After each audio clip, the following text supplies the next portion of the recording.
Hey guys. This is part 15 of What If Naruto Was the Heir of the Senju clan.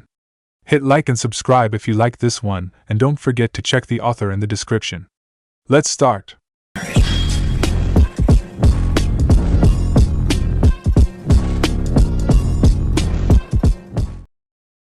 Chapter 39 Rock Princess.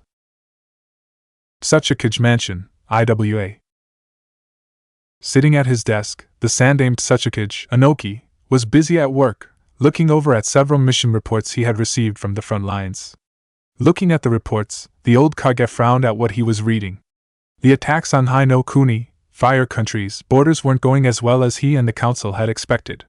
Konoha was putting up better resistance than they had anticipated, even after the damage their forces suffered in the recent invasion. Things were made even more difficult thanks to the recent treaties Konoha had made with Tsunade and Heir, which limited the places IWA could attack from, since to attack Konoha they had to travel through one of 4 nations. Now that Tsunade and Heir had sided with Konoha, the only other nation they could travel through safely was Taki no Kuni, Waterfall Country. Kusa no Kuni, Grass Country, was out of the question due to the bad blood Kusagakure, Hidden Grass, had with his village after the Third Great Shinobi World War. Damn Konoha! Grumbled the irritable Tsuchikage. Konoha had always been a difficult village to deal with. Regardless of the fact that Iwa's military strength was superior to theirs, the village somehow always managed to overcome whatever was thrown at them. But what aggravated Inoki even more was how the village was able to produce so many outstanding shinobi like the Densetsu no Sannin, legendary 3 ninja, Konoha no Shiroi Kiba, Konoha's White Fang, Hatake Tsukumo, and his son Hatake Kakashi the Kopi Ninja, Copycat Ninja. This was of course only naming a few, and not counting the 4 previous Hokage, who all proved their worth multiple times on the battlefield. It's almost as if Konoha is favored by the heavens, but if this goes right, that will soon change. Shortly after, the Sandaime's train of thought was interrupted by the sound of someone knocking on his door. Responding with an "Enter," the door opened, revealing his son Kitsuchi. Unlike his father, Kitsuchi was a tall and brawny man. He had dark eyes and gray-colored hair that ended in a ponytail along with a beard and a bulbous nose. He wore the standard Iwagakure shinobi uniform with a left sleeve and a right lapel and wore his forehead protector around his right arm. "You called, Sandaime-sama?" "I did," grunted the small Kage, before indicating for him to take a seat. "It regards the special assignment I gave you earlier." At the mention of his special assignment, the veteran Jonin stiffened, knowing what this mission could mean.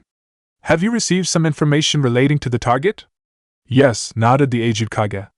"One of our deep cover agents sent word that the target is being assigned on patrol duty along the Heir no Kuni and Hai no Kuni border."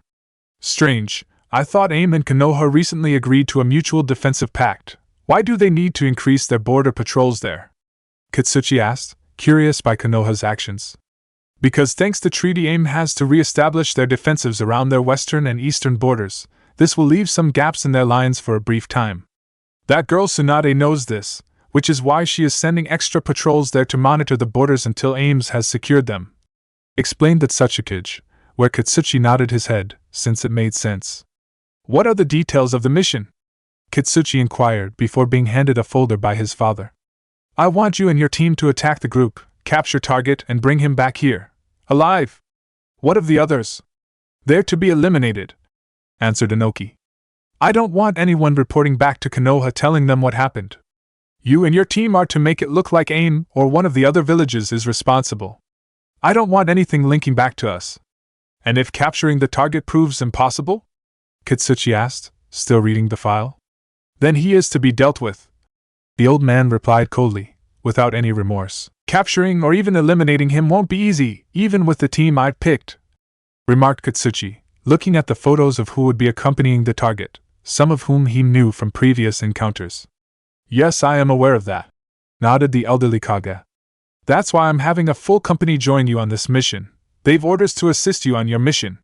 You'll have overall command, but the company will have their own leader."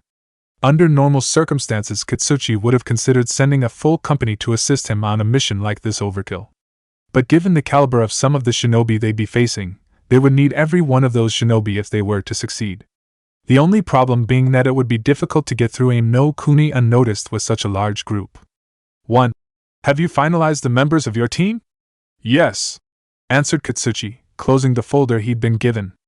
I've decided on a 4-man team counting myself, Kuratsuchi, Akatsuchi, who have first-hand knowledge on what the target can do. Mongo will also be joining the team as my second-in-command. Good, said the Tsukage, finding the team acceptable. Who will be in command of the company? Ayatsuchi, too. At the mention of Ayatsuchi, Katsuchi frowned. Ayatsuchi? Are you sure that's wise, Sandaime-sama? The woman doesn't exactly have a stellar reputation within the village. I am aware of that, replied the Tsukage with his own frown, having heard the rumors himself. But she is a skilled kunoichi and has accomplished many difficult missions. At the cost of her subordinates, Katsuchi retorted, with no small amount of disgust. Ayatsuchi was well known for sacrificing her own subordinates to defeat her opponents. She had the highest casualty rate out of all the jonin in the village, earning her the moniker, Genin Goroshi no Ayatsuchi, Genin Killer Ayatsuchi. The fact that she showed no remorse for the deaths of her fallen comrades made her even more detested by other shinobi. She was even a borderline sadist, where Katsuchi had heard rumors from other shinobi about how she enjoyed cutting up defeated enemy shinobi with her katana, even when they were already dead. This is not a discussion, it's an order, growled the Tsukage before slamming his fist down onto his desk. I don't care if you like the woman or despise her, we only have one chance at this before AIM seals their borders again. You will work with her and accomplish your mission, am I clear? For a moment, neither the Tsukage nor his son said anything, and just stared coldly at one another. Eventually, though, Katsuchi stood from his seat and tossed the folder onto his father's desk, causing the photos and papers to spill out. Hi, Tsukage-sama, almost spitting out the words. He then turned around and left the office, slamming the door shut behind him. After his son had left, the Tsukage sat alone in his office for several minutes, staring at the closed door angrily before slamming his fist onto his desk again and yelling, "Damn it all!" Once he had calmed down, the Tsukage picked up one of the pictures that had spilled out of the folder when his son threw it. There was a picture of a young boy with spiky blonde hair and bright blue eyes, with the name, Senju Naruto, written on the bottom, along with the word, Target. All this trouble for one brat, grumbled the elder Kage to himself. Placing the picture down and tidying up his desk, he then floated out of his chair and out an open window, deciding to get some fresh air to clear his head. Back in Konoha, the newly installed Godame Hokage, Senju Tsunade, was in a meeting with her son and his 2 teachers, whom she had just called. You requested us, Hokage-sama? Asked Yamato. I did, said the female Hokage, looking up from her work. I have a new mission for the 3 of you. All right, cheered Naruto, pumping up his fist in the air. He hadn't been on a mission since Chan no Kuni, Tea Country. What exactly are the mission parameters? Yamato asked. A standard C-rank patrol mission near the Aim no Kuni, High no Kuni borders. Tsunade replied. Are you expecting something from Aim? Kushina asked. Not exactly, the Bustakage replied. AIM is holding up their end of the agreement and are securing their borders to Tsuchi no Kuni, Earth Country. But they need to reorganize their defenses, which will take a few days. IWA probably knows this and might make one last attack on our borders before that. Don't we have enough forces there already? Kushina asked, knowing that Konoha had several bases along the High no Kuni, AIM borders. Given our recent pact with AIM, I've diverted a large portion of our forces from the borders there to strengthen our borders with Tsuki no Kuni, since that is the only other nation IWA can travel through safely. We still have enough shinobi there to protect the border, but they're a bit short-handed with keeping the patrols up, which is why I am sending you and one other team to help them out. Don't worry, Ka-chan, if we see any IWA shinobi, we'll kick their asses and send them back running, Naruto declared. But no sooner had he said those words, Tsunade slammed her hand onto her desk, causing it to crack slightly, and shouted, "No! Your orders are to simply patrol the borders, and in the unlikely event that IWA does try something, you're to fall back and report to our base at Goenka. Do you understand, Naruto?" Cowing before the stern look his mother was giving him, Naruto nodded his head. Satisfied with this, Tsunade told them they were to leave tomorrow morning and would meet up with the other team at the main gate. After dismissing the group, Tsunade held Kushina back. Kushina, my orders regarding Naruto still stand. I expect you to follow through with them to the letter this time. Am I clear? Giving the red-headed jonin the same stern look she gave her son. As glass, Hokage-sama, replied the nervous-looking redhead, remembering the lecturing she got from the female Hokage after their return to Konoha.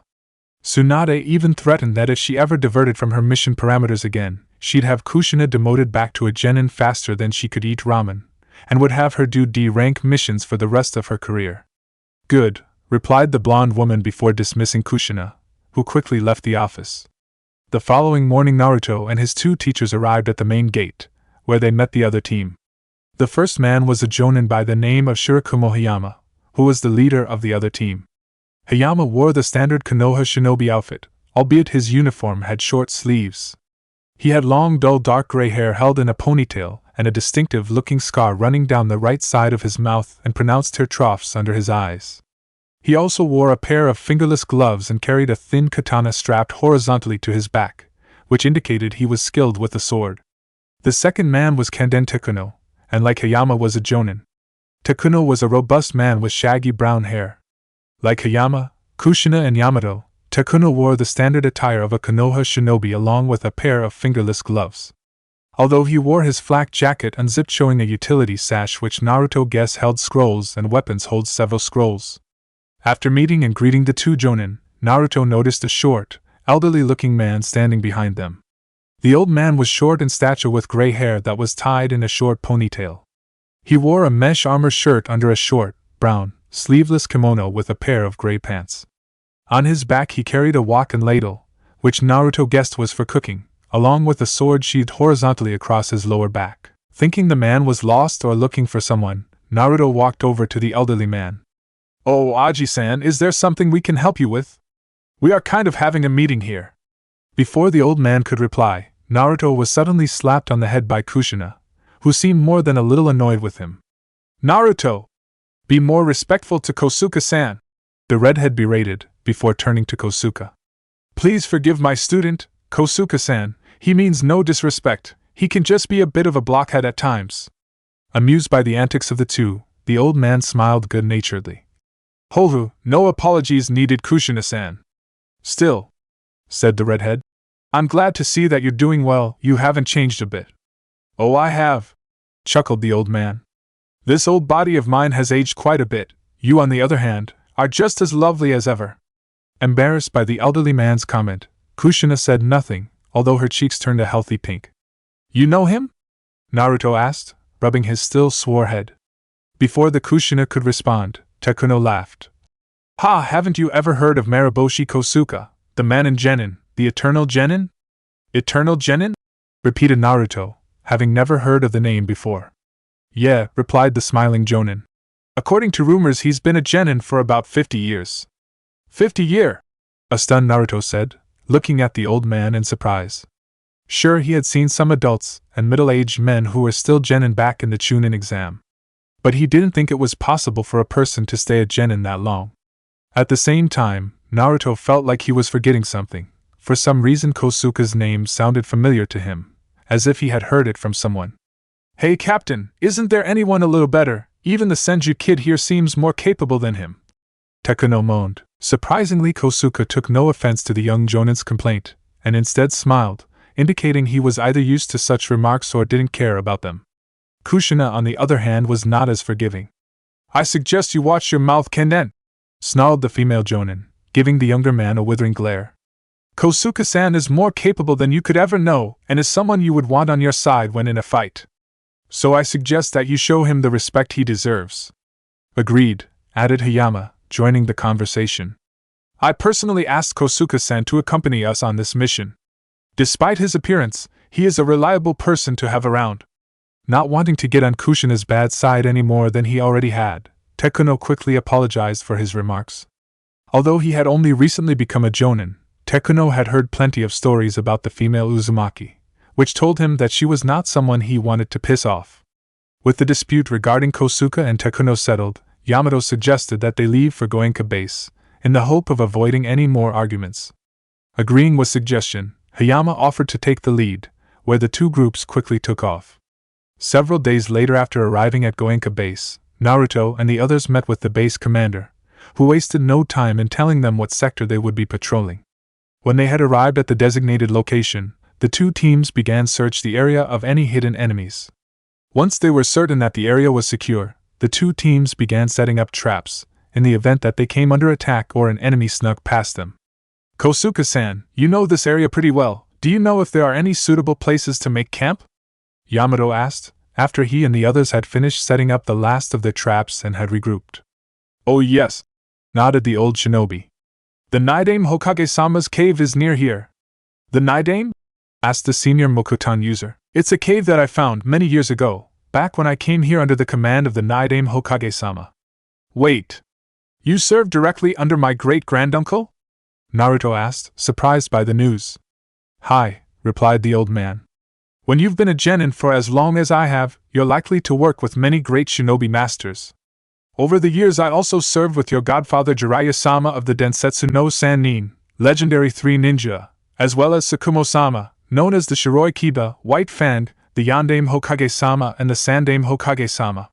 He served with Tusan, Erosenin and Jiji? Wait. Now I remember why his name sounded so familiar. Erosenin mentioned him a few times when he was telling me about some of his past missions. Not believing Kosuke's story, Tokun laughed. They sound like pretty long tall tales to me.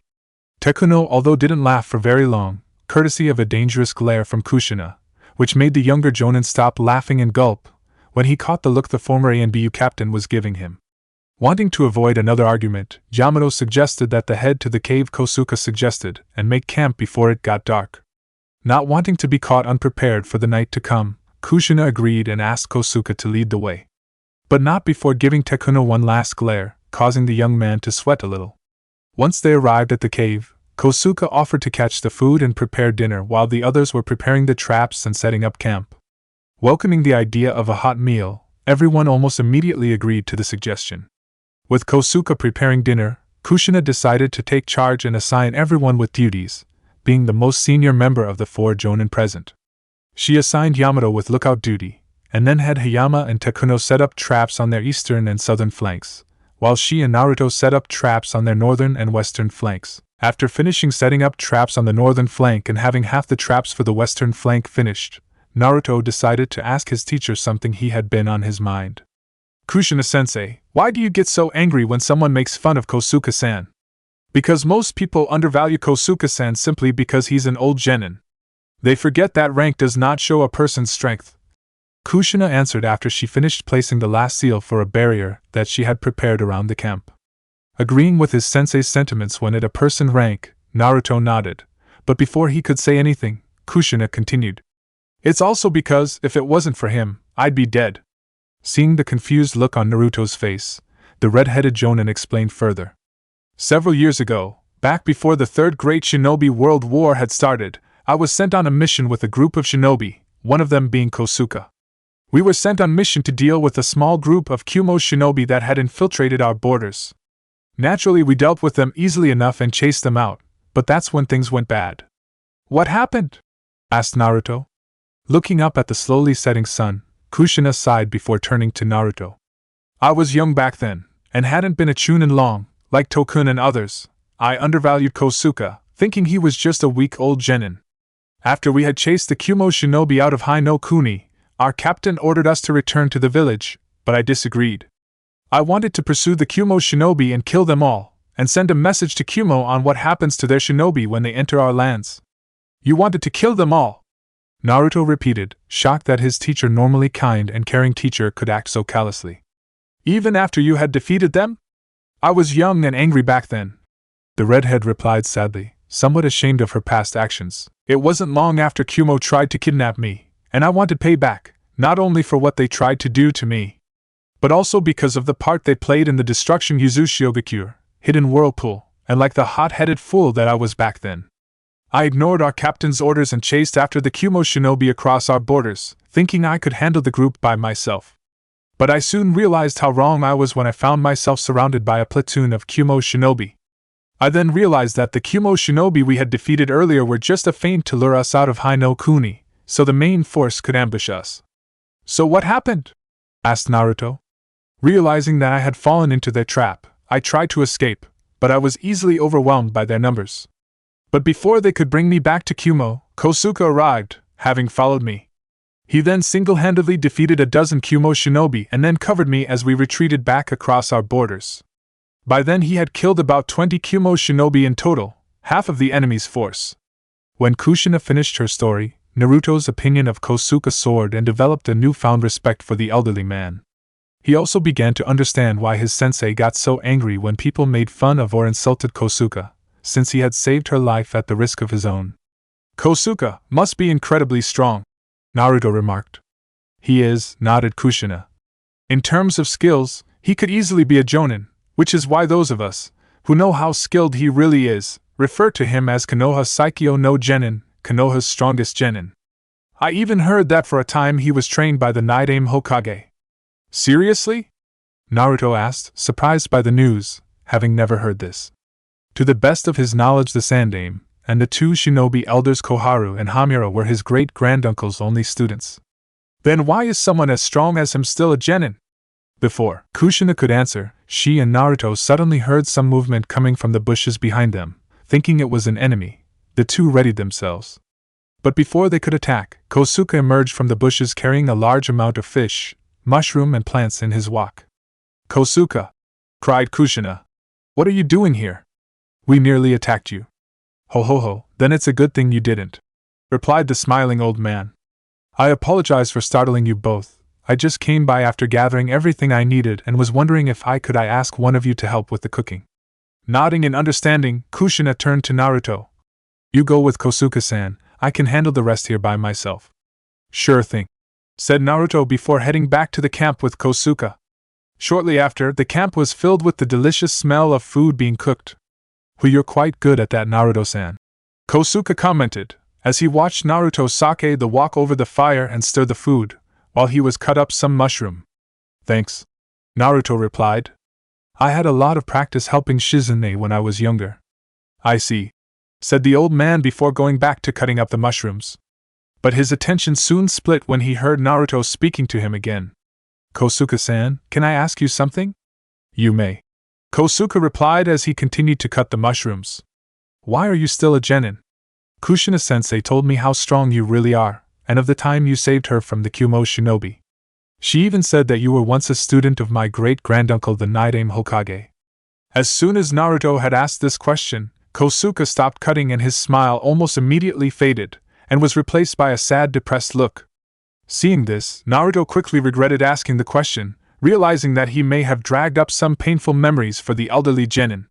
But before he could say anything, he heard Kosuka say, I'm not worthy of being a jonin. What do you mean? Asked Naruto before he could stop himself. According to Kushina-sensei, you're plenty strong. With your skill you could be easily become a jonin. There is more to being a jonin than simple strength or skill, Naruto-san, Kosuka answered before going back to cutting up the mushrooms, but at a much slower pace than before. When he saw the confused look on Naruto's face, he decided to explain further. Jonin are elite shinobi, who not only take on dangerous missions for our village, but are also the teachers for younger shinobi like you, Naruto-san. They're responsible for leading and protecting those who are under their command. I do not fit into that category. Why not? Asked Naruto. Given Kosuka's actions when he risked his life to save Kushin, he clearly fitted into the category of a jonin leader. Halting his cutting, the elderly man closed his eyes and sighed deeply, as memories of his past flooded his head. He then slowly opened his eyes and turned to look at Naruto, his eyes filled with sadness and shame. Long ago, when I was not much older than you, Naruto-san, I made a reckless decision that cost my teammates their lives. If I had thought things through more carefully and been more patient, it's likely they would have lived. But I was young and foolish, blinded by pride, and eager to be promoted. That's why I've remained a genin for this long. A man who causes the death of his own comrades is not worthy of leading others. Ashamed of how he had dug up such painful memories for Kosuka, Naruto quickly apologized, stating that he shouldn't have asked and that it had been none of his business. Kosuka, though, just smiled, like he normally would, and said it was fine and that he couldn't have known.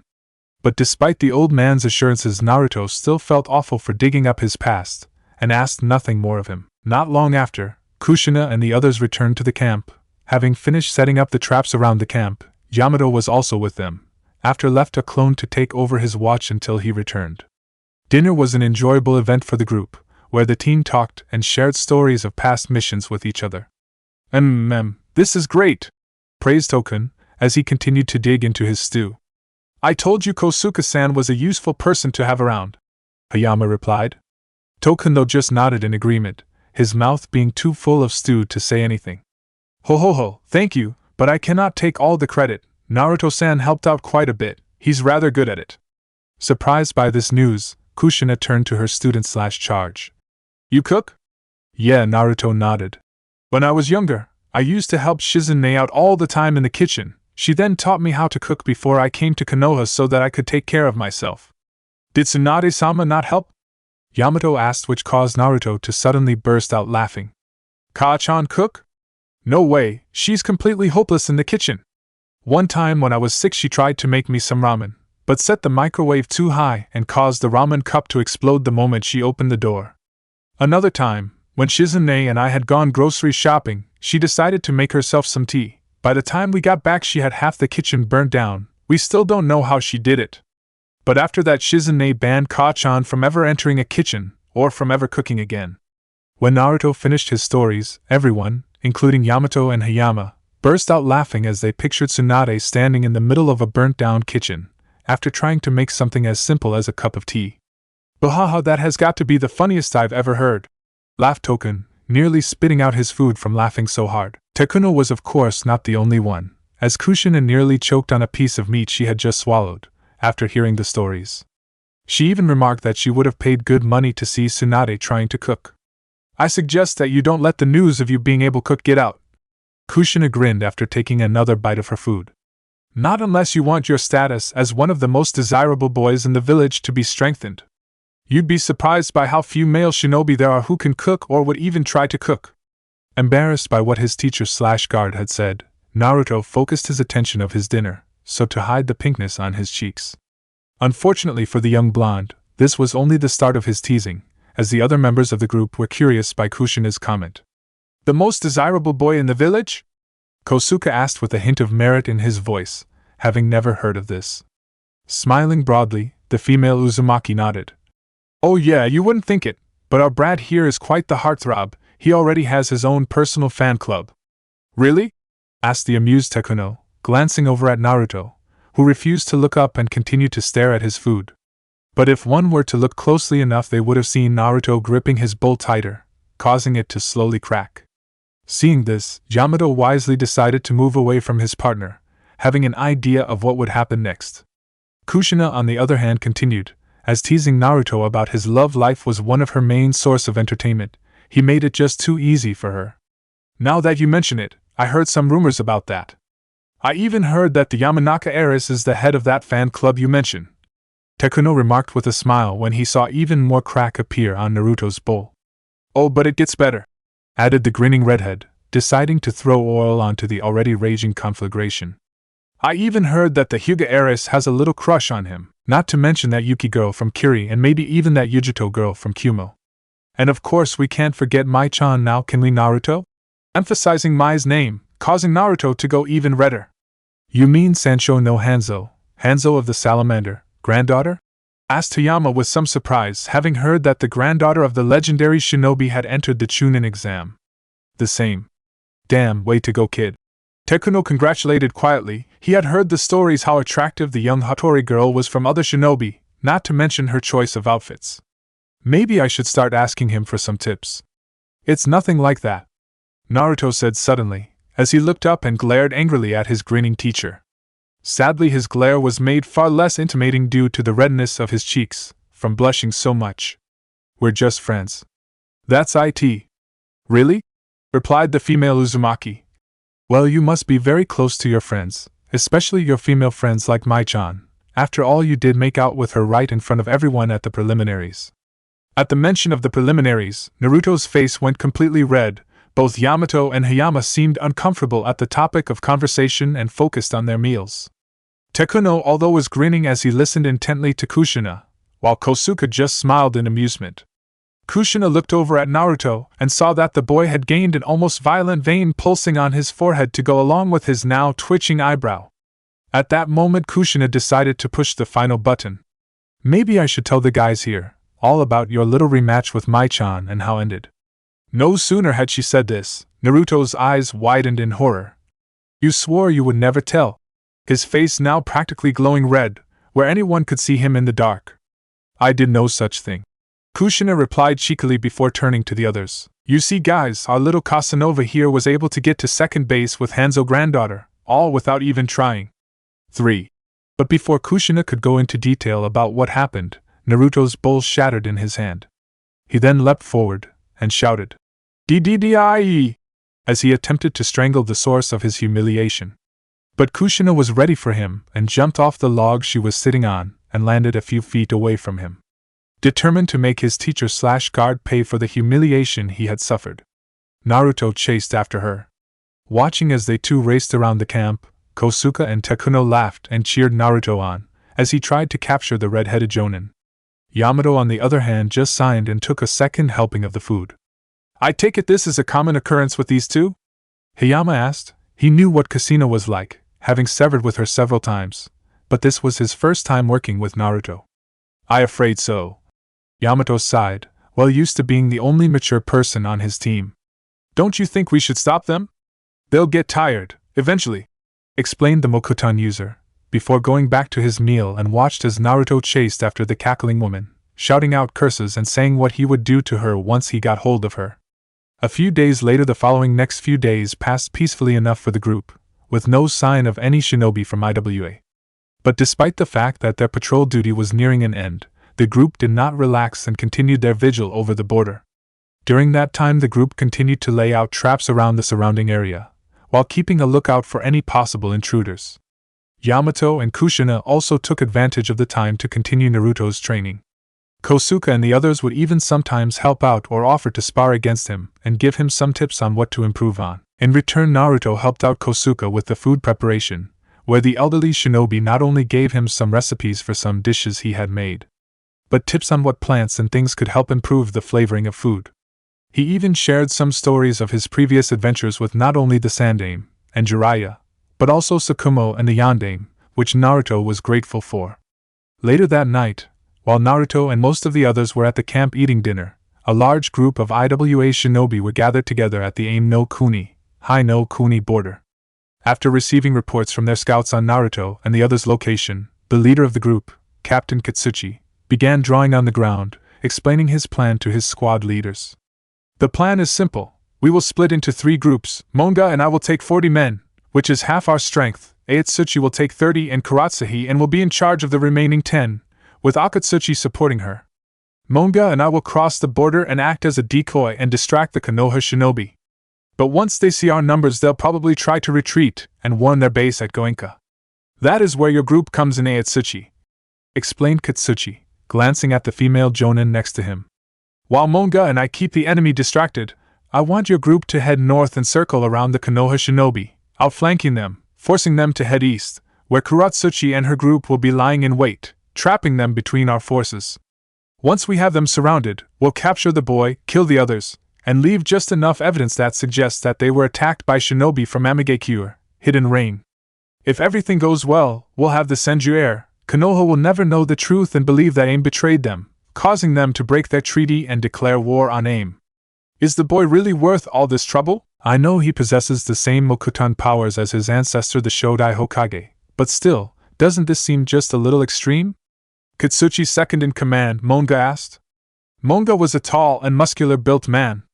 He had dark hair, a wide nose and gray-blue fawn-shaped markings beneath the center of his eyes. He wore the standard Iwagakure outfit, consisting of red clothing with a left sleeve and lapel.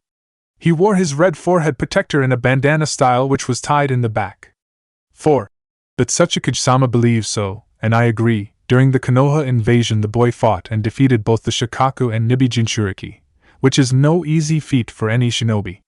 So if he can do that, after being a genin for just 6 months, imagine what he can do when he is older.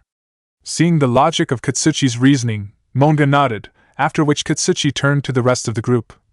Are there any other questions? I have one. Voiced Aitsuchi. Aitsuchi was an attractive young woman, with long brown-colored hair that she tied in a ball on top of her head, using a pair of large needles, while 2 large locks with darkened tips framed the remainder of her face. Her attire consists of a short sleeveless dress, further adorned by the presence of numerous bandages that encircle various portions of her body, including her waist and thighs, and carried a long katana on her back. If this mission is so important, why do you give command of a squad to a little girl like her? Aotsuchi asked, looking at Kuratsuchi, who glared angrily at the older woman. Especially since she's only been a chunin for less than a year. Sensing his daughter's hostility, Kitsuchi quickly intervened to prevent an escalation to the argument.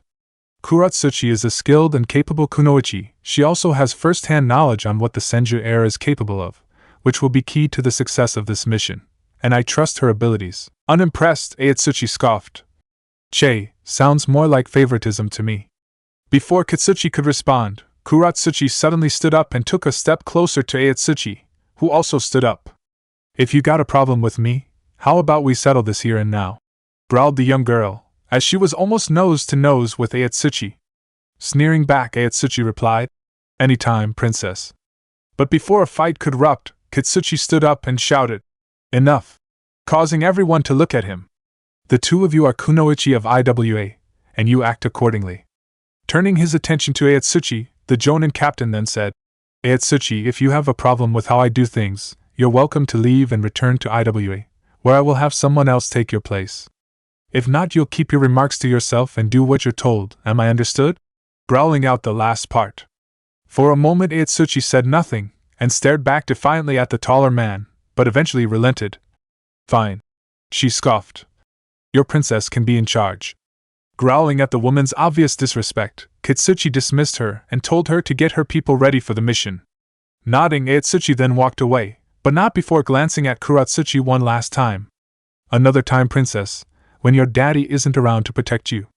Growling at the remark, Kuratsuchi was about to retort, but was stopped when she felt her father's hand on her shoulder. "I really hate that bitch," Kuratsuchi muttered as she watched Aotsuchi walk away. "I don't like her any more than you do, but for now we have to work with her. We cannot afford infighting, so for the time being we'll just have to endure her." "Fine," grumbled the girl. "But I still don't see why Gigi wants us to capture that Senju brat. It would be easier if we just killed him and be done with it. That Setsukage-sama believes he is more useful to us alive. If capturing seems impossible, we're to kill him." Kitsuchi replied, nodding. Kuratsuchi walked away to get her squad ready, while her father began giving out orders to the rest of the squad leaders, telling them they would move out at dawn. Back at the Hai no Kuni border, atop a cliffside overlooking the borders between the Hai and Aim borders, a tired Naruto let out a large yawn as he watched the sun slowly rise from the horizon. It had been a long night as it had been his turn to go on the night watch, but he didn't mind. He enjoyed watching the sunrise since it was one of his mornings were his favorite parts of the day. With his watch now over, Naruto figured that he would head back to camp and change guard with Tekuno, who was next to go on watch. But just as he was about to deactivate the clones he had scattered around the area, he suddenly felt one of his clones being destroyed, and received its memories. The clone that had been destroyed had been one he positioned near the border, to keep watch upon receiving the clone's memories. Naruto struggled to sort them out, as the memories were jumbled up, due to the clone's sudden death. But there was one image that stuck out clearly in his mind, the memory of an IWA shinobi stabbing his clone with a tanto. "Shit!" cursed Naruto, racing back to camp to warn the others. When he arrived he found Kushina and the rest of the group sitting around the campfire eating breakfast. "Right on time, Naruto," Kushina greeted, when she saw the blonde boy. "Come on over and have some breakfast. Tekuno was just finishing up breakfast and was about to relieve you." "There's no time for that. IWA shinobi are on their way here. One of the clones I sent to the edge of the border was destroyed." Upon learning that IWA shinobi were on their way, everyone quickly dropped their food and began gathering their gear. "Do you know how many?" Hayama asked. "I'm not sure. My clone only saw one before it was destroyed." "That was probably a scout sent ahead of the group. We could be dealing with a squad. If that's the case, we should be able to handle them by ourselves," said Tekuno. "If it's just a squad, then yes, but there could be a lot more on the way," added Kosuke. Agreeing with the elderly man, Hayama turned to Kushina, who had seniority over him. "What do you suggest, Kushina-san?" "We should investigate the enemy numbers first. We've had traps set up all around their area, so they won't be able to sneak up on us without triggering some, and should their numbers prove too large, we'll fall back to Goenka and use the traps as cover." Nodding in agreement, Hayama and the others finished gathering their gear and headed off to intercept the IWA shinobi. After traveling for several minutes, the Konoha groups arrived at an open field with high grass, which the IWA shinobi would have to cross to reach them. The group didn't have to wait long, as they soon saw a pair of IWA shinobi racing towards them across the grassy plain. Once they were in position, Hayama activated one of the traps in the field, causing steel wire to appear out of the ground and wrap themselves around the two, preventing them from moving. Appearing on a large boulder overlooking the two shinobi, Hayama asked the two shinobi what they were doing here. In response, he was met with a hail of shuriken and kunai, fired by the rest of the IWA party, who suddenly appeared all around him. When the projectiles hit, Hayama exploded into a shower of leaves, revealing him to be a leaf clone. Having received his answer, the real Hayama, hidden within the nearby trees, gave Tokun the order to activate the rest of the traps, causing the field to explode and killing 4 IWA shinobi. How many were there? Asked Takuno. I counted about 40. Hayama answered. Damn, that's more than a simple scouting or raiding party, that's a full platoon, said the hefty Jonin. We need to fall back to Goenka and warn them, said Yamato. But we can still take them, said Naruto. We have the advantage here. No, answered Kushina, causing the rest of the group to look at her, as her normal cheerful demeanor gone and replaced to a stern serious one, which Yamato was all too familiar with from his ANBU days with Kushina. Taking on a group that large would not only be reckless but foolish as well. There could be more shinobi hidden elsewhere, and we don't know what level these shinobi are at. The Hokage's orders were clear: we are to strictly monitor the border and warn the base of any possible attacks, not engage them. Realizing that his teacher/guard was right, Naruto grudgingly agreed, where the group soon took off, jumping through the treetops. Before long, the IWA shinobi caught up to them and began to surround them. Crap, they got us hemmed in, said Naruto, when he saw the IWA shinobi appear around them. The left and right are just diversions. Look up, warned Hayama. Heeding the man's warning, Naruto looked up and saw a large number of the enemy shinobi appear above them, unleashing a hail of kunai down on them. Before Naruto or any of the others could intercept, Hayama drew his Tanto sword and shouted, Shinken, vacuum sword! Creating a large gust of wind, which deflected the kunai. After dealing with the projectiles, the groups arrived at their first line of defense, where Tokun activated the traps, causing a web of shinobi wire to appear out of the surrounding trees, catching 9 of the enemy shinobi. With the shinobi trap, Takuno activated the exploding notes, ties to the steel wire, killing the shinobi. As the smoke from the explosion covered the area, Hayama turned to Kushina. Kushina-san, I suggest that we change strategy. At least one of us needs to make it back Goenka. I stay behind and hold the enemy off while the rest of you leave. Hayama, we can't leave you here alone, Kushina argued, but before she could say anything more, Yamato spoke. He won't be. I'll stay here and support him. The rest of you should go while the smoke covers your retreat. Knowing that there wouldn't be any point in arguing with them, Kushina nodded and ordered the rest of the group to follow after her. Naruto was the last to leave, being more than a little reluctant to leave Yamato and Hayama to fight the enemy shinobi by themselves. Once Kushina and the others had left, Yamato and Hayama waited for the smoke to dissipate, but before that could happen, the ground beneath them suddenly exploded. Shit! An earth jutsu! Cursed Hayama, as he and Yamato were flung into the air and into the path of several kunai that appeared out of the smoke. Acting on pure instinct, the 2 jonin replaced themselves with several wooden logs. Appearing atop a nearby tree, Yamato fired 3 wooden spikes from his arms. At the same time, Hayama, who was standing next to Yamato, used his Shinken technique to create another powerful gust of wind and combined it with Yamato's attack, drastically increasing the wood spike's speed and power, impaling the 3 shinobi. Moments after dealing with the 3 shinobi, the 2 Konoha Jonin found themselves surrounded by the remainder of the IWA party, forcing them to stand back to one another. Damn it, this is costing us more than we expected. We've already lost a third of our men, and we've only separated 2 of them from the group. Kitsuchi growled to himself, before turning to his second-in-command. Monga, I want you to take 4 men and make sure they don't leave here alive. The rest of you will come with me. With resounding "Hi," the majority of the IWA shinobi took after their leader. Yamato and Hayama attempted to follow, but were stopped when a kunai with an exploding note tied to it stabbed the tree they were on, forcing the 2 to jump off before it exploded, causing them to fall to the ground. After landing on the ground, Yamato and Hayama quickly found their path blocked by Mango and his 4 subordinates. Hoping to deal with the 5 IWA shinobi quickly, Yamato and Hayama attempted the same combination they performed before, where Yamato fired a dozen or so with spikes, which Hayama enhanced with his Shinken technique. Unfortunately, this time the IWA shinobi were ready. "Don't think we will fall for the same trick twice," shouted Monga as he created an earth wall to block the high-speed wooden spikes, which impaled themselves into the earth wall. After which Monga then took out a large number of exploding tags from his pouch and slammed them onto the earth wall. He then used the Chidakaku, moving earth core, technique to raise the ground underneath him and his comrades into the air and jumped behind the raised ground, where in an impressive feat of strength, pushed it into the earth wall and activated the exploding notes, creating a massive barrage of debris which flew straight towards Yamato and Hayama. With only seconds to act, Yamato created a large wooden dome around him and Hayama, protecting them from the flying debris. Upon seeing the large wooden dome, many of the IWA shinobi were naturally surprised and confused when they saw another Konoha shinobi being able to perform Mokuton. "What's going on?" asked one of the surprised IWA shinobi. "I thought the Senju heir was the only one who inherited the Shodai Hokage's Mokuton bloodline limit. Is he somehow related to the boy and Tsunade-sama?" another one asked.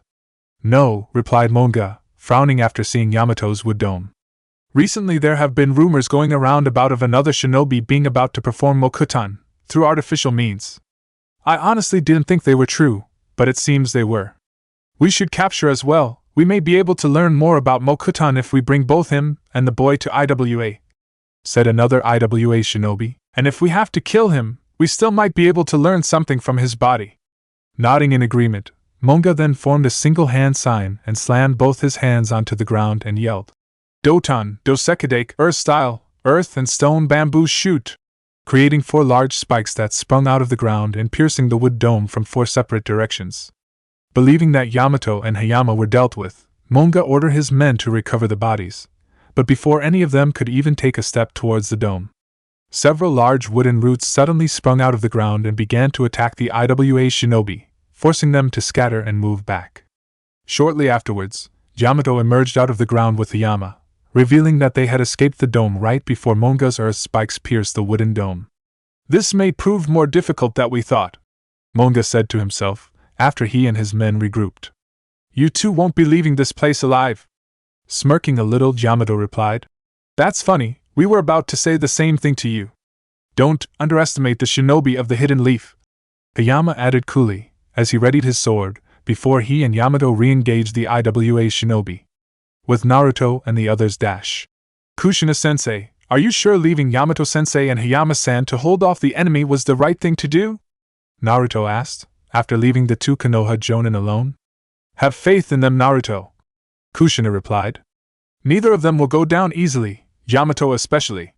Deciding to trust his sensei, Naruto nodded and continued to jump through the treetops.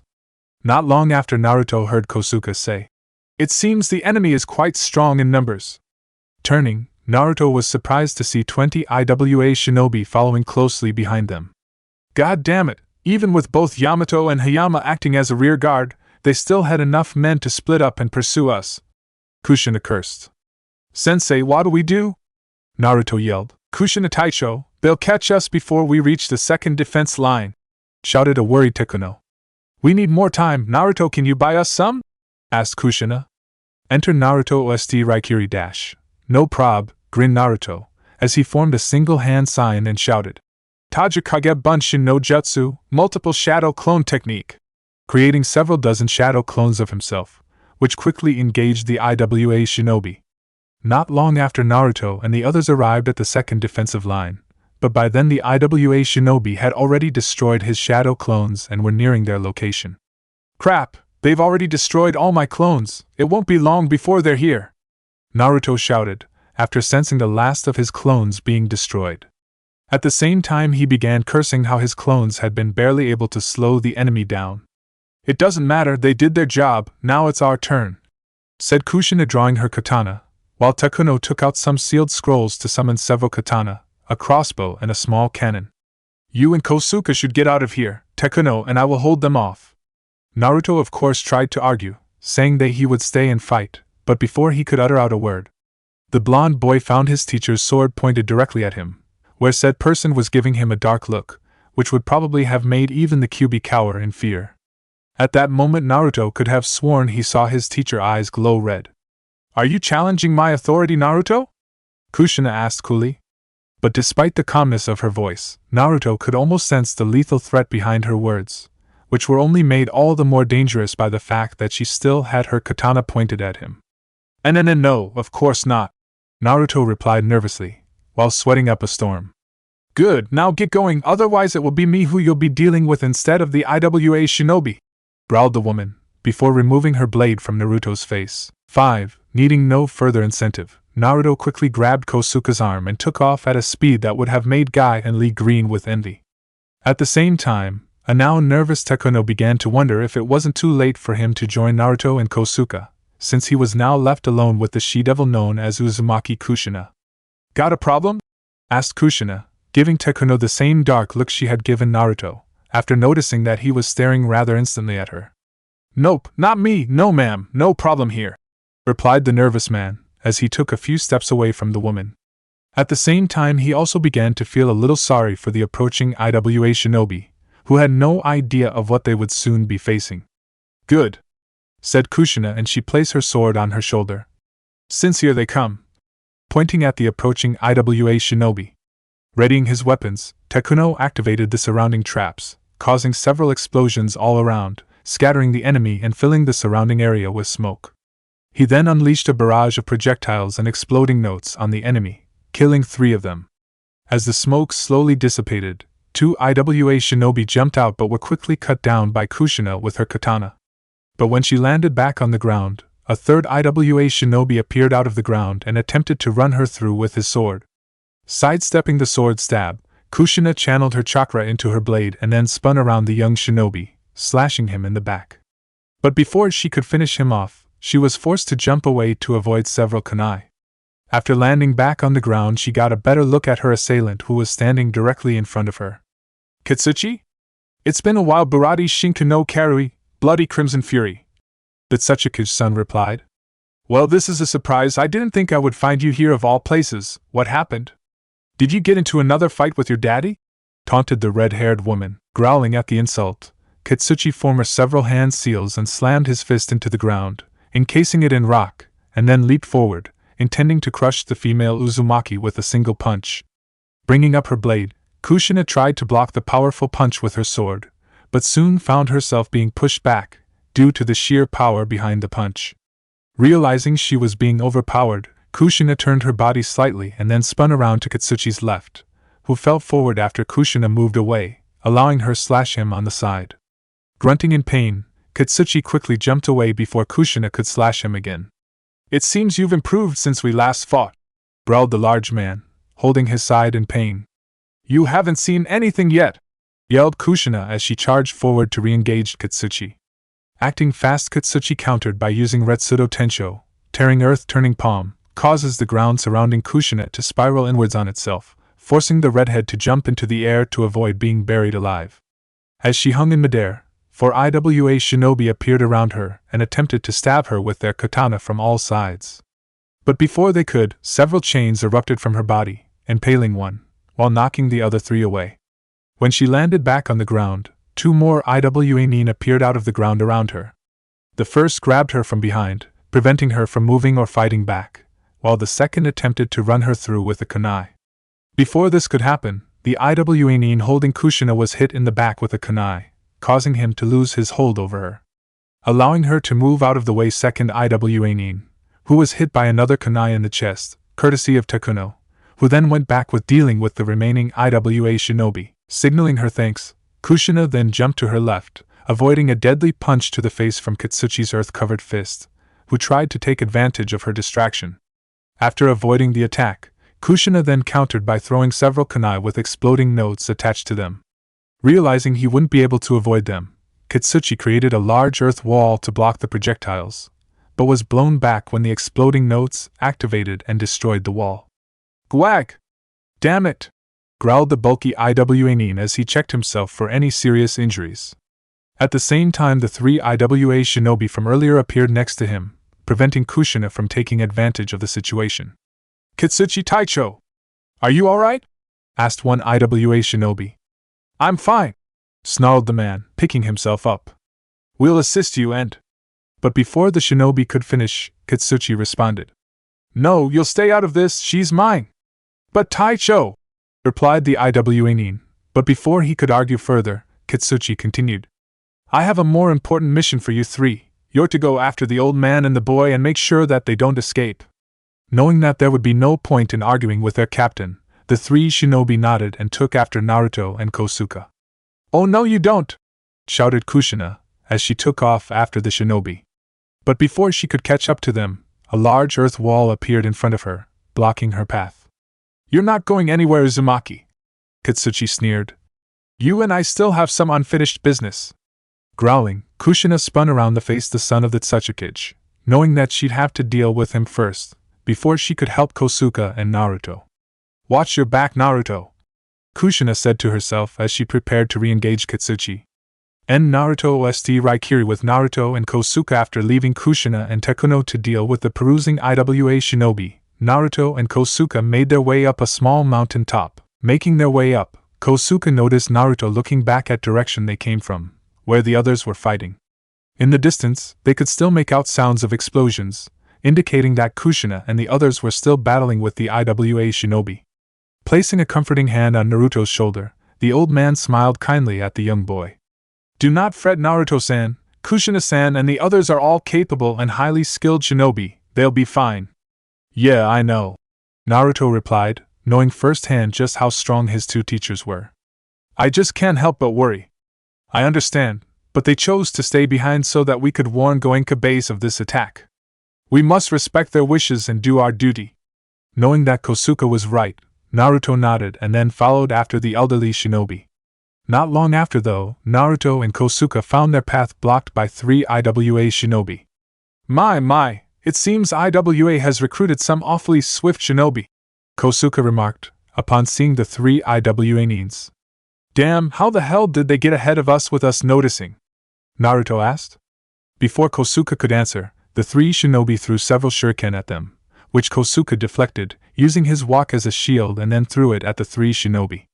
Unafraid of the flying cooking vessel, the three Iwa shinobi let it fly past them, not knowing that hidden behind the wok was Kosuke.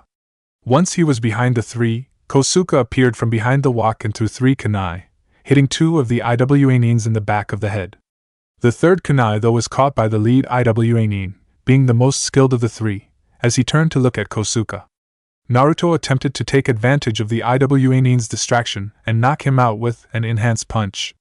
But before his punch could connect, Naruto moved his arm to block a strong kick from the Iwa shinobi that sent him skidding back. Recovering quickly, Naruto prepared to strike back, but before he could, Naruto watched Kosuke wave his sword back and forth.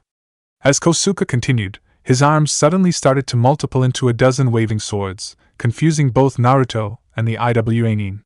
Unable to move, the Iwa Nin was left completely open to attack, and was swiftly cut down by Kosuke. Whoa, what was that? Naruto asked, having never seen a kenjutsu technique like that. Was that some sort of genjutsu? Close, it's actually a genkinjutsu, illusionary sword technique. The technique is called Konohari Yanagi, tree leaf style willow. The technique involves a user waving his or her sword back and forth, which when seen by the target locks them in a genjutsu which causes them to hallucinate multiple waving arms. The movement resembles that of a willow tree blowing in the wind, hence the name. Once an enemy is caught in the genjutsu, they are unable to move, making it easy for the user to dispatch them. When Kosuke finished with the explanation, Naruto couldn't help but be impressed with the elderly man's skill, and wondered if he could get Kosuke to teach him it as well.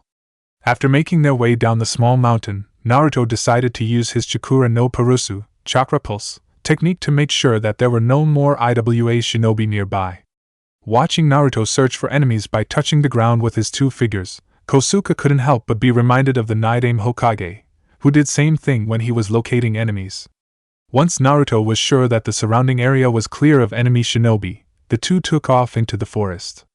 But not long after, Kosuke noticed something was up when saw a large flock of birds flying above him, chirping loudly, as if they had been scared by something ahead.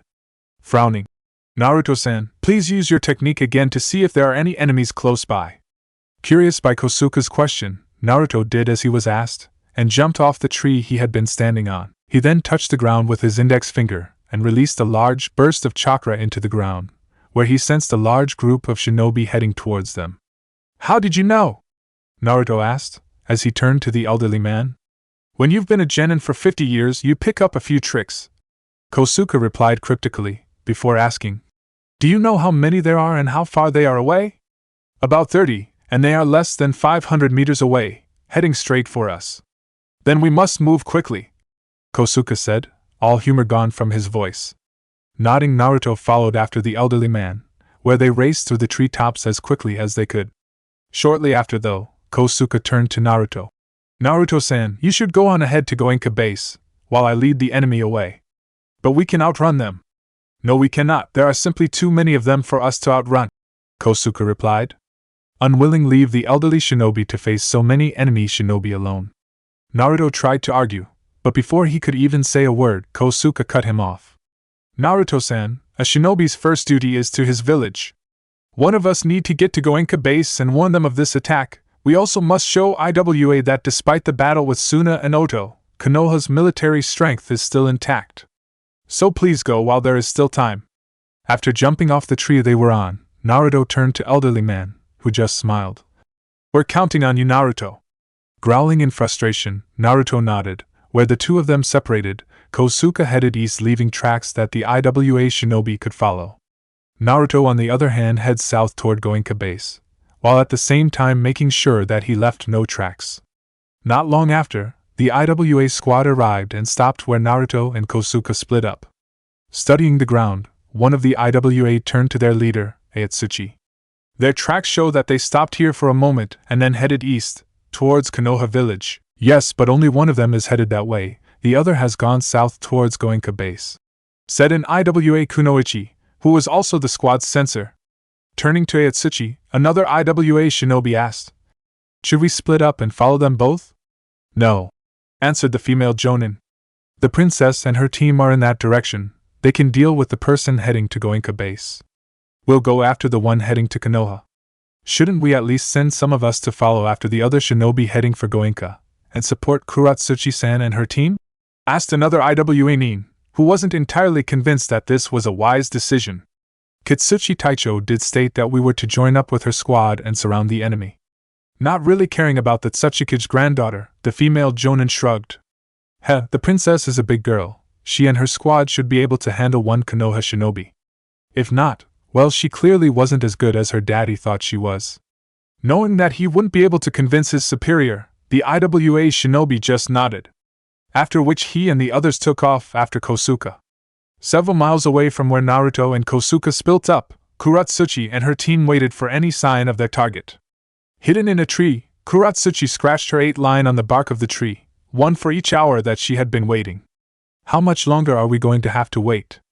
Moments after thinking this, Kuratsuchi heard the leaves rustling nearby, along with the sounds of movement. Readying her kunai, Kuratsuchi prepared to attack, but before she could, the approaching person revealed himself to be Akatsuchi. Seeing her friend and second in command, Kuratsuchi lowered her weapon. "Akatsuchi, you idiot, I nearly killed you." She had sent out her friend along with 2 others to search for any sign of the Konoha shinobi. Although this was the most direct route to Goenka, there were other paths that their target could have taken. "Sorry," said the bulky IWA shinobi with a goofy-looking smirk before becoming serious. "I just got back and thought I should give my report." "And?" asked the girl. "No sign of the target or anyone else for a couple of miles, and none of the traps that we set up in the other areas were tripped. They could have passed them without triggering any of them," Kuratsuchi replied. But Akatsuchi shook his head. "I don't think so. We set up enough traps so that no one could get through them without setting off at least one of them. Even if they had, they would have reached Goenka by now and warned them of our attack. I met Ishiki on my way back and he told me that he saw no sign of anyone coming from there." "What about Raku?" Kuratsuchi asked. "I haven't seen him." Frowning, Kuratsuchi was about to reply, but before she could, she and Akatsuchi noticed something appear out of the corner of their eyes. Turning, they saw another IWA appear before them, who they quickly recognized as Raku. Raku was a young man in his early 20s with light-colored, spiky hair. He wore a standard Iwagakure shinobi outfit complete with his right sleeve missing as well as the forehead protector of the IWA. "Hey Raku!" breathed Akatsuchi. "Your ears must have been burning. We were just talking about you. Yeah, well, I got some news. I just saw our target. The Iwanin replied, gaining both Kuratsuchi and Akatsuchi attention. What? When? Where? How far? Kuratsuchi asked, bombarding the Iwa shinobi with several different questions at once. About 15 minutes away, right behind me, heading straight here. How many are with him? He's alone. Guess your dad and the others must have taken care of the rest of them, said Akatsuchi, turning to his female friend, who nodded. Did you see Awatsuchi and her group? Kuratsuchi asked, to which Rakush shook his head. I didn't see them, but they could have been further behind him, or been delayed. It doesn't matter, replied Kuratsuchi, shaking her head. We don't need that bitch's help anyway, he's alone. Get the others ready and we'll ambush him once he gets here. Nodding, the two Iwa shinobi took off to get alert the others, leaving Kuratsuchi alone with her thoughts. This should be interesting. Shortly after Raku returned with his news of Naruto's arrival, the Iwa shinobi positioned themselves around the area and waited for him to appear. The group did not have to wait for very long as Naruto soon appeared, racing through the treetops. Once he was in position, Kuratsuchi activated the exploding note on the tree branch that Naruto landed on, destroying the branch, causing Naruto to fall to the ground. Recovering quickly, Naruto landed on his feet, but no sooner had he landed on the ground, a pair of hands sprung out of the ground underneath him and grabbed his feet, holding him in place. At the same time, two other Iwa shinobi appeared out of the ground and attempted to restrain Naruto. But before they could grab hold on him, Naruto charged his fist up with chakra and slammed into the ground, pulverizing the ground and crushing the Iwa shinobi underneath him, while forcing the remaining two to move back due to the flying debris. When the dust settled, Kuratsuchi and the rest of her squad unleashed a shower of shuriken from the treetops. They were then blocked when Naruto created a wooden dome around himself, protecting him from harm. Shortly after the wooden dome appeared, Kuratsuchi and the others threw several kunai with exploding notes tied to them and detonated them, destroying the wooden dome. But when the smoke from the explosion cleared, they saw no sign of Naruto, instead just a hole in the ground. Crap, he's gone underground, thought the dark-haired girl before jumping to the ground and using Kaido Shokutsu, opening earth-rising excavation, creating a cone-shaped mound, which shot Naruto out of the ground and into the air. Gotcha! Smiled the Tsuchikige's daughter, but her smile almost immediately fell when she saw vines shoot out of Naruto's right arm and wrap around a nearby tree branch, allowing him to swing onto another tree branch, where he then took off. Don't let him get away! Shouted Kuratsuchi as she and her squad took off after the Senju heir. After chasing after him for about 10 minutes, Kuratsuchi and her squad finally caught up with him when Kuratsuchi hit him in the leg with a shuriken, causing him to fall into a small clearing. Wasting no time, the Iwa shinobi quickly surrounded him and subdued him with some ninja wire, where they channeled a low stream of lightning chakra through the wire, causing Naruto's muscles to go stiff and numb, preventing him from moving or using his enhanced strength. Heh, we've got him, Kuratsuchi said to herself as she slowly walked up to Naruto, who was growling in pain from the lightning being sent into his body. We meet again, Senju Naruto. Looking up, Naruto glared back at the girl. Nice to see you too, Yuresu, or should I say Kuratsuchi. Oh, so you know who I am? I'm impressed, replied the girl, somewhat surprised by the fact that Naruto knew her real name. When were you on to me? From the moment I first saw you, Naruto retorted coolly, despite the pain he was under. Back when he was recovering from the invasion, the Sandaime had told him how the ANBU watching Kuratsuchi and her partner had lost sight of them during the chaos of the attack. Later he brought back an album with pictures full of all the known Iwa shinobi and asked him to go through it to see if he recognized anyone. After several hours of looking through photos, he finally recognized her. When he showed her picture to the Sandaime, he revealed that Kuratsuchi was the granddaughter of the Sandaime Tsuchikage, Raya Tenbin no Inoki, Inoki of both scales. When Naruto learned who Kuratsuchi really was, he was surprised to say the least. He had never expected the girl he had met in the streets was the granddaughter of the Sandaime Tsuchikage, one of the oldest and strongest shinobi alive today. From what he learned from his godfather's spy network, Kuratsuchi was a Chunin-ranked shinobi, highly skilled for her age and possessed Yotan, lava release, like the Godane Mizukage. Well, it doesn't really matter now, we got what we came for, shrugged Kuratsuchi. You're our prisoner now. Wait, are you saying that this entire attack was just so that you could capture me? Pretty much, Kuratsuchi replied. And now that we have you, we'll be taking you back to our village. Really? Asked Naruto, where to the surprise of Kuratsuchi and her squad he began to smile. Well, sorry to burst your bubble, but I have no intention of going anywhere near your village. Thinking that Naruto was just trying to act tough, Kuratsuchi sneered back at the blonde boy. Is that so? Well, how exactly do you intend to escape? By doing this, Naruto answered before disappearing in a puff of smoke, revealing him to actually be a shadow clone. What the? Shouted one of the IWA shinobi. Shit! He's a clone! Yelled the kunoichi. We've been had!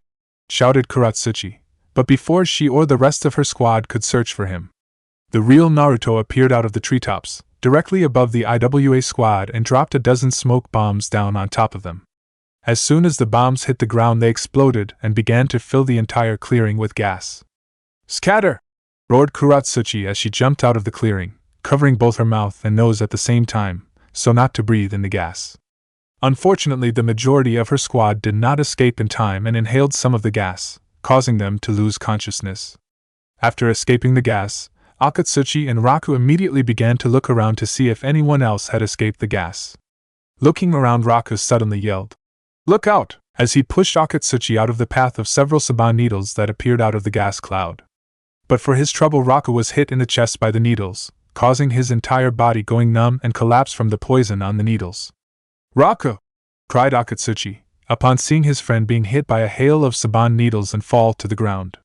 But before he could go to his aid, Akatsuchi was forced to jump back when a pair of arms popped out of the ground and tried to grab his legs. Moments later, Naruto appeared out of the ground and was then joined by a clone, which had just jumped out of a nearby tree. With only seconds to act before Naruto and his clone would attack, Akatsuchi took out a handful of smoke bombs and threw them across the ground, covering the area in smoke. After making their way out of the smoke cloud, Naruto and his clone suddenly found themselves under attack by a large creature made out of rock. The creature of course caught them by surprise at first, but they quickly regained their senses when they realized that the creature was a rock golem, and leaped back. At the same time, the real Naruto threw an exploding note at the rock creature, where as soon as it latched on, Naruto detonated the note, destroying the creature. But as soon as they had done this, Naruto felt himself being pushed out of the way by his clone, saving him from a barrage of kunai from Kuratsuchi, who had just arrived. Damn, that was close, Naruto said to himself as he watched his clone disappear, after being hit by Kuratsuchi's kunai. Moments later, Akatsuchi appeared out of the smoke carrying Raku. You okay, Akatsuchi? Kuratsuchi called out, while keeping both eyes on Naruto, who remained where he was, watching both of them. Yeah, I'm fine, but the others are all out of it thanks to the knockout gas he used, Akatsuchi answered. Raku isn't doing much better. Senju must have covered the needles with some sort of drug. Frowning at the news, Kuratsuchi knew that their job just got a lot harder. Both she and Akatsuchi had seen firsthand just how strong Naruto was and knew that capturing him by themselves would be difficult to say the least, if at all possible. Guess we've got no other choice. Akatsuchi. It's time to go to Plan B. Realizing what this meant, Akatsuchi nodded and placed his friend down behind a tree for safety. Once he had done this, he preformed several hand seals and slammed both his hands down onto the ground, creating a massive earth dome around his unconscious comrades, protecting them from what was to come. Seeing that situation was not in his favor, Naruto decided the best course of action was to make a tactical retreat to a more favorable location. Before either IWA shinobi could attack, two kunai appeared out of both Naruto's coat sleeves, which he then threw at the two. Both Akatsuchi and Kuratsuchi were able to evade the projectiles easily enough, but when they did, they noticed the small flash bombs tied to the kunai, which Naruto deactivated, creating a blinding flash of light that temporarily blinded the two. When the light from the flash died down, Kuratsuchi quickly scanned the forest for any sign of the Senju heir. Shit! We lost him. No, wait. He's over there. Akatsuchi yelled, pointing at the retreating Naruto, leaping across the treetops. Wasting no time, the two IWAnins quickly took off after the Konoha Chunin, where they soon caught up to him. Once they were close enough, Kuratsuchi threw a kunai with an exploding note tied to it, destroying that branch Naruto had just stepped on, causing him to fall. Recovering quickly, Naruto preformed a midair flip so that he would land back onto his feet. He then proceeded to race across the ground, trying to put as much distance between the two as possible. But before he could get very far, he found his path blocked by a large earth dome that formed around him, leaving only a single opening directly above him to escape from. But at that moment Kuratsuchi appeared over the hole and spat out a massive stream of fire down into the hole, with the dome burning everything inside the dome to ash. "He's finished!" Kuratsuki declared as she jumped off the dome and landed next to Akatsuchi. "You think we got him?" "Of course," replied Kuratsuchi. "There was only way out of there, and he didn't get by me. Even if he avoided a direct hit from my attack, the flames would have enveloped everything within the dome. Not to mention the heat alone from them would have killed him for sure. No one could survive that. The kid is roasted. You think that Tsuchikage will be mad that we killed him? Our mission was to capture him after all. It'll be fine," Kuratsuchi said, waving her friend off. "Gigi said that if we couldn't capture him, we were to kill him." Shrugging, Akatsuchi waited for the fire inside the dome to die down. Once they had, he lowered his earth dome so that they could collect Naruto's body. Although the body would be badly burned from the flames, it still had value to their village, where it could be examined and possibly help them understand and unlock the hidden power of Mokuton. But when the dome was brought down, instead of seeing a charred corpse, they only saw scorched earth. "Where's the body? Could it have been destroyed by the flames?" asked the confused Akatsuchi. "It couldn't have, my flames weren't hot enough to do that," exclaimed Kuratsuchi, who was just as confused by the situation as he was. But that was when she saw the large hole in the center of the scorched ground. Before she could say anything about it, a pair of hands suddenly popped out of the ground and grabbed onto her ankles and pulling her down into the ground, leaving only her head above it. Moments later, Naruto popped out of the ground having used Mogirigaku no Jutsu, hiding like a mole technique, to escape Kuratsuchi's fire attack. After that, he waited for the two IWA shinobi to feel safe enough to let down their ground, allowing him to immobilize Kuratsuchi using the Shinjuzanshu no Jutsu, double suicide decapitation technique.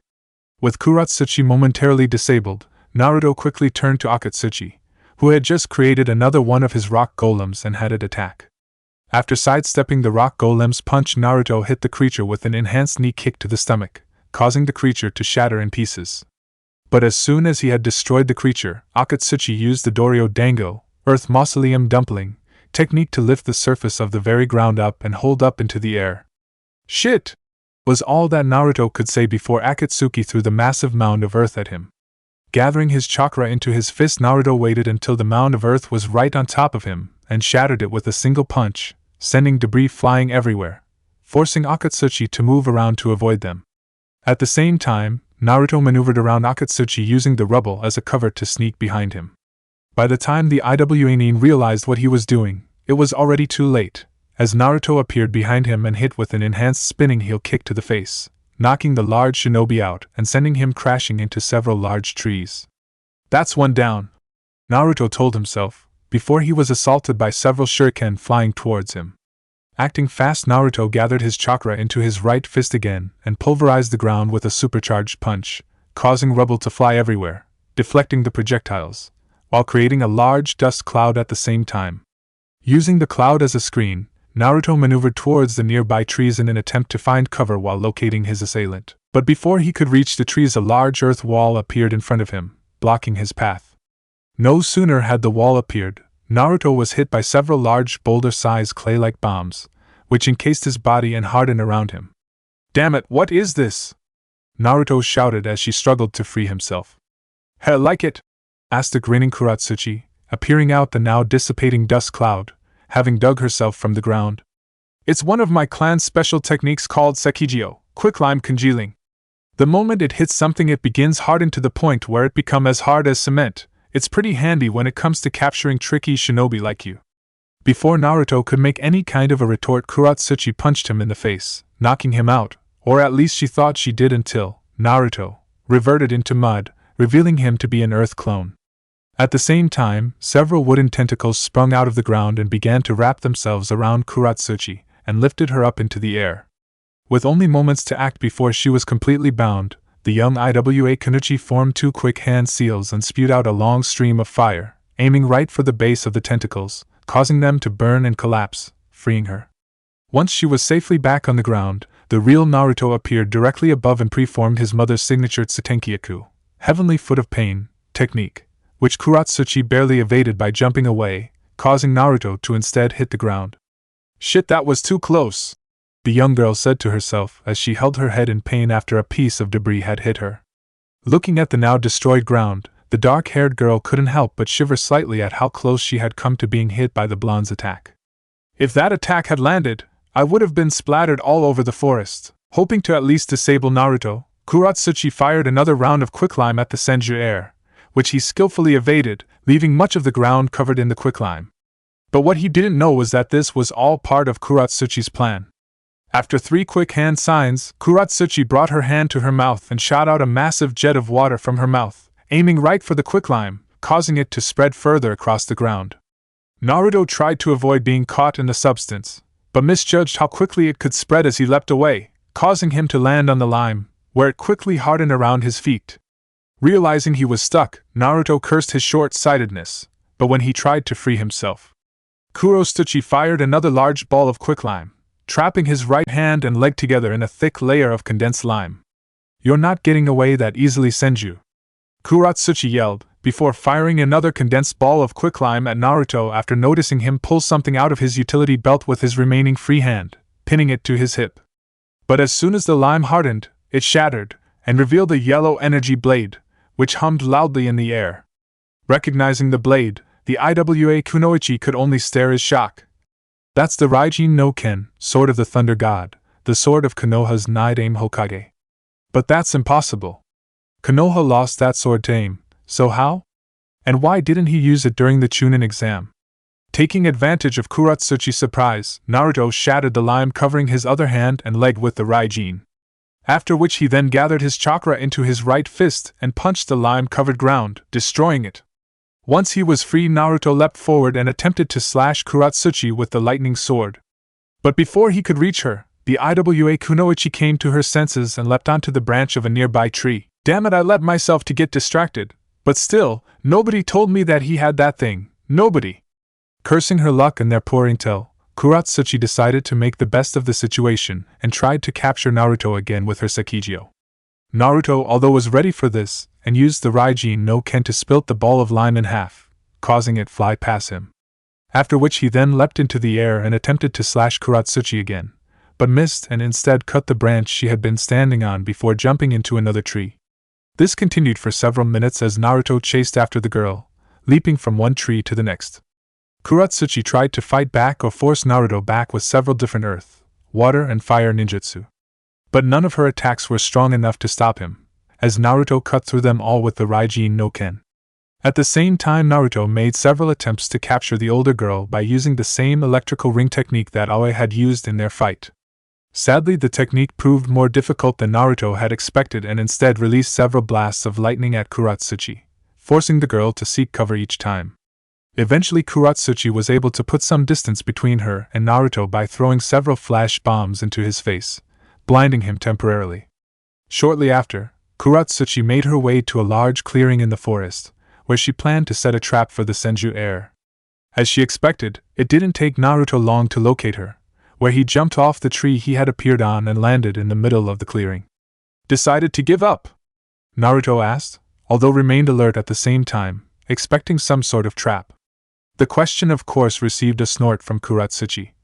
"Hardly, but you should." "Oh, and why's that?" asked Naruto, slowly making his way towards her, leaving only a few meters between them. "This," replied the girl, forming a signal hand sign and shouted, "Doton Doryuso, Earth Style, Earth Flow Spears!" causing several earth spears to shoot out of the ground. Thanks to his quick reactions, which he developed from years of bombardment training with his mother, Naruto was able to evade the earth spears easily enough. But as he continued to avoid the earth spikes, he noticed that Kuratsuchi was driving him to a specific location in the clearing with her earth spikes. Fearing that he was being led into a trap, Naruto began to form hand seals for a jutsu, but just as he had finished the last hand sign, Kuratsuchi activated the exploding notes that she had hidden underneath the ground, causing them to explode right underneath Naruto. Keeping her guard up, Kuratsuchi waited for the smoke from the explosion to die down, knowing that Naruto could easily be waiting for her to lower her guard. When the smoke finally dissipated, she saw Naruto in the center of a small crater, lying face down on the ground, motionless. Wanting to make sure that she had actually killed him this time, the young Kunoichi cautiously made her way over the blonde and went to check his pulse. Feeling nothing, she let out a sigh of relief and smiled. But the moment she had done this, Naruto exploded into a shower of leaves, which quickly began to circle around her like a whirlwind.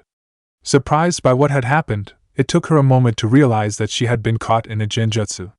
Knowing what she needed to do, Kuratsuchi used the genjutsu kai technique to disrupt the illusion, causing it to fade away.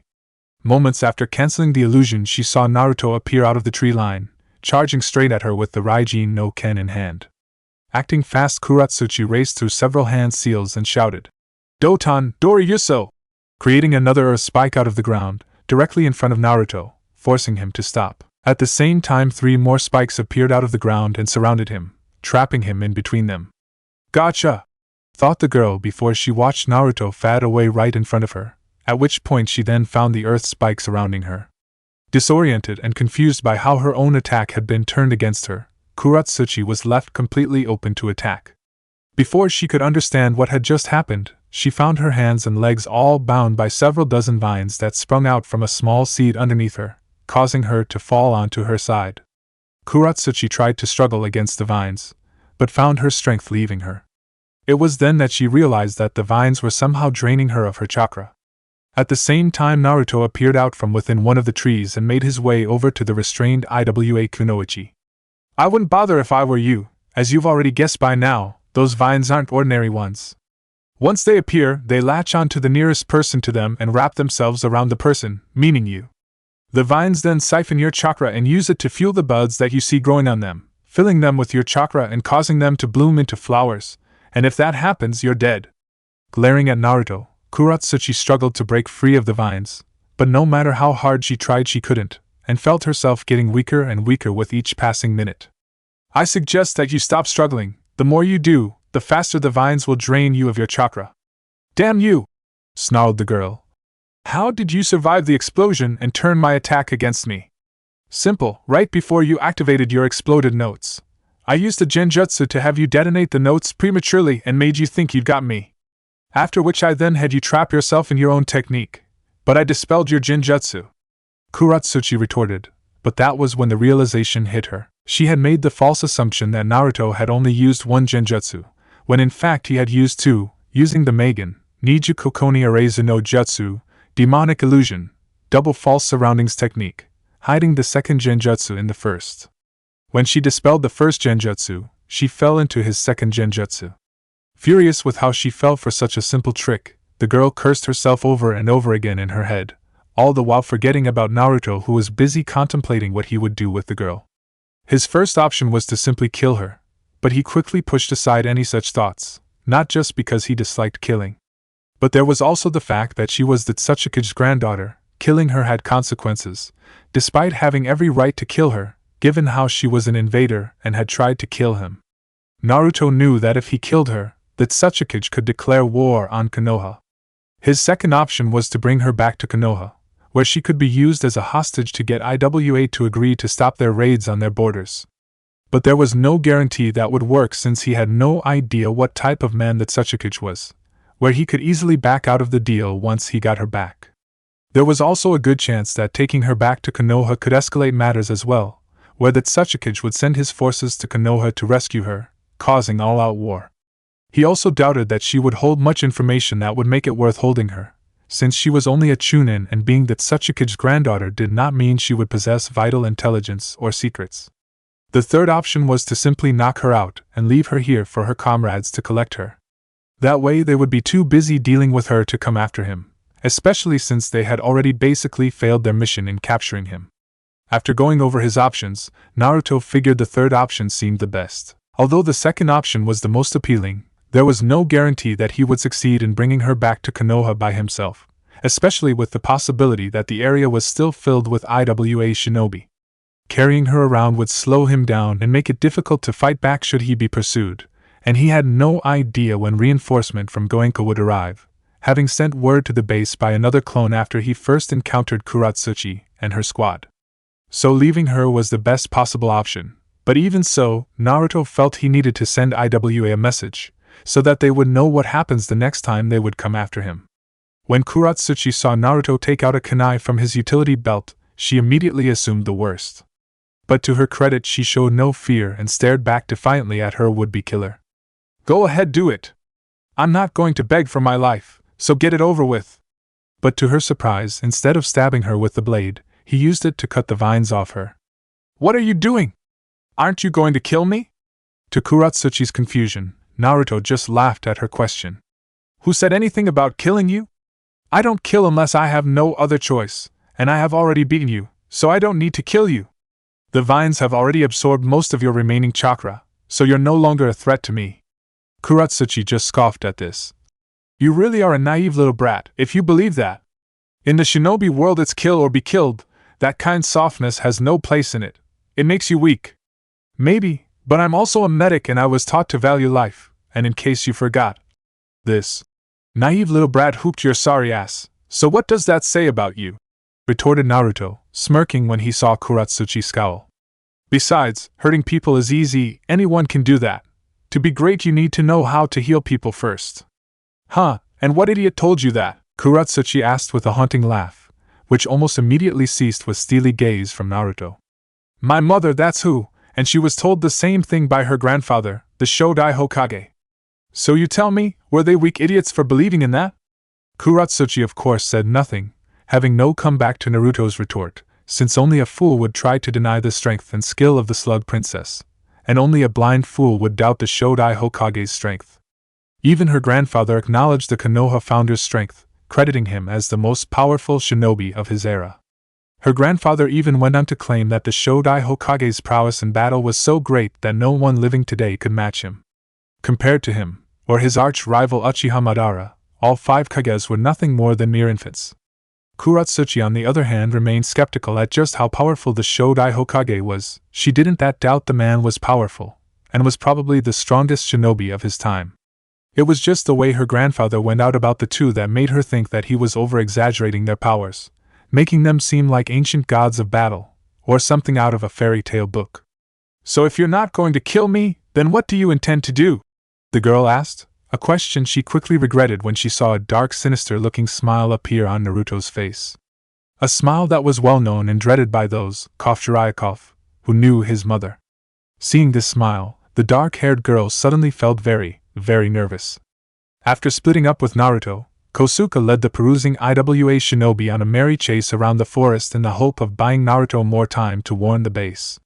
But after an hour of running through the forest, the IWA partly finally cornered him by splitting into 3 separate groups and outflanked him. Surrounded and with nowhere to run, Kosuke decided to stand his ground and fight, engaging the IWA Nins in close combat. Despite being vastly outnumbered, Kosuke was able to hold his own, killing several shinobi with his short sword. But after killing his 8 shinobi, he was forced to jump into the air when an unknown assailant attacked him with an earth ninjutsu. Seeing an opportunity, several of the IWA shinobi threw their kunai at Kosuke, thinking he was helpless in midair. But he quickly proved them wrong when he deflected most of the projectiles with his sword and wok. Sadly, a few did hit him, wounding him and causing him to lose his sword before finally crashing into a nearby river. After falling into the river, Kosuke was immediately assaulted again by the unknown assailant, who used another powerful earth ninjutsu in an attempt to bury him under an avalanche of dirt. Acting fast, Kosuke used the Suijin Hiki, water formation wall, technique to create a large wall of water to block the earth avalanche. But once he was out of the water, he came under assault again by the IWA shinobi using the IWA Nadar no Jin, rock avalanche formation, to overwhelm him with sheer numbers. Realizing what they were trying to do, Kosuke countered with Shuriken Kage Bunshin no Jutsu, Shuriken Shadow Clone technique, which he learned from the Sandaime Hokage, turning one shuriken into hundreds. With it, Kosuke was able to take out the entire group, but before he could even acknowledge what he had done, he suddenly felt his foot being stabbed. Looking down, he saw an IWA shinobi emerge from the ground, holding the kunai that stabbed his foot. But before he could do anything about it, 2 more IWA Nins appeared out of the ground and surrounded him. With only seconds to act, Kosuke separated his leg, revealing it to be a prosthetic with a blade hidden inside it. He then used the blade to stab the first IWA Nin and slash at the other 2 before jumping away, leaving the prosthetic limb behind, which exploded seconds later, killing the 3 shinobi. After landing on the other side of the river, Kosuke fell to his knees, exhausted from fighting so many shinobi. But his attention soon turned to the tree line on the opposite side of the river, when he heard someone call out to him. "Having trouble, old man?" Looking up, Kosuke saw an Iwa kunoichi walking towards him. The kunoichi had long brown-colored hair which she had tied to form a ball on top of her head, using what appeared to be a knitting needle, while two large locks with darkened tips framed the remainder of her face. Her attire consists of a short sleeveless dress, which was further adorned by the presence of numerous bandages that encircle various portions of her body, including her waist and thighs. On her back she carried a long katana that was held up by a length of rope across her right shoulder. "You sure made it difficult for us, for such an old man." Angered by the Aotsuchi's words, Kosuke glared at her. "Difficult? Difficult, you say? You sacrifice your own subordinates like they were nothing. Is that your way of doing things?" Unaffected by Kosuke's words, Aotsuchi stared back at him with a blank look and replied, "If you're ordered to give your life, you obey, simple as that." After which she then began to smile, as if she had done nothing wrong, disgusting Kosuke. "Besides, isn't that what subordinate are supposed to do?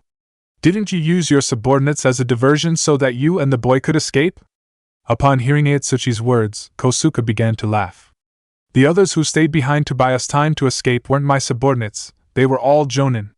They did so that Naruto-san and I could escape. I am their subordinate, as I am only a genin, and for your information there isn't a single shinobi in Konoha who would needless sacrifice the life of a comrade."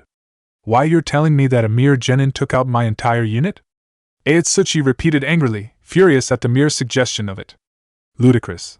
The very idea is completely ludicrous." Slowly drawing her sword from her back, Aotsuchi began to slowly walk towards the elderly man. "Don't think for one second that your death will be quick or painless, old man. I will make you suffer for the humiliation you have just caused me." Smiling cruelly, Aotsuchi licked her lips in anticipation of what she planned to do to the elderly shinobi. "I'll cut your body up into little pieces." Wounded and with little energy left to fight, Kosuke closed his eyes, resigning himself to his fate. But just as Aotsuchi neared him, a sudden hail of saban needles flew out of the trees behind him, forcing Aotsuchi leap back to avoid them. Shortly after, a figure appeared in front of Kosuke. Looking up, the old man was surprised to see it was Naruto. "And Naruto-san, what are you doing here?" "Sorry, old man, but I was worried and I couldn't leave you to face all these guys alone." "Naruto-san, you should not have come here." Smirking, Naruto glanced back at the elderly man. "Don't worry, I have no intention of dying here, nor will I allow a comrade to give his life for me." Hearing Naruto say those words, Kosuke could not help but be reminded of the Naidame, the Sandame and the Yandame Hokage, each saying similar words to him at different times of his life. "Heh, so you're Senju Naruto, looks like Princess screwed up, big surprise," sneered the woman, recognizing Naruto from the photograph she and the rest of her group had been given. "Oh well, more glory for me for when I bring you back to Iwa." Upon hearing the real reason why Aotsuchi and the other Iwa shinobi had come here, Kosuke was both surprised and confused. Surprised that Iwa would send so many shinobi just to capture Naruto, and confused by how Iwa even knew that Naruto would be here in the first place. "You want me, then come and get me," Naruto retorted as he fell into a fighting stance. Seeing this, Aotsuchi couldn't help but laugh, finding the idea of Naruto fighting her laughable. "Puff, do you really think that you can take me, kid? You may be talented and all, but you're still just a newly made chunin, while I'm a seasoned jonin. Heh, rank means nothing when it comes to skills. Guess you didn't learn that after your entire group got wiped out by Kosuke-san, a genin." Not liking being reminded of what had just happened to her group, Aotsuchi glared angrily at the Senju heir. "Listen, kid, I'll make you a deal. Surrender and come with me peacefully and I'll let the old man go."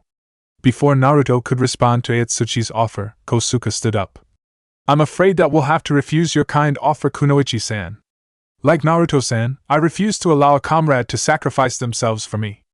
Having enough of the old shinobi, Aotsuchi decided to take them both out in one go, where she stabbed her katana into the ground, formed 5 quick hand seals and yelled, "Doton Doskiryu, Earth style, Earth and Stone Dragon," creating a massive dragon made out of earth.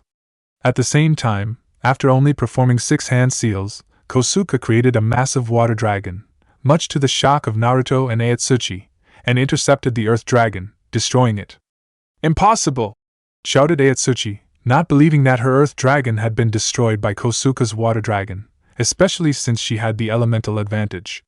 But before she could even get over her shock, Naruto appeared right in front of her and hit her with a supercharged punch right to the stomach, sending crashing through a dozen or so trees. With Ayatsuchi defeated, Kosuke fell to his knees again, his remaining chakra all but spent. "Hey old man, you okay?" a concerned Naruto asked, after jumping over to Kosuke and helping him up. Yes Naruto-san, I'm fine, just tired and a little sore this old body of mine isn't as spry as it used to be," the old man replied, half smiling. But his smile soon faded and he quickly adopted a serious look. "You should not have come back for me Naruto-san, you should have gone for help at Goenka." In response Naruto just smirked at the old man. "But I didn't, I'm just a clone, the real me headed to Goenka, not that it matters now, given how they were after me." Surprised by this news, the old man could help but laugh. I see. The real me didn't like the idea of you going against all those IWA shinobi by yourself and created me to back you up. I would have been here sooner, but I had to circle around the IWA shinobi so that they wouldn't detect me. But I guess in the end you didn't need my help after all," remarked the clone, remembering the number of dead IWA shinobi he saw as he made his way to Kosuke. "Perhaps, but I appreciate the thought either way Naruto-san," Kosuke replied with a smile before he groaned in pain from his earlier wounds. After a quick look at Kosuke's wounds, the clone decided that it would be best to find a more secure location before treating Kosuke's injuries. As they made their way through the forest, the clone decided to ask Kosuke something that had been wondering. "Kosuke-san, how is it that you were able to perform the Tsuryudan no Jutsu, water dragon technique, with so few hand seals? I mean when I use it I have to perform 44 hand seals. With enough skill and training a shinobi can reduce the number of hand seals needed to perform certain jutsu. But it takes a great deal of training to do so. Your ancestor the Minato Hokage could produce a water dragon on a much larger scale, using just the moisture in the air, which shows just how great his skill and mastery was." Already aware of the Minato Hokage's skills in water ninjutsu, the clone nodded, having heard stories from Tsunade, Jiraiya and the Sandaime. He had also seen the former Hokage's skill firsthand from the invasion, where he saw him create a water dragon with just one hand seal. What he hadn't expected was someone else to do it to a similar level, having believed that only the Minato Hokage could do such a thing. Once they were in a secure enough location, the clone laid Kosuke down and created several more copies of himself. He then ordered them to make a perimeter around them, so that no one could sneak up on them. He also dispelled an extra clone so that the real Naruto would know where to find them. After the other clones had left, the original Naruto clone began treating Kosuke for his injuries, while examining for any less obvious ones. "So how are you feeling now Kosuke-san?" the clone asked, once he had finished healing the elderly shinobi. "Much better thank you," an appreciative Kosuke replied while sitting up. "Still you should take it easy, you used up a lot of chakra at the end and it'd be a while before you regain it naturally." Smiling at the young man's concern, Kosuke nodded. "You're a good boy Naruto-san and a fine shinobi. I'm certain your father, the Yondaime Hokage, would be very proud of you." At the mention of the Yondaime being his father the clone gasped, but before he could deny it, Kosuke raised his hand up to stop him. "You needn't worry Naruto-san, I shall tell no one the truth. I understand the reasons why it needs to stay secret." How did you know?" "I may be old, but I'm not senile, at least not yet," Kosuke replied with another smile. "I knew your father when he was your age, and watched him become a great shinobi. You remind me of him, not just in appearances, but in personality as well. In fact, it was what you said about never abandoning a comrade that confirmed what I already suspected." "Really?" "Yes," said Kosuke, nodding his head. "Many years ago, I went on a mission with your father to retrieve a scroll from Kumo. During the mission I tried to sacrifice myself so to allow your father to escape with the scroll. But your father would not allow this. He not only saved my life but defeated the Kumo shinobi as well. Afterwards he, much like you, told me that he would not allow a comrade to give their life up for him." When Kosuke finished his story, Naruto couldn't help but smile, since it made him feel that little bit closer to his father. Not long after, the two were soon joined by the real Naruto, who was accompanied by 2 other Konoha shinobi from Goenka base. Upon arriving, the other Konoha shinobi informed Kosuke that they had sent reinforcements to aid Kushina and the others and that they should arrive shortly. With the area now secured, the real Naruto deactivated his clones, allowing him to receive all their information, including what Kosuke told his clone, which Naruto kept to himself so not to cause a scene in front of the other shinobi. By daybreak, Kushina and their team arrived with the few shinobi from Goenka base, with little injury, much to Naruto's relief. Upon arriving, she informed them that the remaining IWA shinobi had retreated back across the border after they learned that the forces from Goenka base were nearing them. So you're saying that the entire attack was all just one big diversion, just so that they could capture you? Asked Kushina after Naruto finished telling them about his fight with Kuratsuchi and her squad. That's what she said, Naruto answered. Although killing me was also an option for them. I can confirm Naruto-san's story, Kushina-san, since the IWA Kunoichi said as much, and was even willing to let me go if Naruto surrendered to her. Kosuke added, Damn, IWA must really want you badly if they sent all those shinobi just to capture you. Takuno remarked, glancing at Naruto, whom seemed slight unconformable with the whole situation. Agreed, said Hayama, joining the conversation. Especially when you consider the fact that both the Sandaime Tsuchikage's son and granddaughter were involved in the operation. What worries me more is how they even knew that Naruto would be with us, remarked Yamato, receiving several nods from everyone. The answer, of course, was obvious. Somewhere in Konoha they had a spy who was supplying IWA with detailed information about their operations. Turning to his student, Yamato suddenly asked, Tell me, Naruto, after you defeated the Tsuchikage's granddaughter, what did you do to her? Well, I didn't kill her if that's what you're asking, the blonde replied. I didn't want to give IWA any more reason to come after me. And I knew bringing her back to Konoha wouldn't do much good since we would have to hand her back to IWA anyway. So you let her go then? Takuno asked. Well, I wouldn't say that, replied Naruto with knowing smirk, which caused the group to look at one another in concern. Shortly after regaining conscious after being knocked out by Naruto, Akatsuchi made his way over to Raku, who had been left completely immobilized by the senbon needles Naruto hit him with. After removing the needles and giving him an antidote for the poison, Akatsuchi went to wake up the rest of his squad, who were still knocked out from Naruto's knockout gas. Once everyone was awake, the group quickly began to search for Kuratsuchi and Naruto. Following the tracks and trail of damage left from the fight, the IWA group soon found their leader. But when they did, her condition was not what they expected. Instead of finding her dead, injured or even knocked out, they found her wrapped up from head to toe in vines, hanging from a tall tree, with a large note attached on her chest that said, One spoilt arrogant rock princess wrapped up and ready for delivery. Courtesy of Senju Naruto, P.S. Next time, send your best.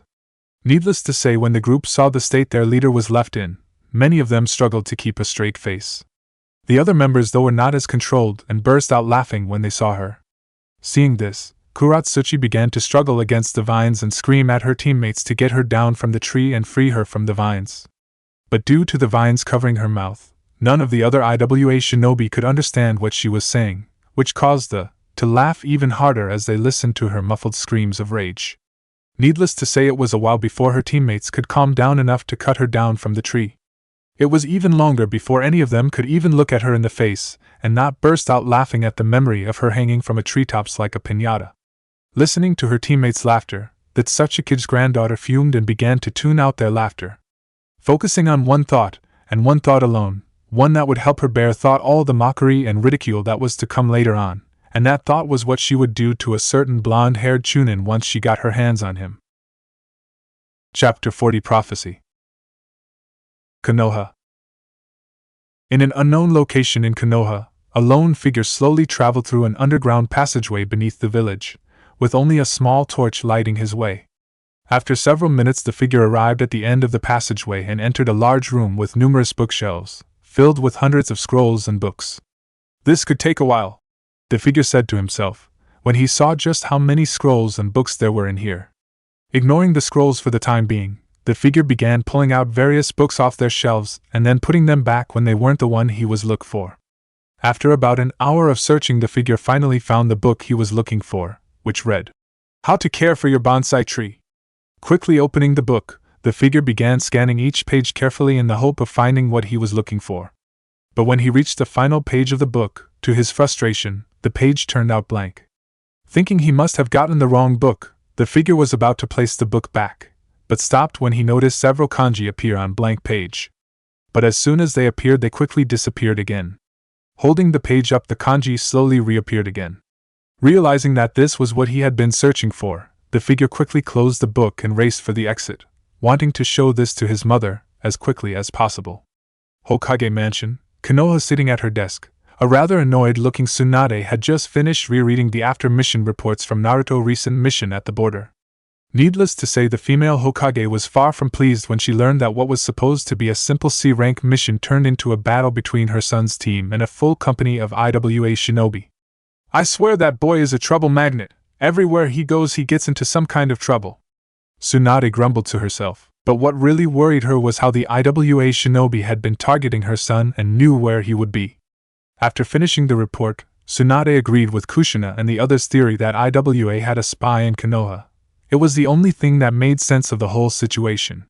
Shortly after finishing reading the report, the Tsunade heard a loud knock on the door. Responding with an "Enter," the door opened and revealed Shimura Danzo.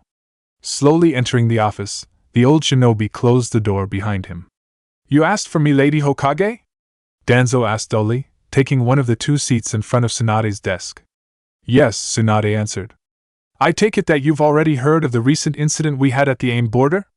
"Indeed I have. It was fortunate that your son and his team were able to hold out against such a large raiding force until reinforcements arrived. But I suspect that is not exactly the full story, given how you summoned me here." "Yes," answered Tsunade. "I've classified the exact details of the mission due to some trouble issues that have come to light." "Such as?" inquired the old shinobi, raising left eyebrow. "According to the reports, the IWA plan was to kidnap Naruto and kill everyone else and make it look like AIM was responsible. Where we would then respond by breaking our pact with AIM and retaliate, which would then lead to all-out war," finished Danzo, to which Tsunade just nodded. "You are certain of this?" "We are," Tsunade replied. "The IWA shinobi specifically targeted Naruto, and after searching some of the bodies, Kushina and her team found several AIM headbands on them. Also, according to the reports, Sandaime Tsuchikage's son and granddaughter were among the group." Upon hearing this, Danzo's left eyebrow rose again. "A bold plan by IWA. Clearly they see your son as a dangerous threat if they went to such extremes just to capture him. But it still begs one question: how did they know that your son would be there?" "That's why I've asked for you. You suspect a spy?" "Yes," said Tsunade. She didn't like the idea of asking Danzo for help. But the fact was he was the best person to find this spy. Due to his many years as the leader of Root, Danzo had certain skills and contacts that would be useful in finding the spy, and despite her distrust of him, she knew he was loyal to Konoha and would not tolerate a spy. It's the only explanation as to how they knew that Naruto would be there. Do you have any suspects? I've had ANBU investigate the matter quietly, and they believe the spy to be in the mission department. That would be the most logically conclusions, replied Danzo, nodding his head slowly. As part of the mission department, the spy would have access to key information, such as the names of shinobi who are assigned to specific missions, and where they would be assigned to. Correct, so you can understand why we need to do this quietly and find this person as quickly as possible. So long as this spy remains unidentified, all our shinobi are in danger. But if we're not careful, the spy could flee before we have a chance to capture and interrogate them. Agreeing with this, Danzo nodded again. If I may make a suggestion, I think it might be wise to have your son leave the village for a time. Narrowing her eyes, Tsunade stared directly into the old man's eyes. And how exactly would that be wise? As you just mentioned, so long as this spy remains unidentified, all our shinobi are in danger, especially your son. IWA is clearly desperate to capture him. The fact that the Tsuchikage sent his own son and granddaughter to capture him proves that, and after what happened at the border they may become even more desperate. You're suggesting that they may try to capture Naruto here? Tsunade asked in surprise. It is a possibility, answered Danzo. Until we've identified and captured the spy, we have no idea how far Iwa's infiltration has reached. For all we know, IWA could have several spies in the village waiting to be activated, and if they cannot capture him, they may simply kill him. I will take your advice under consideration, Tsunade replied calmly, while maintaining controlled facade.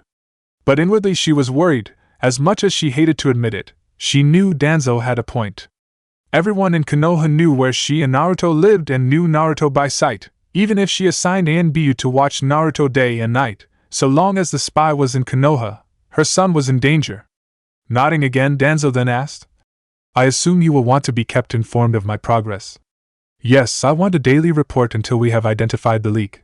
My ANBU will assist you in the investigation, but you're not to make any move or arrest without my permission, am I understood? Showing no emotion, the old war hawk nodded and replied, Yes, Lady Hokage, before moving towards the office door. But before his hand could even touch the door handle, the double doors burst open with someone racing and shouting, Mom, I found it. I found the map to the Valley Oug. Right before they bumped into him. Looking down, Danzo saw Naruto picking himself off the ground. At the same time, a concerned Shizen entered the office. I'm sorry, Hokage-sama. I tried telling Naruto that you were in a meeting, but he rushed past me before I could stop him. It's fine, Shizen. Danzo was just leaving. You should be more careful of where you are going, Naruto-san, said Danzo, helping Naruto up. Yeah, sorry about that, replied Naruto, feeling more than a little uncomfortable with how Danzo was still holding his hand and staring at him. Accepting Naruto's apology, Danzo nodded and let go of the boy's hand before leaving the office, where Shizen closed the door behind him. So Naruto, what was so urgent that you needed barge into my office shouting? Tsunade asked. I found the book that Hashirama told me about. You know, the one that leads to the Valley of the Four Winds. Remembering the conversation she had with her son after his near-death experience, Tsunade nodded and signaled him to show her the book. But when she looked at the page she saw nothing. It was only when Naruto told her to touch the page that writing began to appear, giving directions and clues on how to supposedly find the valley. Surprised by how the writing suddenly appeared, Tsunade began to rub the paper between her fingers and frowned. Shizen, can you take a look at this page and tell me if you can see the writing? Taking the book from her teacher, Shizen tried to read the page, but before she could, the writing disappeared. I can't, the writing is gone. Are you touching the page with your fingers? Asked Tsunade. When Shizen indicated that she was, the female Sannin smirked as it confirmed what she suspected. I figured as much. That page isn't made out of ordinary paper. It reacts to a person's chakra whenever they touch it. You mean it's like affinity paper? Said Naruto. But instead of revealing a person's nature affinity, it reveals the directions to the valley. Correct. But if that's true, why doesn't the directions appear when I was touching the paper? Asked Shizen. My guess is that the chakra only reacts to the Shodai's chakra, and since both Naruto and I are related to the Shodai, the paper will react to our chakra, Tsunade answered. My grandfather must have wanted to make sure that only someone related to him could find the valley. Then that proves what Hashirama told me, said Naruto. The fact that he went to so much trouble proves it. Tsunade was of course forced to agree. When Naruto first told her about the valley, she was naturally a little skeptical, having never heard of the place, and had asked Jiraiya to ask the Toad Sages if they knew anything about the valley. But despite Jiraiya's best efforts, he learned very little, as the Toad Sages were rather reluctant to share any information on the place for some reason. When asked, the Toad Sages simply said that they had an agreement with the residents of the valley to reveal nothing about them. The only things they would say about the residents of the valley were that they were peaceful, but secretive, and were very powerful. Taking the book from Shizen, Tsunade reread the directions and clues again. From what she could tell, it would take a few weeks to get to there, if not longer. When Naruto asked if he could be allowed to go, she hesitated. The recent incident at Aim no Kuni, Rain Country, border had made her fearful of letting her son leave the village. Even if the residents of the Valley of the Four Winds could help her son fully master his Mokuton powers, the risk of him being captured was still too great, in her mind. But at the same time, Danzo's words about the IWA spy rang in her ears. If IWA really did have more than one spy in the village, and if Tsuchikage was desperate enough, they could order the spy to kill him. Until they found this spy, Naruto was in danger, whether he left the village or not. I will consider it, but I need some time to think on it, so until I have decided, you'll remain at the estate, am I clear? Knowing that this was the best answer he was going to get out of his mother, Naruto sighed and nodded. Ever since he returned to the village, his mother had been even more protective of him, and had him restricted to their estate. Even when he was allowed to leave, he was certain that his mother had been watching him, or was monitoring him through the Hokage's crystal ball. He understood that she was worried and was only trying to protect him, but he felt like a prisoner in the village. IWA, the Tsuchikage's mansion. Sitting at his desk, the Sandaime Tsuchikage massaged his head in the hope of stemming his growing migraine, which had been forming ever since he began reading his son's report. What should have been a simple enough mission turned into nothing short of an absolute disaster. Of the 80 shinobi that he sent to support his son and his team, 56 were killed. On the return journey, they lost another 4, along Atsuchi, who had been wounded after battling both Senju Naruto and another shinobi, when they were ambushed by an aimed patrol. Of the remaining 20, 8 were wounded, 3 of which were serious and needed to stay in the hospital for a week or more. What was even more aggravating was that they had the Konoha group outnumbered 14-1, and yet they still managed to overcome them and inflict heavy losses. After finally finishing reading the report, the Sandaime glanced up at his son, who was standing in front of his desk. "Is there anything else that you haven't mentioned in this report?" "Only this," his son replied, taking out the note that Naruto had left on Kuratsuchi from when he defeated her and laid it on father's desk so that he could read it. As soon as the Tsuchikage had finished reading the note, the old Kage crushed the note in his hand and growled, "Arrogant little brat!" and glanced up at Kitsuchi. "How is she?" "Fine, minor injuries. Her pride is hurting more than anything else." Nodding, the Tsuchikage let out a long sigh. "I'm calling off your mission, at least for the time being. After this incident, Tsunade will more than likely keep the boy inside the village for some time. I'm also ordering our spies to stand down and not to attract attention to themselves. You think the Hokage suspects that we've spies in the village? I would if I was her. And we can't afford to lose the spies we have in Konoha. It's taken us years just to get them where they are now." Seeing the logic behind his father's reasoning, Kitsuchi nodded in agreement. "I think it would be also prudent that we strengthen our forces along the southern and eastern borders. It's possible that Konoha may retaliate after our attack." "Agreed," nodded the Sandaime, although he doubted that Konoha would retaliate, given how the mission failed and resulted in heavy losses for IWA. Still, there was always the possibility that he could be wrong, especially if Danzo got involved. Unlike the Sandaime Hokage, Danzo was not a forgiving person, a trait that both he and Inoki shared.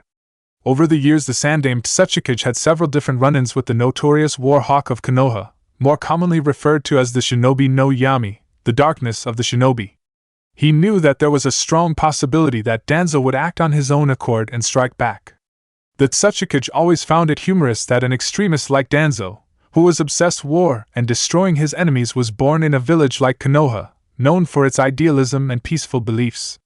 For the next hour, the Tsuchikage and his son discussed how they would increase their border defensives. Once they had finished, Kitsuchi left his father's office to inform his daughter of the Tsuchikage's decision on their mission to capture Naruto, leaving Inoki alone in his office to begin writing up orders. A week after finding the directions for the Valley for the Four Winds, Naruto waited outside his mother's office, having been summoned by her. When he arrived, he met Shizen at her desk, who told her his mother was in a meeting at the moment and would see him shortly. After waiting for about 10 minutes, Naruto heard his mother's voice over the intercom asking if he had arrived. When Shizen responded that he was, his mother asked her to let him in. No sooner had the double doors opened and Naruto entered the office, he was knocked down to the floor by a bright yellow blur that shouted, "Naruto Keiyuen." By the time Naruto regained his senses, he found Ino on top of him, hugging him tightly. "I've missed you, it's been ages." Hey Ino, it's been a while, good to see you too," gasped Naruto as he struggled to breath from Ino's hold. How the girl could be so strong at times made Naruto wonder if she was somehow taking secret lessons from her mother. Looking up, Naruto saw the rest of Team 8 standing in front of his mother's desk, laughing at the two blondes, with the exception of Shikamaru, who simply looked bored and stared out the window. Surprisingly, Tsunade remained remarkably calm and showed no anger. But Naruto knew that this was just a facade when he saw her left eyebrow twitch every few seconds, which was a clear sign that she wasn't happy with what Ino was doing. "Ahem, now that Naruto is here, perhaps we can get to matter at hand, if you don't mind?" Tsunade asked all too sweetly. Recognizing the tone in her voice, Naruto knew his mother was struggling to rein in her temper, so he quickly pushed Ino off him and got back onto his feet. Somewhat disappointed with how Naruto pushed her off him, Ino tried to keep hold of his arm. But after catching a glimpse of Tsunade out of the corner of her eye, and somehow sensing her displeasure, the blonde girl wisely decided to let his arm go and settle with just standing next to him. "So is there something I can help you with, Hokage-sama?" Naruto asked, using his mother's official title, since when in front of other shinobi he was to refer to her as it. "Yes," replied Tsunade, adopting an official tone. "I asked you here because I have decided to allow you to go on your search for the Valley of the Four Winds." "Really?"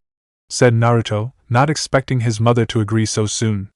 When his mother nodded, the young blonde had to fight hard to keep from shouting, "Yes!" Will Kushina-sensei and Yamato-sensei be coming too? No, answered Tsunade, shaking her head. To keep your search secret, and maintain the ruse that you are still in the village, they will remain here. If they were to leave with you, people may become suspicious. I've already explained the situation to Asuma and his team, which is why I'm assigning you to Team 8.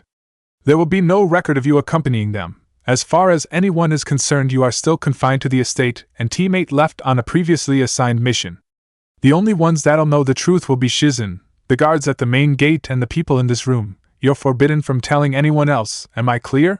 At which point she gave Ino a rather intense-looking stare, knowing the Yamanaka girl's reputation for gossiping. After everyone had indicated that they understood, Tsunade nodded. Good, you'll leave first thing at dawn so to lessen the chance of anyone seeing you leave and head for Shimizu Temple, which is where the directions say to go first. From there Naruto will lead the way. Once everyone understood what they were to do, Tsunade dismissed the group, allowing them to leave and prepare for tomorrow. But as Naruto and the others left the office, no one noticed a small black mouse that had been hiding in corner of the room leave with them. XXXXX later that day, deep beneath Konoha, Danzo met with one of his agents, Sai, who was debriefing him on what happened in Tsunade's office.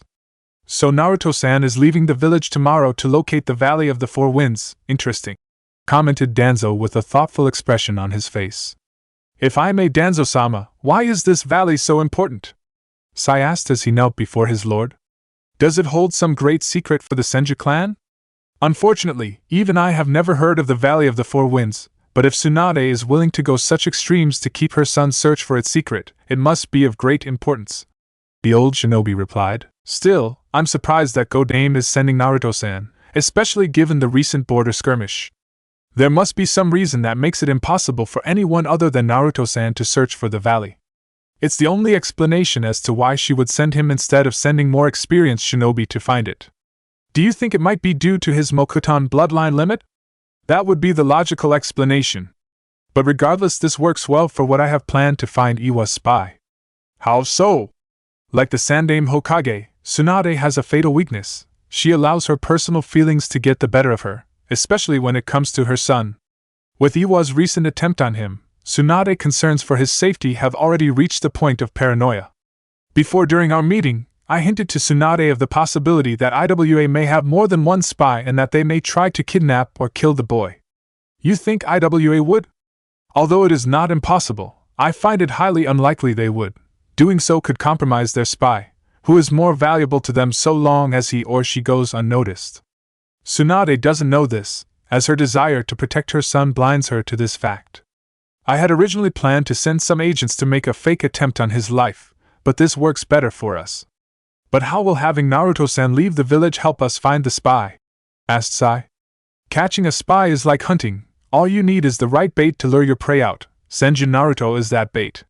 That's why I want you to intercept the assignment forms before they reach the mission department and add in Naruto-san's name to Asuma-san team and list their destination as Shimizu Temple.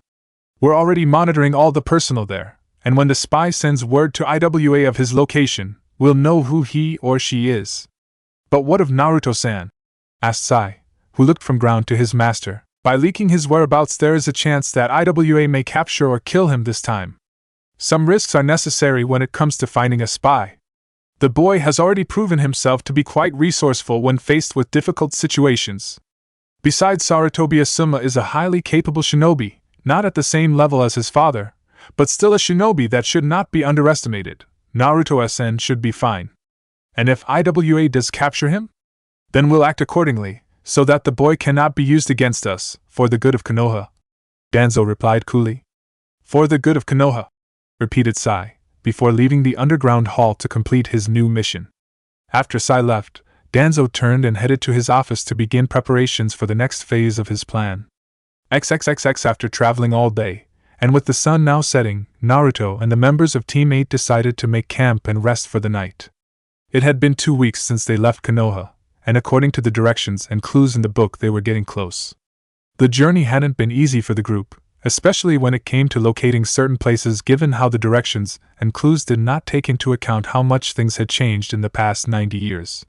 Fortunately though, with the help of Soma and Shikamaru, they were able to decipher the more difficult directions and clues in the book and figure out where to go. As soon as camp had been set up, Naruto started cooking dinner with Choji assisting, while Ino and Shikamaru gathered water and wood, and Asuma went to set up traps and go on lookout duty. Once dinner was ready, everyone gathered around the campfire to eat. This is really good," Ino complimented, as she took small bits of her stew, since she was on another one of her diets, and didn't want to gain weight. "Yeah, this is really good," agreed Choji, who had just finished his first bowl and was on his second. "Arf," replied Kuramaru before he went back to eating his share of the stew. Originally Naruto had planned leave the small half-wolf back home in Konoha with his mother and Shizen. But the small pup refused to be left behind this time and followed after the group. When Naruto introduced the pup to the group, Ino almost immediately fell in love with the adorable pup, cooing at how cute he was. Kuramaru on the other hand became wary of the Yamanaka heiress after she tried to tie a pink ribbon around neck, which Naruto thankfully prevented. "Thanks, Shizune taught me, although Kosuke-san gave me some pointers too," replied Naruto. "Kosuke-san does know his stuff when it comes to cooking," nodded Asuma, having worked with the old genin on several occasions. As Naruto and the others continued to talk amongst themselves, Shikamaru, who had been keeping quiet most of the day, decided to ask Naruto something that had been on his mind for most of the journey. "So Naruto, what exactly is so important about this valley that the Shodai Hokage decided to hide directions to it in a book about caring for a bonsai tree?" At this question the other members of Team 8 all turned to look at Naruto. The blonde boy of course wasn't surprised by the question. In fact, what surprised him was that it took Shikamaru this long to ask. Figuring that they would find out sooner or later once they arrived at the Valley of the Four Winds, Naruto decided to share with the reason for why they were looking for the valley. "The reason why we're looking for the Valley of the Four Winds is because it may hold secrets that may help me master my Mokuton bloodline limit," answered Naruto, at which point everyone began to listen very carefully at what he had to say. "How exactly can it help you master your bloodline limit?" asked Shikamaru. "According to what the Shodai told me," began Naruto, but before he could say anything more, Ino interrupted him. "Wait. The Shodai Hokage told you how?" "He probably told him when during the invasion when Orochimaru revived him and the Naidame Hokage," Asuma explained before Naruto could answer. "Am I right?" Not really wanting to explain his near-death experience to everyone and have them all think he might be crazy, Naruto just nodded and continued with explanation. "According to what the Shodai said back before Konoha was founded, when he was around my age, during the Great Clan Wars, he left our clan to do some secret training to master his bloodline limit, where by pure chance he found the valley. The people there then helped him master his Mokuton powers to their fullest extent. So you're hoping the people there can help you the same way they helped the Shodai Hokage in mastering your bloodline limit?" discerned Shikamaru, when Naruto just nodded. "I can see why the Godame felt the need to keep the goal of the mission secret. There are a lot of people who would be interested in that valley and stop at nothing to find it, especially if they knew it held secrets to unlocking Mokuton," Asuma remarked. He knew that if the wrong people learned of the valley it would be disastrous for everyone. Shortly after finishing their discussion on the valley, Ino excused herself from the group and moved behind trees, saying that she needed to powder her nose. After she left, Choji, who had just finished his 8 bowl of stew, decided to ask Naruto something. "Hey Naruto, what exactly do you put in this stew to make it taste so good?" "Nothing special," shrugged Naruto. "I just added some ingredients that I would use in some of the remedies, which help give more energy and make the food taste better." "What sort of ingredients?" Choji asked, hoping that Naruto would share his secret so that he could suggest it to his mother when cooking. Placing his bowl down, Naruto took a small pouch from his utility belt and poured the contents out, revealing several mushrooms, weeds, dead insects, and a small dead lizard. "I use these." Upon seeing the contents of Naruto's pouch, Asuma suddenly felt very ill. "Why you put that stuff in the stew?" "Yeah," shrugged Naruto, not really seeing the problem. "When I'm making remedies I often dry things like these holding up the dead lizard out and crush them into powder." Fighting the urge not to throw up, and silently swearing never to get sick again, the son of the Sandame passed his half-unfinished bowl of stew to Choji. The young Akimichi of course took the bowl without compliance since food was food as far as he was concerned, and if it tasted good then it didn't bother him. Shikamaru was also not bothered by the revelation since he was familiar with such things. His clan helped make most of the medicines and remedies in Konoha. After coming to terms with what he had just eaten, Asuma glanced over to the trees where Ino went behind and then turned Naruto and quietly said, "A word of advice, Naruto, never tell Ino about any of this. If she found out that you got her eat dead insects and lizards, she'd kill you, crush or no crush." "He's right. If Ino finds out about any of this, you're a dead man," added Shikamaru, while Choji, who was still easting, just nodded in agreement. Taking their advice, Naruto quickly gathered his ingredients and put them back in his pouch before Ino came back so that she would never know what she'd eaten. Elsewhere, a mile away from the Konoha camp, 2 squads of IWA shinobi watched the campfire from the distance. Leading the 2 squads was the Tsuchikage's son Katsuchi, accompanied by his daughter Kuratsuchi and the rest of their team. "So do we attack?" asked Kuratsuchi. "No. The Tsuchikage's orders were clear," replied Katsuchi. After the disaster at the Konoha border, the Sandaime Tsuchikage suspended all operations involving Naruto for the time being. But before he could send word to their spies in Konoha to go quiet, he received word that Naruto would be leaving the village again on a secret mission. Hoping to make up for their failure at the border, both Katsuchi and Kuratsuchi volunteered for the mission. Fearing it to be a trap, the Tsuchikage was reluctant to send them out on the mission. It was only after a lengthy argument that the Sandaime finally agreed, but left them strict orders to observe and to only engage if absolutely certain that it wasn't a trap. "Why not?" demanded the girl. "There are only 5 of them, and 8 of us. Last time there were 6 of them and 80 of us, and you know how well that turned out," retorted her father. "But this time is different," argued Kuratsuchi. "Last time most of them were Jonin, this time there only 1 Jonin. That 1 Jonin happens to be Sarutobi Asuma, the son of the Sandaime Hokage, one of Konoha's top Jonin and a former member of the Fire Daimyo's Shugenin Junichi, 12 Gentleman Guardian Ninja. He's not someone that should ever be underestimated," Katsuchi countered. Kuratsuchi of course tried to argue further, but her father stopped her in her tracks. "Enough, Kuratsuchi! You're letting your personal issues with Senju cloud your judgment. This could easily be a trap. You weren't the one he humiliated," snarled Kuratsuchi, remembering what Naruto did to her after he defeated her, and how people were still laughing behind her back about it. "Besides, we've been following them for almost 2 weeks now. If it was a trap, they would have sprung it by now." "That may be true, but I'm not going to take the chance. Last time we underestimated Konoha and it cost us dearly. I am not going to make the same mistake twice. We will continue to watching them until I am certain we can control the situation, then we'll strike." Knowing that there was no point in arguing with her father any further, the IWA Kunoichi settled with taking out her frustration out by punching the trunk of the tree they were standing on. Shortly after, she just jumped down to the ground and settled against the tree to get some rest, knowing that they had a long day ahead of them. Back at the Konoha camp, after finishing eating his food, Naruto went on guard duty while the member of teammates settled into their sleeping bags to get some sleep.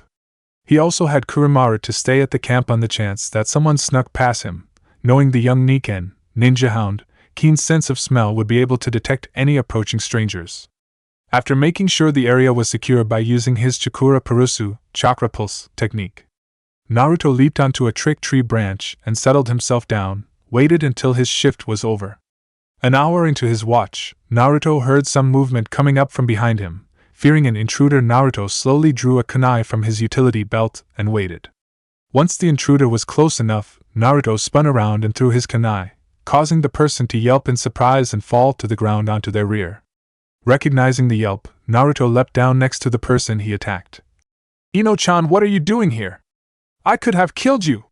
"Sorry, I couldn't sleep, so I thought I could keep you company." Sighing, Naruto held out his hand and helped the young girl up, after which they then leapt back up onto the tree he had been sitting on moments ago. "The moon is really pretty tonight," sighed Ino as she looked up at the full moon glowing brightly in the night sky. "Yeah, it is," nodded Naruto. "And the stars are so beautiful, they're like diamonds," continued the girl as she leaned her head next to Naruto, thinking how romantic this was, just the 2 of them, alone gazing up at the stars. Naruto, on the other hand, was a bit uncomfortable with the situation. It wasn't he didn't find Ino attractive or anything. Fact was, he found Ino to be quite attractive for a girl her age. What bothered him was her attitude. She refused to take her shinobi duties serious and was more worried about stuff like her looks, gossip, boys, and what others thought of her. After a few minutes, Ino lifted her head off his shoulder and turned to her fellow blonde. "Naruto-kun, when we find this valley that we're looking for, would you go out on a date with me?" Surprised by Ino's openness, Naruto said nothing at first and continued to look up at the stars, but after a few minutes, he turned to Ino and shook his head. I'm sorry, Ino-chan, but no. But why? Is it because I'm not pretty enough, that I don't have big breasts? Am I too fat? It's nothing like that. I don't care about stuff like that. You're fine the way you are. Then why not? Sighing, Naruto just shook his head again. Ino, the problem is you only care about things like your looks and what people think of you. You don't take being a kunoichi seriously. You spend most of your time dieting and trying to make yourself look good instead of training and improving your fighting skill. Look at how easily Samui-chan defeated you in the preliminaries of the Chunin exam. Even now, when we're on an important mission, you're more focused on going on a date with me than the mission itself. But I can change, just give me a chance, pleaded Ino, but just shook his head. Ino, you're just proving my point. You don't know what it means to be a kunoichi. You're simply saying you want to get strong so that I will date you. Even if you were serious, it's the wrong reasons for wanting to get stronger. If you keep thinking this way, one day you're going to get yourself or one of the others hurt or killed, which is why I think you should consider giving up being a kunoichi. Why, you don't mean that? Cried Ino, not believing that Naruto would say such a thing to her. I'm sorry, Ino, but I do. If you're not going to take your duties as a kunoichi seriously, then you shouldn't be one. Hurt by Naruto's words, the young girl jumped off the branch and ran back to the camp with tears in her eyes. Feeling awful for making Ino cry, Naruto was tempted to go after her, but stopped himself, knowing it would do no good. Kind of hard on her, weren't you? Asked a familiar voice. Turning to the sound of the voice, Naruto was surprised to see Asuma appear out from behind a nearby tree, standing on a branch. Asuma-sensei, how long have you been here? A while. I noticed Ino sneaking out of the camp and decided to check up on her. I figured she'd come to you, replied the man, before giving Naruto a stern look. Did you really have to be so blunt with her like that?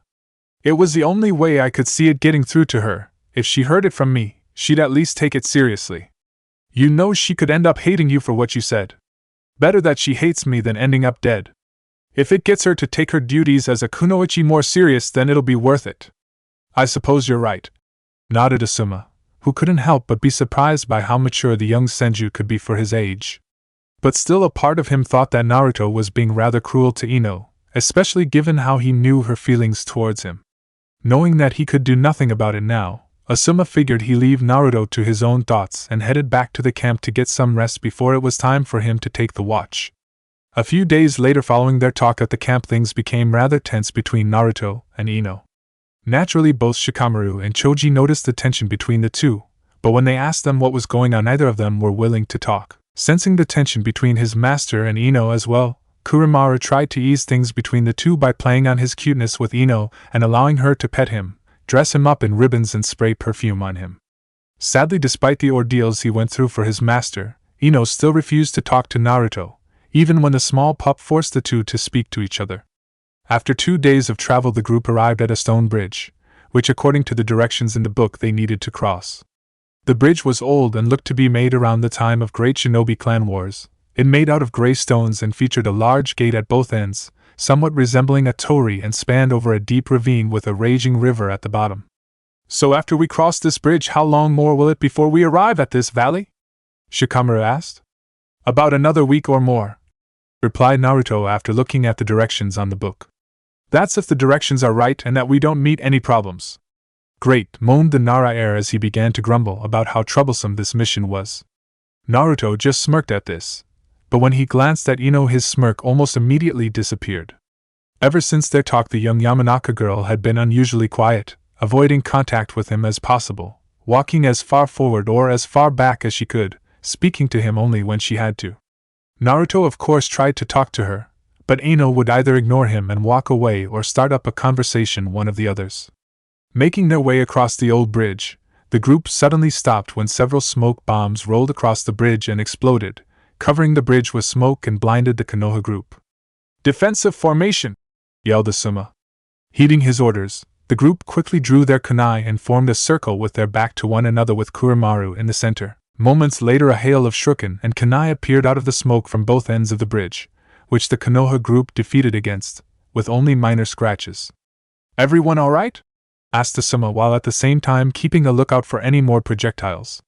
I'm okay, answered Choji. Same here. said Shikamaru, who was then followed by similar responses by Naruto and Ino. When the smoke cleared, the group saw 2 four-man teams of IWA shinobi positioned on both ends of the bridge. IWA! Cried Ino in surprise. What are they doing here? They're here for me, answered Naruto, knowing of no other reason for the IWA shinobi to be here. This was made more apparent when he saw Kuratsuchi, who was glaring daggers at him. Guess she's still kind of pissed at me for what I did the last time we met.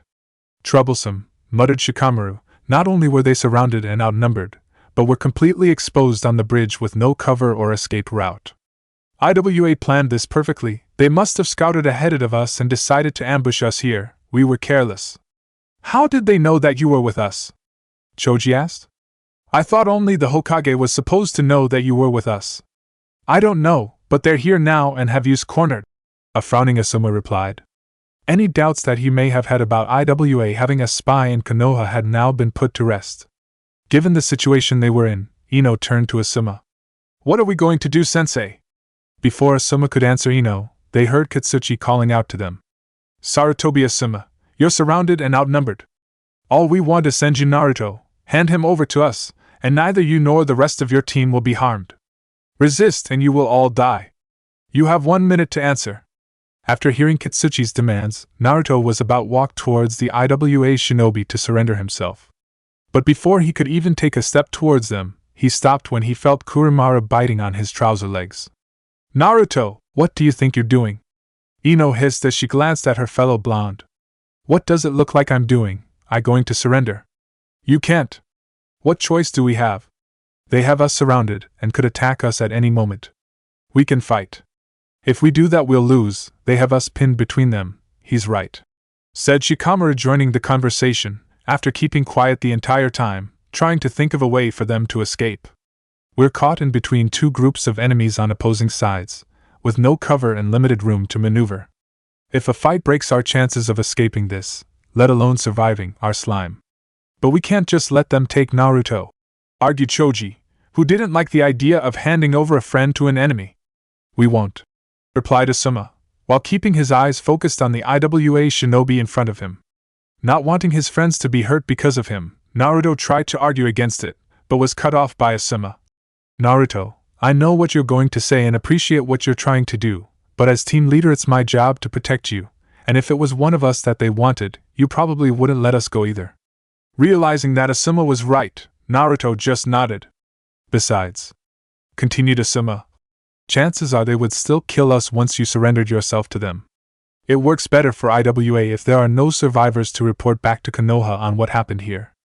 Our best option to rush through one group, then blow the bridge before the second group can cross the bridge. But for that we need a distraction to keep the second group busy long enough for us to break through the first group, stated Shikamaru. I have just the idea, said Asuma before he told his team of his plan. Shortly after, Katsuchi could be heard calling out to them. Your time is up, what's your answer? Here's our answer, shouted Naruto before he threw a dozen smoke bombs to the ground, creating a cloud of smoke that covered much of the bridge. Don't let them escape, yelled Katsuchi, where he and the other IWA shinobi threw their shuriken into the cloud of smoke. Before the smoke could dissipate, another large cloud of smoke erupted from the first cloud and began to envelop the first group of IWA shinobi. Thinking that the Konoha team were trying to make a break for it, the 4 IWA nins stayed where they were and kept their eyes peeled for any movement in the smoke. But what the IWA shinobi didn't know was that this was not another smoke screen, it was chakra-infused gunpowder, which then exploded when Asuma ignited it, killing 2 of the shinobi and injuring a third. After recovering from being blasted away by the explosion, the 4th member of the IWA team attempted strike back with several kunai and shuriken.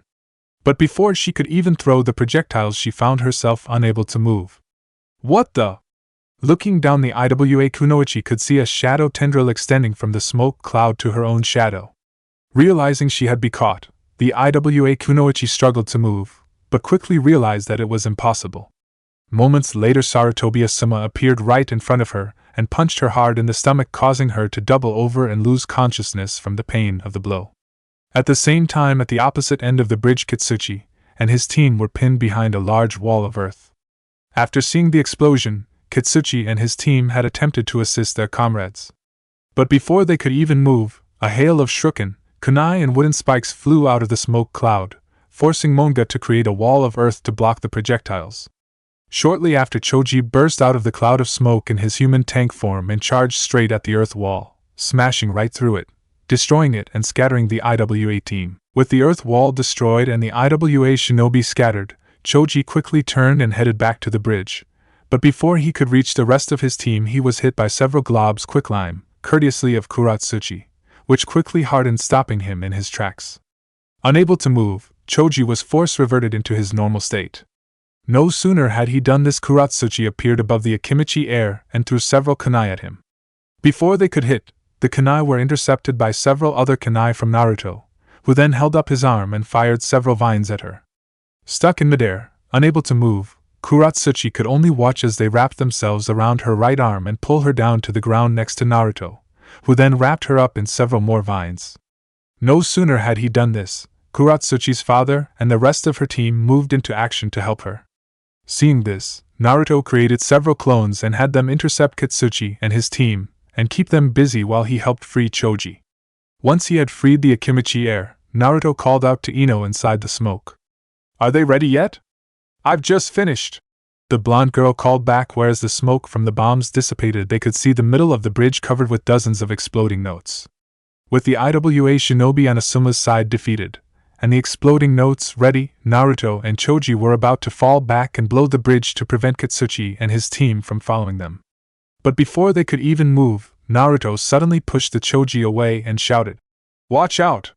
Moments later, a kunai flew past them. Looking in the direction from where the kunai came from, they saw a now freed Katsuchi performing hand seals, having used the kunai she had thrown to cut herself free. After finishing her hand set, Kurachi spat out a long stream of fire, forcing both boys to separate, where they received light burns on their arms as they avoided the flames. Taking out another kunai, Kuratsuchi moved to attack. But before she could, she was forced to use the blade to deflect several shurikens set by Ino, who then attacked. Seeing Ino attacking Kuratsuchi, Naruto tried to warn her not to and to fall back, but the blonde girl ignored his cries. At the same time, Naruto saw that the rest of the IWA squad defeated all but 2 of his clones and would on them in moments. Knowing they won't have long until the rest of the IWA shinobi were on top of them, Choji and Naruto moved to help Ino. After she had been easily defeated by Kuratsuchi and was lying on the ground holding her bleeding arm.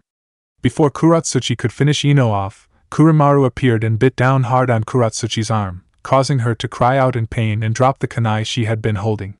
Taking advantage of Kuratsuchi's distraction, Choji charged at the IWA kunoichi, using his partial multi-size technique to increase the size of his fist. But Kuratsuchi saw him coming, and before Choji's attack could connect, the IWA kunoichi spun around him and kicked him hard in the back of the head, knocking him out and causing him to fall forward several feet away.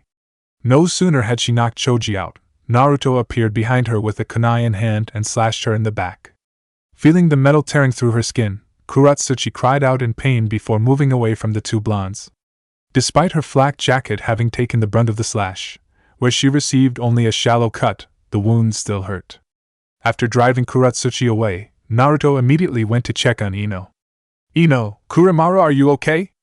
Kurimaru barked, indicating that he was fine, while Ino nodded, held her bleeding arm, ashamed by what had happened. When she saw Kuratsuchi attacking Naruto and Choji, she attacked the IWA kunoichi thinking that she could beat her, and proved to Naruto that she wasn't weak as he had said, but instead Kuratsuchi defeated her with little effort, and even mocked her at how weak she was. When Naruto saved her, it just added salt to the already open wound. Helping Ino to her feet, Naruto was about to lead her across the bridge, but before he could, Kuratsuchi fired a large glob of quicklime at them, hitting Naruto's leg. At the same, the manga created a large earth wall right in front of them, blocking Ino and Naruto's path while at the same time preventing Asuma and Shikamaru helping them. With only seconds before Katsuchi and the rest of his team were on them, and with no time to free himself in time, Naruto grabbed Kurimaru and gave him to Ino. "Naruto, what are you doing?" Not bothering to answer, Naruto took hold of Ino's uninjured hand arm and used his enhanced strength to throw her and Kurimaru over the massive earth wall. Once they were over the wall, Naruto then channeled his chakra into his fist and slammed it onto the ground, causing the middle section of the bridge to shatter and collapse. At the same time, the excess shock of the attack detonated the exploding notes, blasting Kitsuchi and the other IWA shinobi back to the other side of the ravine. As he fell into the ravine, Naruto tried to save himself by using his Banmuchi, Vine Whip, technique to latch onto the bridge edge. But before he could complete the necessary hand seals, a stray piece of rubble hit him in the back of the head, knocking him out, where he then fell into the river below. "Naruto!" cried Ino as leaned over the edge of the bridge and was immediately joined by Kuramaru, who looked down into the ravine, whining and barking in the hope of seeing his master. "Ino, don't!" shouted Asuma, pulling Ino back. "But Naruto," began Ino, before being cut off by her teacher. "We can't do anything for him now, we need to fall back. Choji is injured, and if we stay, Kitsuchi and his group could attack us." "But we can't just abandon him," responded Ino. "We won't. Once we've regrouped and made sure Choji is okay, we'll come back and search for him, I promise. But for now we need to leave now." Nothing wanting to leave, Ino tried to argue further, but before she could, Shikamaru cut her off by grabbing her arm. "Asuma-sensei is right, Ino, we need to leave now. I don't like leaving Naruto either, but if we stay we risk getting into another fight the IWA shinobi, and with Choji hurt we're no shape fight back." Not wanting to give Ino any more time to argue, Shikamaru pulled on her arm and led her away into the tree line, while Asuma picked Kuramaru and the unconscious Choji up from the ground and followed after them. At the same time, on the opposite end of the ravine, Kitsuchi and his team were picking themselves from the ground after being blasted away by the explosion. "Is everyone alright?" "I think so," groaned Akatsuchi as he slowly picked himself up and held his left side, having several broken ribs. "I'll live," grunted Monga before he hissed in pain as he had dislocated his right arm when he hit the ground. Kitsuchi wasn't much better himself as he had burns and injuries across his face and arms, which would need treating soon. "Any sign of the Senju heir?" asked Akatsuchi while slowly making his way over to Kitsuchi. "Before the explosion I saw him fall down into the ravine," answered Monga, joining his comrades. "Guess that's it for him then," replied Akatsuchi, looking down the ravine and the raging river below. Kitsuchi made no comment to this, but noticed Asuma and his team retreat into the tree line on the other side of the ravine. So much for Konoha shinobi never abandoning their own," the IWA Jonin thought to himself before looking back down the ravine. Although ideally he would have preferred to bring Naruto back to IWA, killing him was within their mission parameters. The only problem now was Asuma and his genin, who would no doubt report what happened here, which would then result in Konoha retaliating for killing the son of their new Hokage. Kitsuchi considered pursuing them, but given the shape he and his team were in and the fact that the bridge was destroyed, it would be pointless. The only options left was gather their dead and wounded and return home and prepare for Konoha's eventually reprisal, whether it be open war or assassination attempts on him and his family. At the thought of assassination attempts on his family, Kitsuchi's eyes widened when he realized that they were missing someone. "Kuratsuchi! Where's Kuratsuchi?" Only now realizing that Kuratsuchi had been missing, Monga and Akatsuchi quickly began to search for her. "Where is she?" shouted Akatsuchi, looking around for his best friend. "I don't know, I thought she had been blasted back like we were, but I don't see her anywhere," Monga replied. Looking down into the ravine, Akatsuchi turned to Monga and Kitsuchi. "You don't think she?" "It's the only possible explanation," said Monga, cutting Akatsuchi off. "When the Senju destroyed the bridge, Kuratsuchi must have fallen into the ravine, and if that happened she may be." "Don't you dare say it!" roared Kitsuchi. "Kitsuchi, we have to face the truth. The chances of her surviving that fall are slim, even if she somehow avoided the rocks below, she—" "I told you not to say it!" Kitsuchi rounded, cutting Monga off. "I know my daughter, Kuratsuchi won't die that easily, and I'm going to find her." "Kitsuchi-san, you need to calm? How can I calm down when my daughter fell into a ravine? I need to find her, now. And how do you expect to find her in your state?" Monga retorted angrily, looking Kitsuchi directly into his eyes. "None of us are in any state to search for her. We also have wounded and dead on the other side that we need to take care of. Are you saying I should abandon her like the Konohanins did with the Senju?" Kitsuchi growled angrily, refusing to even consider the thought. "That's not what I'm saying. You know that if you were thinking clearly. What I'm saying is that we need to take care of ourselves first. In the state we're in, we now won't be able to search for her for very long." Realizing that Monga was right, Kitsuchi began to slowly calm himself down, knowing that getting himself worked up like this would not help him find his daughter any sooner. His first priority was to take care of his subordinates, then search for Kuratsuchi, hoping that she was alright. Lying face down on a small beach and unconscious, Naruto slowly began to wake up. Groaning, Naruto sluggishly opened his eyes and pushed himself up, taking in his new surroundings. Where am I? Naruto asked himself before hissing in pain from the large bump on the back of his head. Last thing I remember is falling off the bridge. Something must have knocked me out before I could use my vine whip. Fearing that he might have a concussion from the blow, Naruto created a clone of himself and had the clone help carry him over to a large rock nearby. He then watched the clone perform a medical scan. Thankfully, the skin revealed that he didn't have a concussion and only had a medium-sized bump. Relieved by the news, Naruto then had his clone treat his reaming other injuries that he had received from the fall. When the clone finished healing him, he cancelled it and picked himself up off the ground. Looking up, he could see the sun would soon be setting, indicating that he had been unconscious for several hours. It's going to get dark in a couple of hours. I should start looking for a place to spend the night, thought Naruto as he slowly made his way inland into densely packed forest. After walking through the forest for about 20 minutes, Naruto came across an old stone path leading up a steep hill. Figuring that he would find shelter on the top of the hill, Naruto decided to follow the path. Making his way up the hill, a thick dark mist began to form around him, covering much of the hill and the surrounding forestry. By the time he reached the top of the hill, the mist covered the entire hill, making it even harder to see, and nearly crashed into old ruined wall that seemed to pop out of nowhere. Surprised by the sudden appearance of the wall, Naruto climbed up the high wall to see what was behind it. When he reached the top, Naruto immediately realized that he had stumbled across an ancient monastery. Jumping off the wall, Naruto began to search the monastery for the best place to spend the night.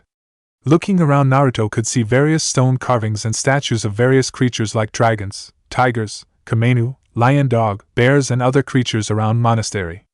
Ignore the statues and carvings. Naruto focused his attention on finding a good place to spend the night. It was obvious, given its age, state of disrepair, and the amount of moss that covered the walls, that the monastery had been abandoned for several decades, if not longer. And given how he had lost his backpack when he fell into the river, he had no sleeping bag or change of clothes and would quickly catch hypothermia in his damp clothes if he did not find a dry place soon. After searching the main temple and several smaller old buildings, Naruto arrived at the back of the temple and what looked a large open garden. Like the rest of the monastery, the garden had fallen into disrepair. The stone pathways were falling apart and covered in moss and grass, while the garden itself was filled with trees and weeds that had grown out of control, spreading everywhere like a small jungle. Naruto could barely even see the small pond and river in the center garden, or the small wooden bridge that allowed people to cross to the other side of the garden. Looking around at the once beautiful garden, Naruto felt a sudden uneasiness crawl up his spine, as if someone was watching him from somewhere. Not wanting to take any chances with his visibility being so poor, Naruto took out the Raijin no Ken, Sword of the Thunder God, from the back of his utility belt and activated the ancient sword, where it glowed brightly in the dim light. "I know you're there, come out where I can see!" Naruto called out. Hearing no response, Naruto called out again. "I don't mean any harm, I lost and I'm just looking for a safe place to spend the night." After still hearing no response from the person following him, Naruto prepared to use Chakra Pulse technique to locate the person. But before he could perform the technique, a pair of hands burst out of the ground and grabbed his legs. Wasting no time, Naruto stabbed his sword into the ground, causing the hands to revert into mud and melt away. But no sooner had he done this, a dark figure burst out of the mist and tried to stab him in the side of his neck with a kunai. Acting on pure instinct, the young blonde quickly sidestepped the strike and leaped back, putting some distance between him and his assailant, who turned out to be Kuratsuchi. "Surprised to see me, Senju?" sneered the Iwa Kanochi as leered at the younger boy. "A little," the blonde replied, as kept an eye out for any movement within the mist on the chance that the rest of her team were hiding somewhere.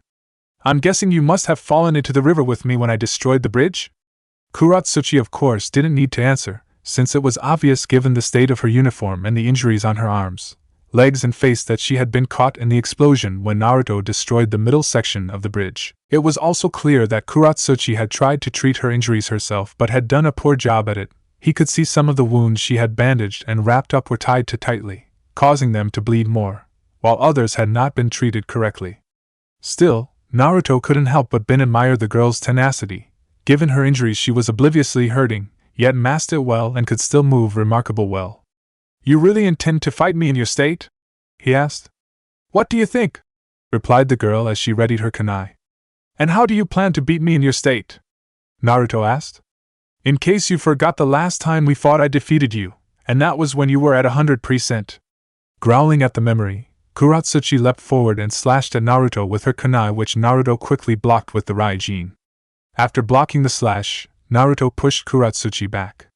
Recovering quickly, Kuratsuchi jumped further back, putting some distance between the two of them before. Once she was far enough away, she preformed 3 quick hand seals and spat out a large condensed ball of quicklime. Seeing the ball, Naruto quickly sidestepped the attack and allowed it to fly right past him, where it destroyed a nearby stone statue. He then quickly ran up to the Kuratsuchi and preformed a downward slash in the hope of ending the fight with one move. But before his attack could reach, Kuratsuchi took out several exploding flash pellets, slammed them into the ground, temporarily blinding Naruto. Taking advantage of Naruto's distraction, Kuratsuchi swung her kunai at him, slashing him lightly across the stomach, before kicking him, sending skidding across the ground. But before she could do any more, Naruto recovered and blocked her next attack and pushed her back, after which he then struck back by channeling some of his chakra into his fist and slammed into the ground, shattering it into pieces, forcing Kuratsuchi to jump away, as debris flew everywhere. This went on for several minutes, where the two continued to battle with one another, all the while unaware of the presence of a lone figure with bright yellow eyes watching them from within the mist. After avoiding another one of Naruto's destructive punches, Kuratsuchi landed back on the ground and struck back by throwing several shuriken at him. Seeing them, Naruto deflected them easily enough with the Raijin no Ken. But no sooner had he done this, he saw Kuratsuchi racing towards him with surprising speed for someone as injured as her. Brining the Raijin up, Naruto attempted to block her kunai stab with the sword, but before either weapon could connect, they were both blocked by a large wood bamboo staff that seemed to appear right out of the mist. Before either teen knew what happened, they were both kicked away to opposing sides by a mysterious figure, disappearing as quickly as he had appeared. What the hell was that? Thought both Naruto and Kuratsuchi. With the arrival of the unknown assailant, the two teens halted their battle and took up defensive stances, all the while keeping a lookout for movement within the mist. Shortly after, Kuratsuchi heard something moving behind her. Turning around, the girl took out an exploding note from her pouch and threw it into the mist and detonated it. As soon as the note exploded, the unknown person jumped out of the mist and landed in the middle between Naruto and Kuratsuchi. The person in question was not very tall, roughly 5.5, dressed dark blue loose-fitting martial arts robes, carried a long bamboo staff that was taller than him, and wore a large straw hat that obscured his face. He had short stubby legs, with long arms and large hand with a hefty build, which was surprising given how fast he moved around. At appearance alone, one would not think that the stranger wasn't much of a threat, but given the way he handled himself just moments ago, and the way he held himself, Naruto could tell that this person was more than he appeared, proving once again what his mother had told him, that appearances were deceptive. That wasn't very nice, the stranger remarked with a slight chuckle, as if amused by what she had done. Who are you? Naruto asked, causing the stranger to glance at him. Why did you attack us? It seems the youth of today have forgotten their manners. Common courtesy dictates that you introduce yourself before asking someone their name. Before Naruto could respond, Kuratsuchi cut him off. I don't care who you are. All I want to know is why you are interfering? This has nothing to do with you. Turning to Kuratsuchi, the stranger then replied. In that you are correct. Your fight has nothing to do with me, nor do I care to be involved in the disputes between Konoha and IWA. But the fact that you are having it here does concern me. This place is rather important to me, and my village. So if you wish to continue your battle, by all means do so, but we'll have to have it elsewhere. And if we don't leave? Naruto asked, causing the stranger to look at him. Then you'll have to deal with me, replied the stranger, his voice taking a much more serious tone. Not one to be bossed around like some fluky by a complete stranger, Kuratsuchi took the kunai in her hand and threw it straight at the stranger's head. Without even turning to look at the approaching projectile, the stranger brought up his hand and caught it right between his stubby-looking fingers, much to Naruto and Kuratsuchi's shock. Before either teen could comment, the stranger tossed the kunai right back at Kuratsuchi, where it flew right past her with startling speed, cutting her right cheek. You, my dear, need to learn some manners, the stranger scolded as he glanced over at the stunned girl, who seemed to be at a loss for words. Coming out of his stupor, Naruto began to pay close attention to the mysterious stranger, all the while thinking, "Whoever this guy is, he's good." Angered by how she was being talked down, like some wet behind the ear genin, by some nobody, Kuratsuchi launched forward and attempted to punch the stranger in the face, but was blocked by the stranger's staff, who then pushed her arm back and then hit her hard in the stomach with the other end of his staff. Doubling over from the pain of the blow, Kuratsuchi attempted to pick herself up, but before she was sent crashing face first into the ground, courtesy of the stranger hitting her in the back of the head with his bamboo staff. No sooner had he finished with the IWA Kuratsuchi, the stranger immediately spun around to face Naruto, who suddenly appeared behind him. With a kunai in one hand and the Raijin in his other, he hoped to take advantage of the stranger's distraction. After the stranger backhanded his kunai out of his hand, Naruto brought the Raijin no Ken in a downward slash, but missed when the stranger jumped back, where the only thing Naruto was able to cut was the stranger's straw hat. Still keeping his face hidden underneath the hat, the stranger glanced up at the young boy through the opening in his hat, allowing Naruto to see his bright yellow eyes. "It seems that you're also one that needs a lesson in manners. It's not very polite to sneak up on people like that." Not bothering to respond, Naruto continued to press his attacks with a series of sword slashes and kunai stabs. But each time the stranger would easily sidestep his attack with ease, as if he wasn't even trying. "I see that you've some skill with a sword," the stranger remarked, while continuing to dodge Naruto's attack. "Your moves are quick and fierce, but still lack refinement and leave yourself open to attack. Like this." After sidestepping another one of Naruto's slashes, the stranger brought his staff up and smacked the Raijin out of the blonde boy's hand into the air, causing the blade to disappear, and then kicked him in the stomach, sending him skidding across the ground. As the sword fell back to the ground, the stranger caught the weapon and began to examine it. "An interesting weapon you have here.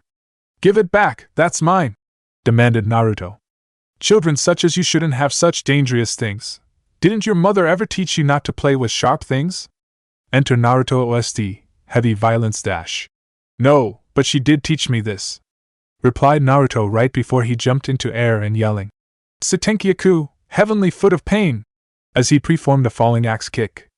Jumping back, the stranger watched in disbelief when Naruto's heel hit the ground and shattered it, sending debris and dust flying everywhere, and creating a large crater in the ground. "It seems the boy is powerful more than I first thought," the stranger said to himself in mild surprise before hitting the Raijin within his clothing. "I suggest that you give me back my great uncle's sword, otherwise I'll take it from you," sighed Naruto coolly as he picked himself back up. Smirking underneath his straw hat, the stranger fell into a fighting stance, with his left hand stretched out and his staff behind. "Interesting. Well, by all means, young one, come and take it, if you can," waving his left hand at Naruto, urging him to attack. Not one to back down from a challenge, Naruto raced forward and attacked.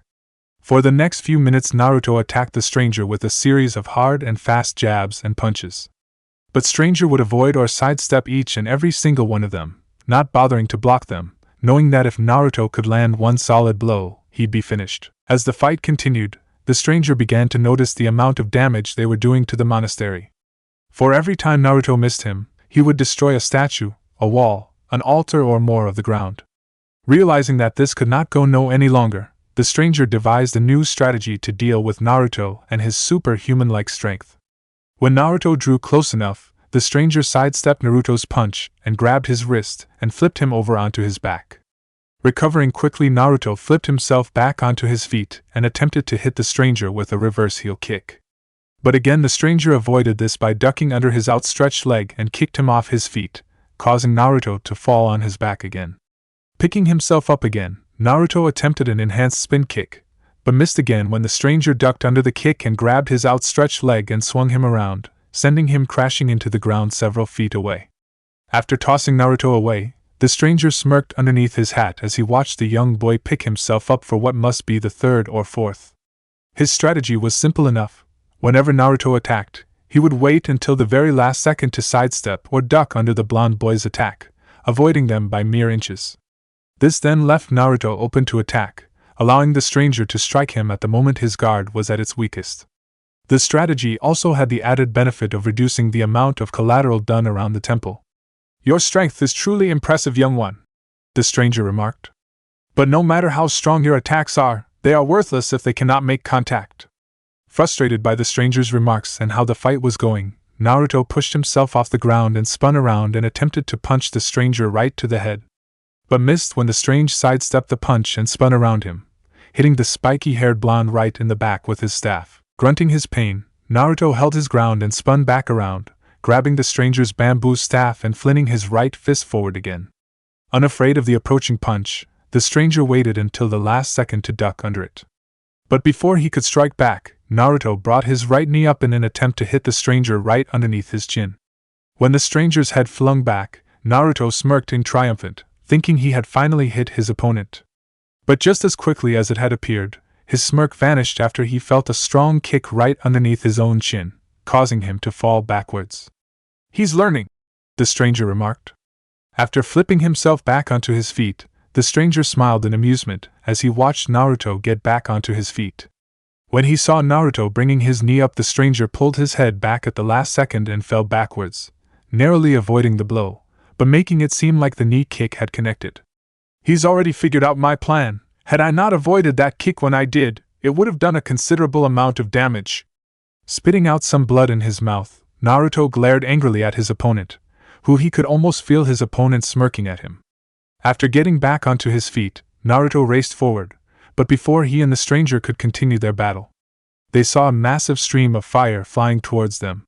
Acting quickly, the two jumped apart from one another, where the stream of fire flew right past them, igniting the overgrown garden, turning it into a field of fire. Turning to the direction of where the fire came from, Naruto was not surprised to find that the source of the fire was Kuratsuchi, who decided to take advantage of their fight and take them both out with one attack. Before Naruto could even respond to the attempts on his life, Kuratsuchi finished a new set of hand seals and spat out a large stream of water, which missed both Naruto and his opponent but extinguished the flames. After evading the water attack, Naruto wasted no time in striking back, where he fired several poison-tipped Senbon needles using his wrist-mounted Senbon launcher hidden underneath his left arm sleeve. Jumping to her left, the Iwa Kunoichi was able to avoid the needles, but no sooner had her feet touched the ground again, she was forced to flip backwards to avoid another attack from their mysterious attacker, who appeared in front of her and swung his bamboo staff after her. Once she landed back on her feet, Kuratsuchi formed 3 quick hand seals and fired several large condensed balls of quicklime at the stranger. "Yotan, lava release?" thought the stranger, as he skillfully evaded each of Kuratsuchi's attacks. Given the fact that she is from Iwa and the Yotan style she is using, she's obviously from the Konkurito clan.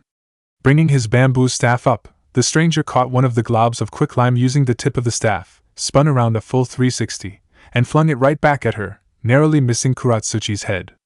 Smirking at the surprised look on the girl's face, the stranger raised his staff and said, "Where the great wind blows, the green reed bends."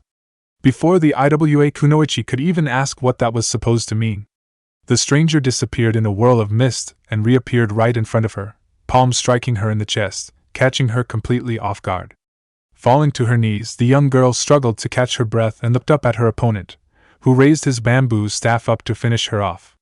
But before he could deliver the final blow, several earth spikes appeared out of the ground around them and nearly skewered him, forcing the stranger to jump away, while at the same time nearly impaling Kuratsuchi. At that moment, Naruto appeared and attempted to hit the stranger with a supercharged punch, but hit only air when the stranger disappeared in another swirl of mist.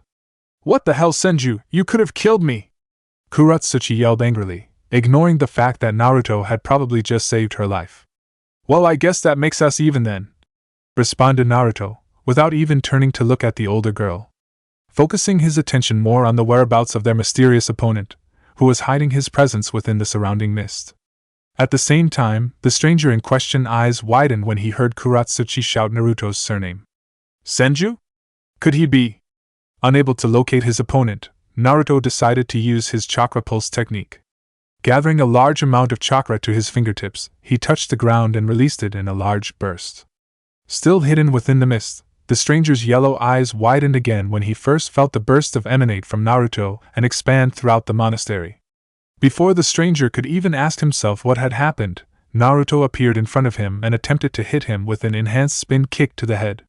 Jumping back, the stranger was only able to avoid the lethal kick a hair's breadth, and was blown back by the force of the attack. But before Naruto could press his advantage, the stranger brought up his staff and swung it at him, driving Naruto away.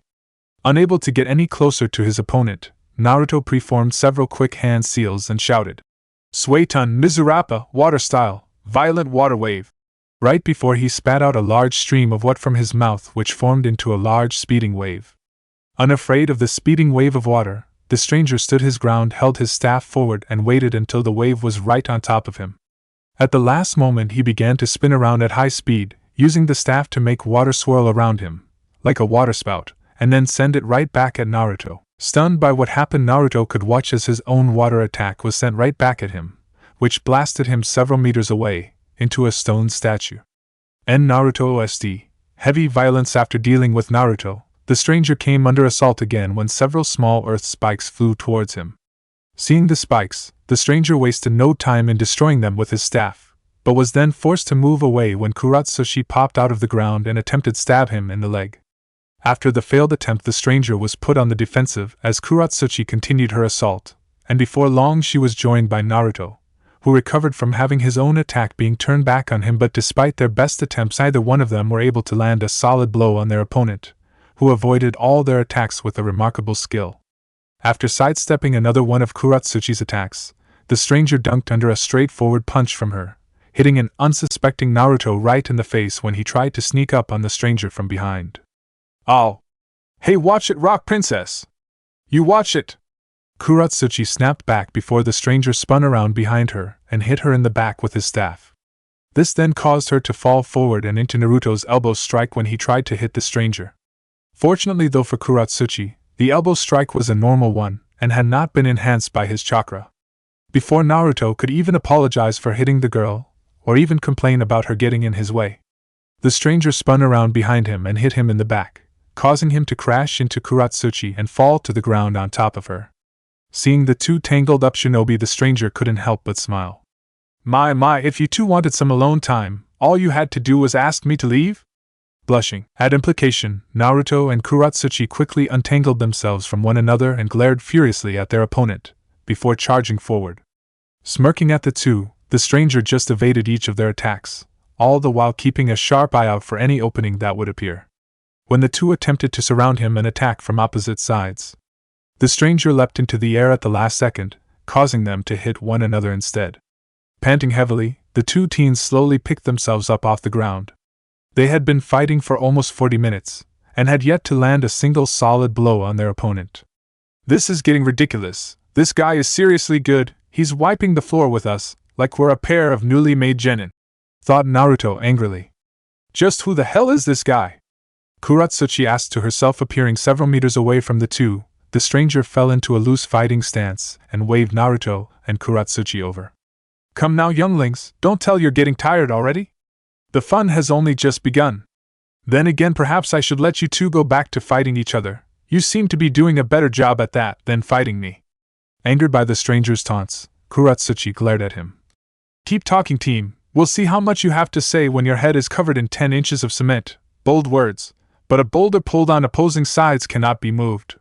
Not understanding what the opponent was saying, Kuratsuchi's only response was a confused look that said, "What? A single raindrop cannot fill a glass, but many together can fill an ocean." Again, the Iwa Kunoichi could only look at the stranger like he was crazy, but before she make any kind of a response, Naruto answered. "He's saying that we can't beat him if we're fighting him and each other at the same time, and that the only chance we have of beating him is if we can work together." "Work together?" Kuratsuchi repeated, not believing the words that were coming out Naruto's mouth. "You gotta be kidding me? Believe me, I don't like it any more than you do, but if we want to have any chance of beating him, we need to put aside our difference and work together. Neither one of us are strong enough to beat him by ourselves," said Naruto, all the while keeping his eyes focused on the straw hat-wearing stranger. Given how easily their opponent was handing them their asses, it was obvious that the stranger was at the level of a veteran jonin at or close to Kakashi and Kushina's level. When he thought of the one-eyed Jonin sensei, Naruto couldn't help but be reminded of the team exam he took with Sasuke and Sakura right after arriving in Konoha, and how similar this situation was to it. This was how he came to realize what the stranger was trying to tell them. "Speak for yourself, Senju," Kuratsuchi replied. "But still you might have a point with whole working together idea, so we'll call a truce for now." Nodding his head, Naruto took out his last kunai from his pouch and tossed it over at Kuratsuchi, who caught it. He then formed a single one-handed hand seal to create a wooden sword for himself, which emerged from his right hand. Seeing that the two teens had finally decided to put aside their difference and work together, the stranger smiled. They're learning. But when he saw Naruto use his Mokutan powers to create a wooden sword for himself, the stranger's yellow eyes widened in surprise. Mokutan. For him to have that power, he's not only a member of the Senju clan, but also a descendant of Hashirama. He could actually be the one. Realizing that he needed to end this fight quickly, the stranger decided to take things more seriously. But before he could make any sort of move, Naruto and Kuratsuchi attacked. Kuratsuchi struck first by attempting to stab him in the chest with her kunai, which the stranger blocked effortless with his bamboo staff, after which he twirled his staff around and hit Kuratsuchi in the side and sent her flying. At that moment, Naruto appeared in front of the stranger and attempted to slash him across his chest with his wind-enhanced Bakken. Prepared for this, the stranger hit Naruto's Bakken away with his staff and then brought the bottom end of his staff up underneath Naruto and flipped the blonde boy over him. Seeing this, Kuratsuchi quickly picked herself up off the ground and attacked the stranger again. This continued for several minutes, where the two young shinobi fought their mysterious opponent across Monastery Garden. But despite their newfound cooperation, they were still unable to land in serious blows on the stranger, who was kept on the defensive the whole time, unable to counterattack. After blocking another one of Naruto's swords slashed with his staff, the stranger brought up his right leg to block a strong kick from Kuratsuchi, who appeared on his right. Pushing the two teens away, the stranger jumped into the air, at a height that should have been impossible to go for someone his size and build to even reach. He then performed a midair backflip, and landed in the middle of one of the garden's stone paths several meters away from the two. Not wanting to give the stranger a chance to attack, Naruto struck first by channeling a large portion of his chakra into his fist and slammed it into the ground. The ground then began to shake while dozens of large spider web-like cracks appeared on the stone path as the stranger to stumble and struggled to keep his balance. Taking advantage of the stranger's distraction, Kuratsuchi fired several globs of quicklime at him, but the stranger evaded them all by jumping into the air and twisting his body. But as soon as he had avoided Kuratsuchi's attacks, Naruto appeared directly above him, swung his Bakken down. Unable to move, the stranger could only watch as Naruto swung his wooden sword down on him. But as soon as his sword hit the stranger, he exploded into a puff of smoke and reverent into one of the stone statues. Before either Naruto or Kuratsuchi knew what had happened, the stranger reappeared behind Kuratsuchi and hit her in the back, sending her flying. Recovering quickly, Kuratsuchi performed a midair flip and landed back on her feet, where she was then joined by Naruto, who landed next to her. After signaling to one another on what they would do next, the two teens began to form hand seals. Naruto was the first to finish and created several earth walls around the stranger, cornering him. At the same time, Kuratsuchi finished her own set of hand seals and spat out a massive stream of fire, which flew straight for the stranger. Unable to avoid the approaching flames, the stranger brought up his bamboo staff and began to channel his chakra into it. Waiting until the last second, the stranger swung his staff down, causing the stream out fire to suddenly split in half and dissipate, much to the shock and confusion of both Naruto and Kuratsuchi. What the fuck just happened? Thought Kuratsuchi. Did he use some sort of wind technique? Naruto asked himself. But before he could even think of another explanation, the stranger raced forward and brought his staff down on him. Acting quickly, Naruto raised his Bakken up and blocked the downward slash. But as soon as he had done this, the stranger kneed him in the stomach and then kicked Naruto away. Seeing Naruto being sent flying, Kuratsuchi wasted no time in joining the fight and attempted to hit the straw hat-wearing stranger with a heel kick to the side, only to have it caught by the stranger, who then swung her around and sent her crashing into the Naruto. Recovering, Naruto struck back by creating several wooden spikes out of the ground, which the stranger evaded easily enough by hopping back several feet and landing on the tip of one of the spikes, balancing on it. An interesting ability you have, young one. By any chance would you be a descendant of Senju Hashirama? What's it to you? Did you know him? Unfortunately, no, I did not have the honor in knowing him, but he is well known to my people, the stranger replied. But before Naruto could ask any more, Kuratsuchi leapt forward and attempted to kick the stranger in the side of the head with a whirling kick, which the stranger avoided by jumping off the spike. I suggest you save the chit-chat for later, Senju, or have you forgotten that this guy is our enemy?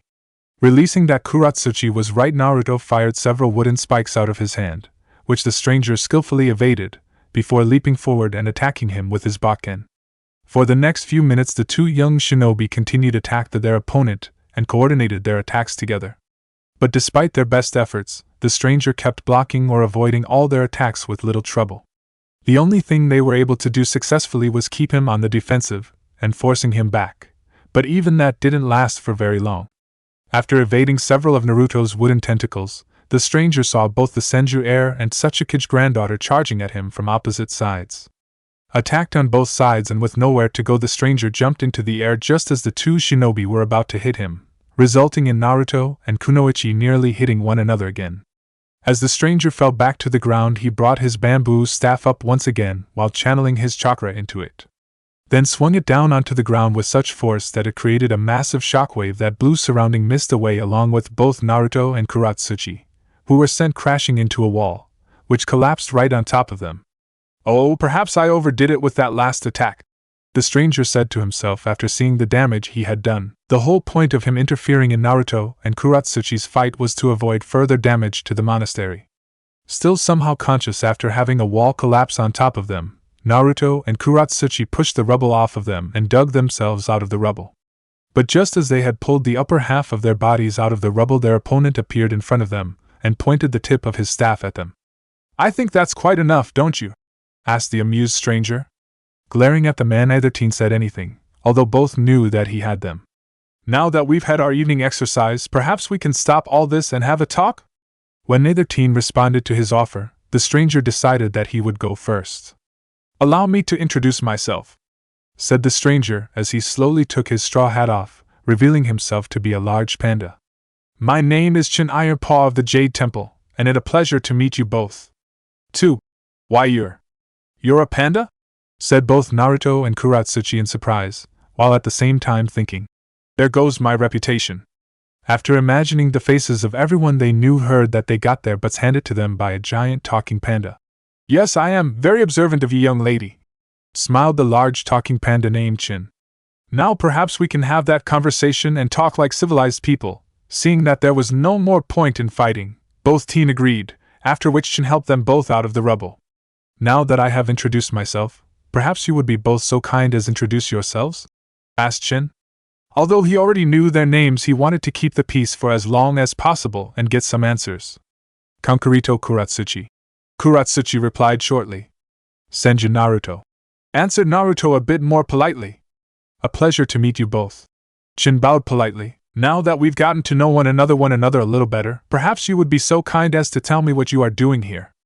"I'm here because I'm looking for a place called the Valley of the Four Winds," Naruto answered. "Really?"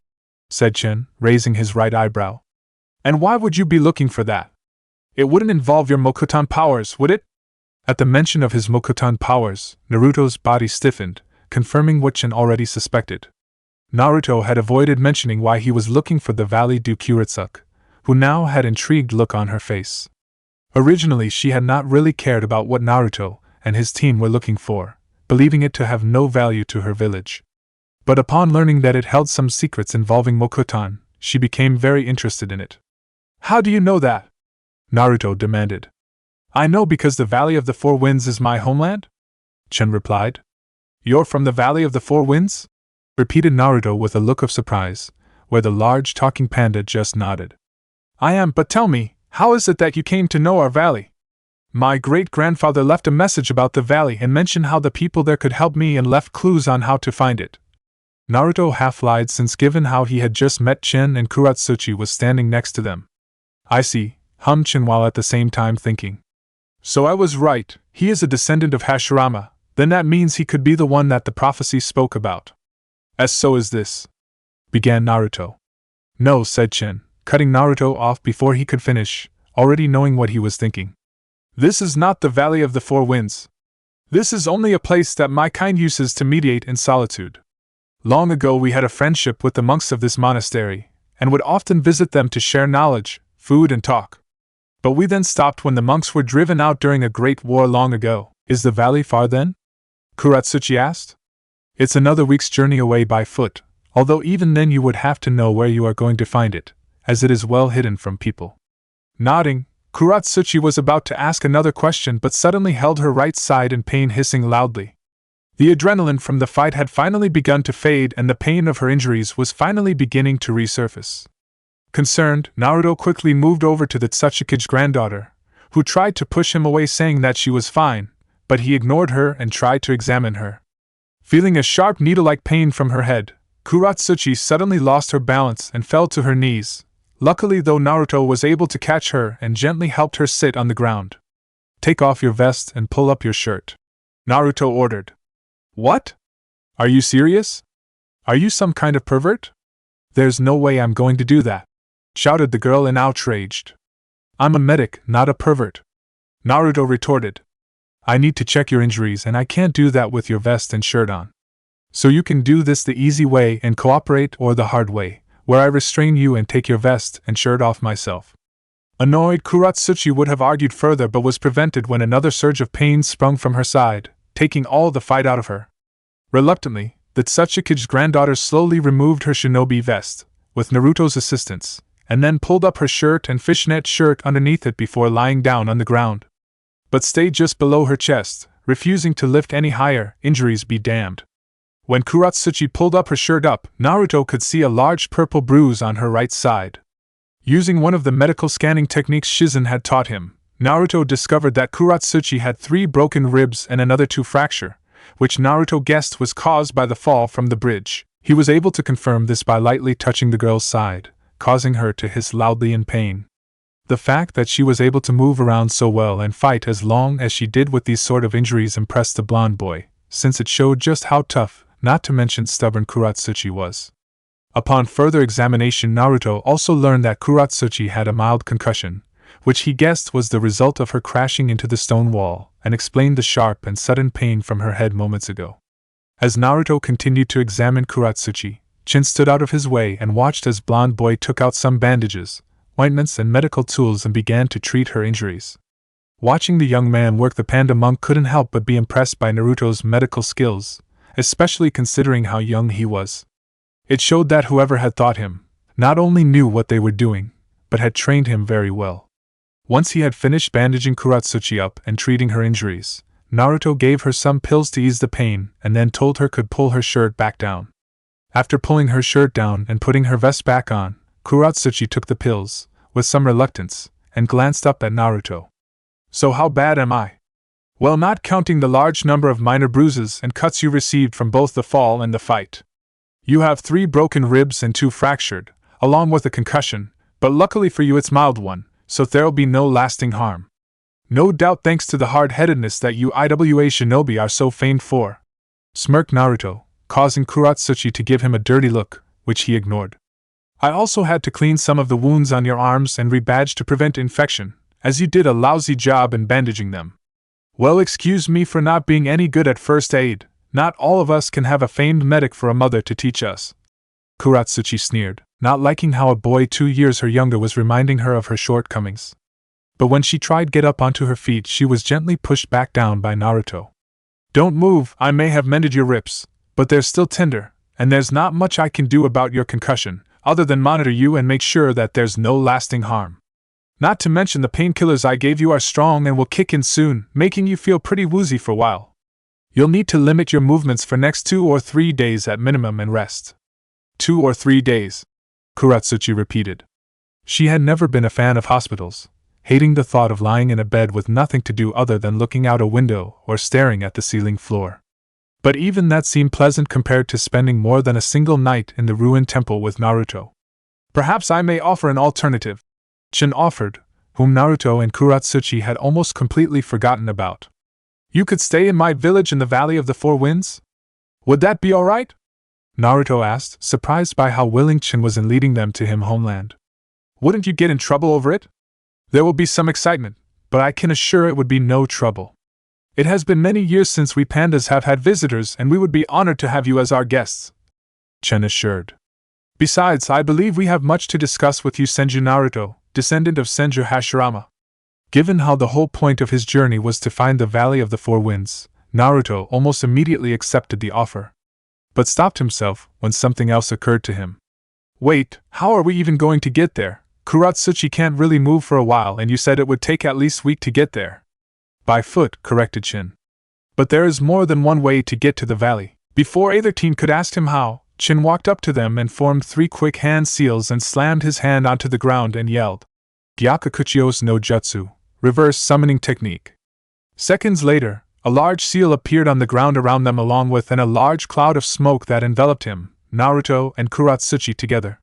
When the smoke died down, Naruto and Kuratsuchi found that they were no longer in the monastery. Instead, they were standing underneath a large red torii atop a high cliff, overlooking a vast valley below. Welcome to the Valley of the Four Winds, Chin declared, where almost on cue a large gust of wind blew behind them and almost blowing Chin's hat off. Looking down into the valley, the 2 teens were struck in awe at the beauty of the place. The valley was flanked on both sides by high mountains and rock formations with small waterfalls falling down into rivers below, with a thin layer of cloud or mist floating across the valley, giving it an air of mystery and magic around it.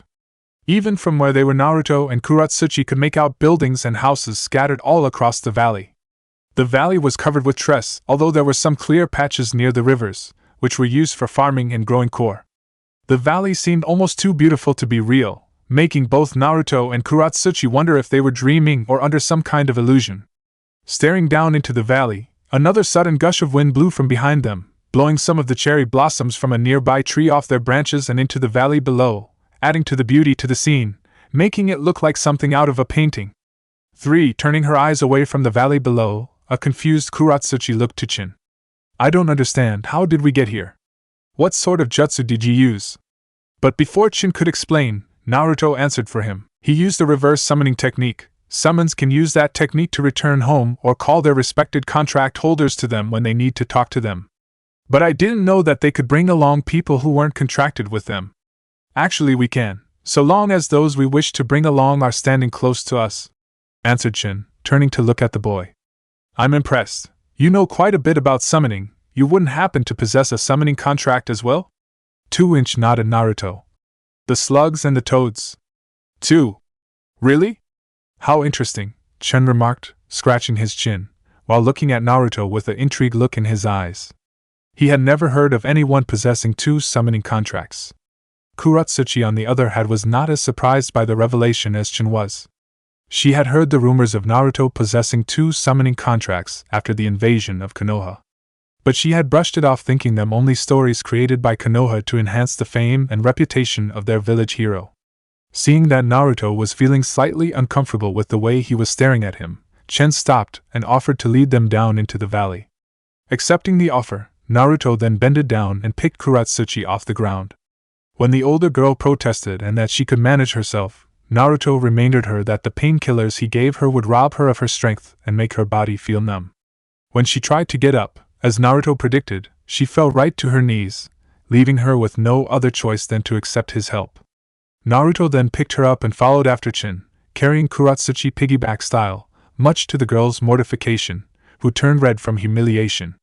With Asuma and Team 8, it had been 3 days since the ambush at the bridge, and after another day of searching, Asuma decided to camp for the night. Despite their best efforts, neither Asuma nor his team had found any trace of Naruto. They had tried to follow the river to where it ended in the hope of finding Naruto, but that soon proved fruitless, where after a few miles the river spilt, and then again after several more miles. If that wasn't enough, the fact that Naruto fell into the river made it impossible for Kuramaru to track Narishio's scent, making their search for him even harder. During their search, Asuma and the others noticed some of IWA's shinobi searching on different parts of the river. At first they thought that they were looking for Naruto like them.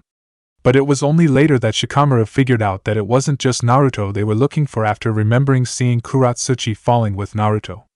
Throughout the entire search, Ino had been unusually silent and spent most of the first day taking care of Choji, who had been knocked out by Kuratsuchi and then injured during the explosion. Shinkameru and Asuma naturally tried to talk to her and her get to talk to them, but blonde girl refused to tell them anything.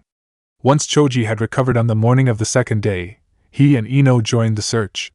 But like the first day, it had proved fruitless, and Asuma had to literally drag Ino back to the camp when she refused to stop searching, even when the sun had set.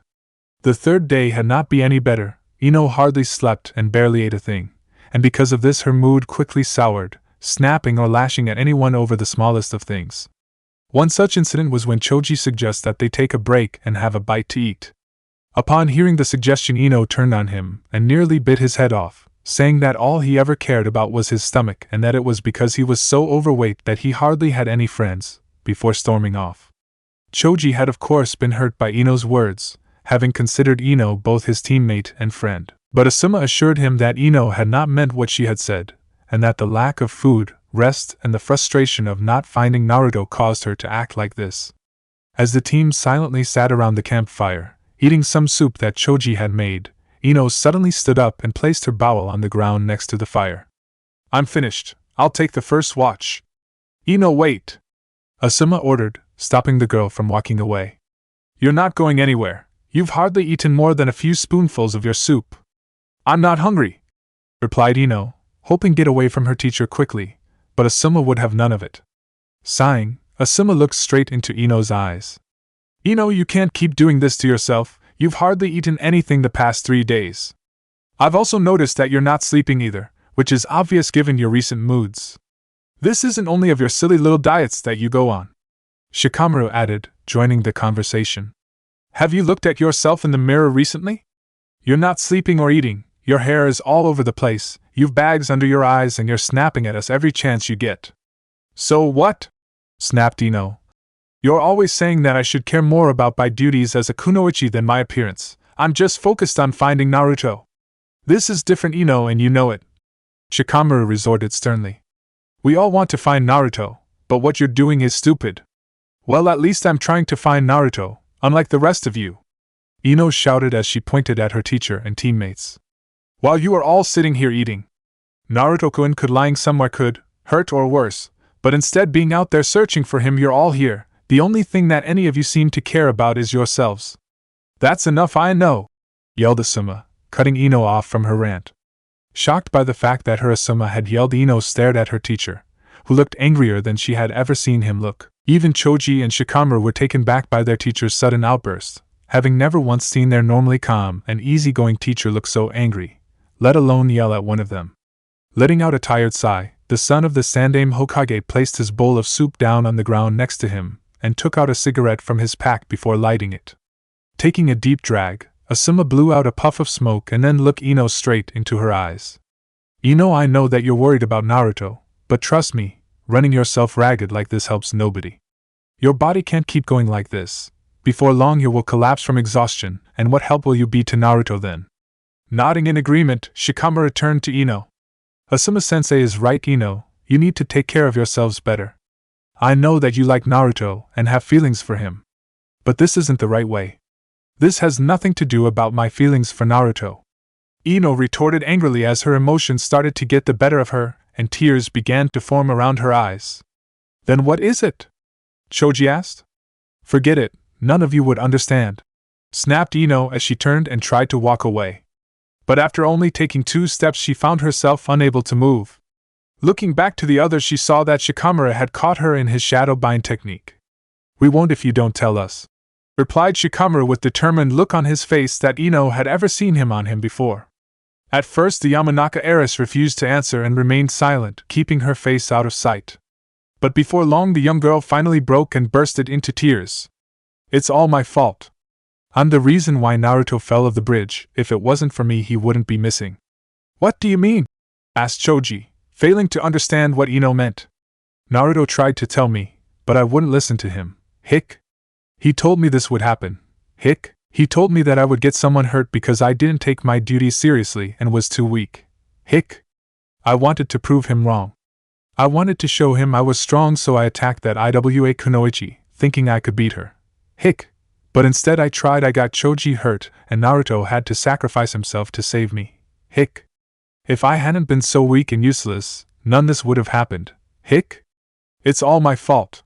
When Ino finished, the only sound that could be heard in the camp was Ino's sobs as everyone else remained silent. Eventually Shikamaru cancelled his shadow bind technique and let Ino go.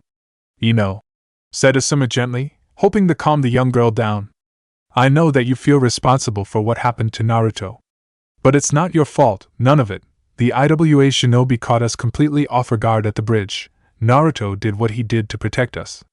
Blaming yourself like this won't change anything, nor will it help matters. The best way to help Naruto is to pace ourselves while we search, not running ourselves ragged. I promise we won't stop searching until we find him." Unfortunately, Ino was too stubborn to listen to reason and refused to listen to Asuma's advice. "No. I'm going to search for Naruto myself, and I'm not going to stop until I find him. I need to make this right." But just as Ino was about to walk away, Asuma appeared behind her and hit her with a karate chop to the back of the neck, knocking her out. "Asuma-sensei!" cried Choji, shocked at what he had just seen his sensei do. "There was no other way," said the reluctant Jonin as Ino fell into his arms. Shikamaru just nodded in agreement. "He's right, Choji. You know how stubborn Ino can be. Once she gets something into her head, it's almost impossible to get her to change her mind. You heard her. She blames herself for what happened to Naruto and wouldn't listen to Asuma-sensei when he tried to explain to her that it wasn't her fault. In the state she is in now, we would have had to restrain her to get her to stay. This way at least she can get some rest, and then maybe later when she is a better frame of mind, we can get her to see reason." Still not liking what his teacher did, but knowing that Shikamaru was probably right, Choji just nodded. After Asuma had placed the unconscious Ino into her sleeping bag, Kuramaru, who had remained silent throughout the entire altercation, made his way over to the young girl. The pup understood Ino's feelings. Like her, he had eaten very little the past few days and was desperate to find his master/friend. Hoping to give the girl even a little comfort, the small half-wolf snuggled up next to her and fell asleep. "Asuma-sensei?" Choji suddenly said. "Do you really think that Naruto is alive? I mean, he fell really far down and there has been no trace of him at all for 3 days. It had been something that had been on his mind lately, but had been too afraid to ask with Ino around, knowing how she would react to such a question. Turning to his student, Asuma smiled and said, "If it was anyone else I would doubt it, but after surviving what he did in the invasion, I'm certain he's still alive. Especially when you consider the fact that he's just as stubborn as Tsunade-sama. Yeah, as troublesome as Naruto is, a fall like that wouldn't be enough to stop him," Shikamaru added with a small smirk. Nodding again in agreement, Choji smiled as well, then went back to his soup. Once he and the others had finished, he and Shikamaru settled into their sleeping bags to get some rest for the next day, while Asuma added some more wood to the fire and prepared to take the first watch of the night. With Naruto and Kuratsuchi, it had been 2 days since they had arrived in the Valley of the Four Winds, and 3 since the ambush at the bridge. Naruto and Kuratsuchi's stay at the valley had been interesting to say the least. Just as Chin had predicted, there was much excitement to be had when the inhabitants of the valley first saw the two of them accompanying Chin into the valley. Upon first arriving into the valley, Chin immediately led them to the valley healer, who was located in the main village. As they made their way through the village, the two teens noticed how all the other pandas stopped and stared at them and whispered to one another. Some of the young panda cubs even ran up to them and poked Naruto in the leg before running back to their parents, giggling. Given their reaction, it was obvious to the two teens that this was the first time that any of the inhabitants of the village had seen a pair of humans. When they arrived at the healers, Naruto laid Kuratsuchi down on a small bed and allowed the healer to check her over. The healer in question was a female panda named Lin Silent Flower. Lin was broadly built, like most of the pandas, with long dark hair tied up in a large bun and bright yellow eyes. She wore simple wooden sandals on her feet and a bright pink kimono with green edgings and large dark green beads around her neck. Unlike the other pandas in the valley, Lin did not show much surprise when she saw the two teens, nor did she stare at them for long. Instead, she focused her duties and carefully examined both Naruto and Kuratsuchi injuries. When she had finished, she praised Naruto's healing skills, after learning he had threatened both his and Kuratsuchi injuries, having only needing to rebadge a few wounds and add some her own special ointments to their bruises to quicken the healing process. She also concurred with Naruto's initial assessment on Kuratsuchi's status, stating that all she needed was some rest and would monitor for next 24 hours for any possible after effects to the concussion. Kuratsuchi of course tried to argue, claiming that she was fine, despite being unable to walk let alone stand, thanks to the painkillers she was on, but Lin quickly dispensed with any resistance from the IWA Kunoichi by using acupressure points to completely immobilize her. It was also at that time that Naruto and Kuratsuchi learned, to their surprise, that Chin was the head of the panda tribe, after hearing Lin refer to Chin as Chin-sama. After leaving Kuratsuchi at the Lin's clinic, Shin gave back the Raijin to Naruto, and then invited him to stay at his family home as their guest. Naruto of course tried to politely decline, stating that he would be fine, but Chin insisted, saying that his family would be delighted to have him stay with them. Chen's home was a small, simple 2-story white stone house, with a flower garden to the right and a small vegetable garden on the left, with large oak tree behind it and a small swing. Chen's family was indeed more than welcoming to him. Naruto found Chen's wife Shu to be exceedingly kind to him, offering him tea and showing around their home and even introducing him to their daughter Chun. Chun was a small but very excitable child who seemed full of energy and life, reminding Naruto a lot of himself when he was younger. She wore a simple bright pink chipao-style blouse and pants, with flower patterns, along with a pair of brown sandals. She had bright yellow eyes, like all pandas, and wore her hair in Chinese-style buns on either side of her head, and according to Chun was 5. When introduced to Naruto, the little panda bombarded him with questions, like where he was from, what the outside world was like, why he was here and numerous other things. Naruto was of course more than accommodating to the young panda cub and entertained her with stories of his adventures, and of the different places he had visited with his mother and Shizun. He even demonstrated his Mokuton powers to her by creating another oak tree right next to the one behind her house. Later when dinner came, Naruto learned that pandas shared his love of ramen, which was a favorite delicacy among the pandas. Needless to say, Naruto's liking of the panda tribe grew exponentially. After the first day, Naruto spent the next 2 days being shown around the valley by Chen and Chun, visiting various sites and places. During those 2 days, Naruto quickly learned that pandas were a very complex and unusual race of summoning animals. They had a deep spiritual nature and preferred to live in peace and were very accepting and believed in helping others in need, which showed given how kind they had been to Naruto and Kuratsuchi. Yet despite their kind and benevolent nature, they had a fierceness in them and were skilled fighters, Chun being a prime example of this. During his tour of the valley, Naruto watched as different groups of pandas practiced and trained in taijutsu, kenjutsu and even ninjutsu. He later learned that the panda tribe also trained in other areas like healing, bojutsu, acupressure and fuinjutsu. While touring the valley, Naruto also made it a point to visit Kuratsuchi every few hours to check on her, who according to Lin was doing fine, despite being the most stubborn and awkward patient she ever had. On the morning of the 3rd day, Naruto was woken early by Chin, who told him that the head of the Jade Temple had requested him. Getting dressed quickly, Chun led Naruto to the other end of the valley, which had been one of the few places he had yet seen. The Jade Temple was considered a sacred place to all pandas and was the oldest site in the entire valley. It had been built by the first settlers in the valley and, according to Chun, was where his great-grandfather learned to fully master his powers. The temple itself was built into the cliffside of one of the mountains that surrounded the valley. It had a large red gateway with 2 large stone Kamenu statues flanking it, like guard dogs. The temple itself was covered with tress, indicating once again the deep connection and love the pandas had with nature.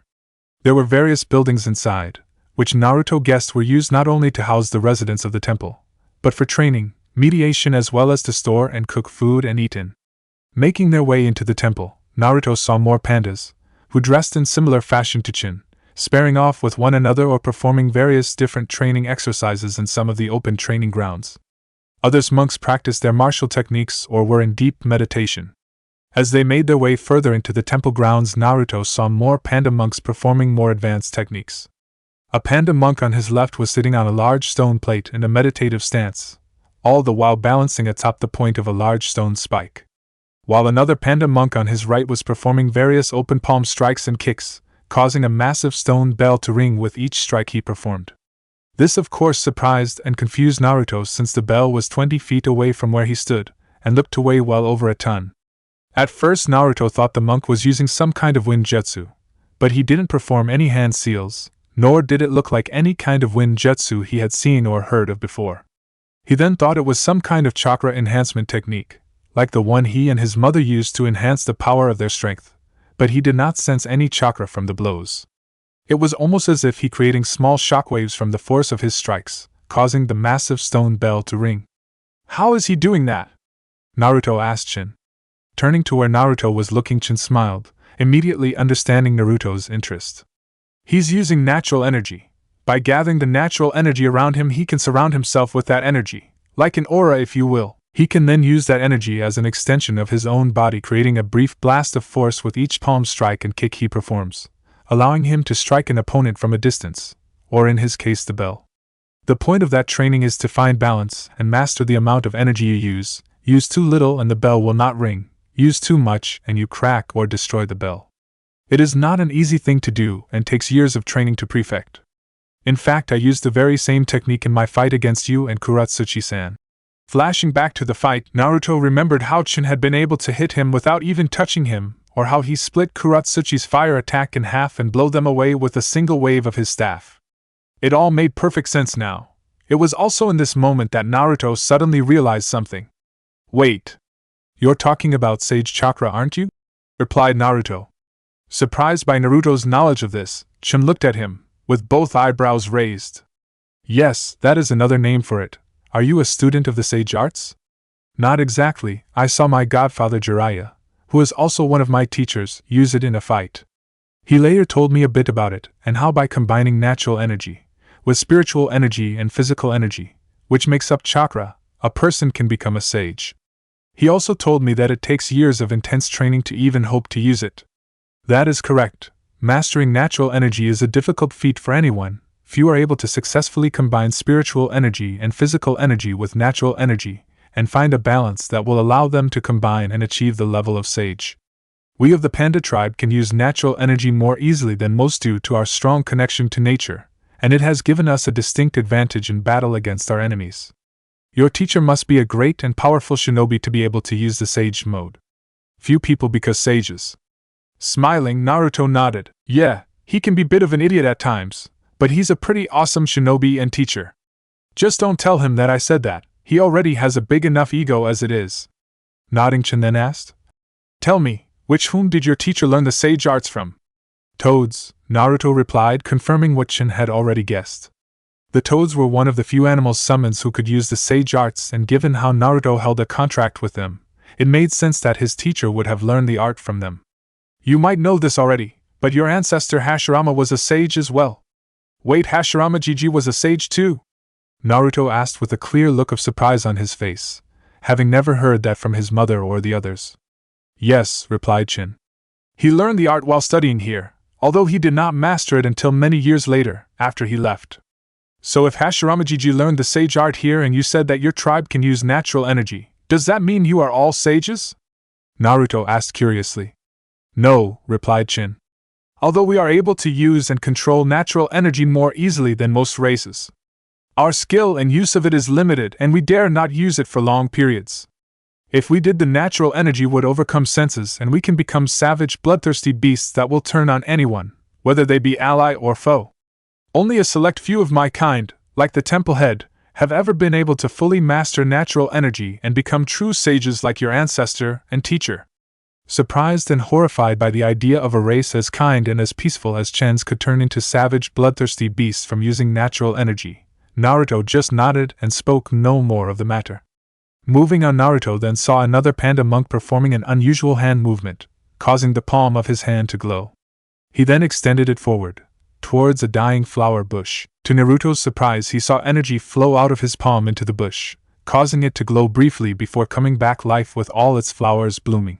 Surprised by this, Naruto at first thought it was a Mokuton technique, but quickly realized that it wasn't. Turning, Naruto was about to ask Chin what the monk had done, but saw that the panda in question had moved out without him. Racing after him, Naruto caught up to Chin, when he stopped at two large brass doors with etchings of two large panda monks on them. Standing on either side of the doors were two armed panda guards. The guards in question were much bigger and burlier than most of the other pandas Naruto had met or seen before, standing at least 5'6". They were dressed in armor and both held large spears in their hands and a katana attached to their hip. Not having to wait long, the guards soon pushed the brass doors open, allowing Naruto and Chin to enter. The temple head's chamber was quite large, and could easily fit up to 100 people. It had many wooden pillars with elaborate brass bases that supported the roof and wooden floor. The temple head sat on a large cushion on an ornate covered platform, with a painting of the valley behind him. The temple head was of average size for a panda and wore red Chipao-style robes with brown straps and a long white beard that reached down just below his waist. He wore a pair of metal silver-like gauntlets on his arms along with a silver waistband and a brown rope belt around his waist, tied in a bow. But the thing that caught Naruto's attention the most was how the temple head yellow eyes seemed to glow. Greetings, Senju Naruto, my name's Xian Lotus Spa and I welcome you to the Jade Temple. greeted the temple head as he waved the two forward and indicated to the two large cushions in front of the platform. "Hey!" replied Naruto with a wave, causing both Chin and Xian to chuckle at the rather simple way Naruto greeted him. "I am honored to meet the descendant of Hashirama. He was my friend, and I am yours." "You knew my great-grandfather?" Naruto said in surprise, not expecting Xian to be that old. "Indeed, he and I trained at the temple together when we were young. In fact, I was the one who found him and brought here. Not unlike how you and your friend were found by Chen. When he left, I continued my training at the temple and later became the new head." Looking down at Naruto, the old panda sage smiled. "You remind me of him, your great-grandfather." "I do?" asked Naruto in surprise. Whenever people commented on his looks, they often compared him to his father, never the Shodai. "Not in appearances, but you have the same look in your eyes as he had, honest eyes filled with determination and strength. You also have the same aura around you as he had. I sensed it clearly before you came in, strong and powerful, yet calming and gentle at the same time, like nature itself." Before Naruto could respond Xian's comparison, the old panda monk continued. "It has been many years since I have seen the valley so full of excitement. Then again, you and your friend are the first humans to come to the valley since Hashirama in almost 100 years now." After a few minutes of silence, where Xian just at Naruto, the old panda spoke again. "I am told that you are quite skilled as a healer, like Hashirama was." Yeah," nodded Naruto. "My mom taught me, although I'm nowhere near as good as she or Hashirama Gigi was. The smallest of acorns may not seem much in the beginning, but eventually it can grow into the mightiest of oaks. All it needs is time, like you," assured the old panda, making Naruto smile. "I had heard that Hashirama had a granddaughter before his passing. But still, I had no idea she was a talented healer as well. She's best in the world," Naruto declared, clearly proud of his mother. "I see," replied Xian with a smile, while at the same time thinking, "It seems your talent for healing is hereditary, my old friend, if your granddaughter and great-grandson are any indication. I've also heard that you've inherited Hashirama Mokutan powers. Would you mind showing me?" Figuring that there was no harm in showing, Naruto nodded and formed 3 hand seals before creating a wood clone of himself, which emerged from his body. After which the clone opened up its hand to show a small single flower growing from his hands. Satisfied with this, Xian nodded his thanks, after which Naruto reabsorbed the clone back into his body. "You've indeed inherited Hashirama's Mokutan. In fact, your powers may be more advanced than his. You may indeed be the one whom we've been waiting so long for." "You're talking about the prophecy, right?" asked Naruto, causing both Chun and Xian to look at him in surprise. "You know about the prophecy? How?" Chun asked in surprise. "Hashirama Gigi told me," explained the blonde boy, causing the two pandas to look at him in confusion. "Would mind elaborating, young one?" Xian asked politely. Nodding, Naruto then spent the next 20 minutes telling them of his near-death experience, and how he had met with his deceased family members and talked to them. When he finished, neither Chin nor Xian spoke and just continued to stare at him. At first Naruto thought that they must think he was crazy or that he dreamed it all. But before he could say anything, Xian spoke. "It would seem that you've had many interesting adventures in your young life, Naruto-san. I can honestly say I have never met anyone who was able to speak to the deceased like you and come back." "So you believe me?" Naruto asked, surprised by how quickly Xian was willing to believe him. When he first told his mother and the others of what happened, they at first thought he had dreamt it all. It was only after he told them things that only his great-parents and the others could have known about did they finally believe him. "As I told you before, Naruto-san, you have the same look in your eyes as your great-grandfather had, honest eyes. What you told us would also explain how you knew about our valley and the prophecy, as I know Hashirama would not simply write about us in a letter for anyone to read," explained the temple head, before making his way down from his platform to Naruto and Chin. Standing in front of Naruto, Xian placed his index finger on Naruto's forehead and closed his eyes. Wondering what the old panda monk was doing, Naruto glanced over at Chin, who simply signaled Naruto to wait. Moments later Xian opened his eyes again and smiled down at Naruto. "You are the one."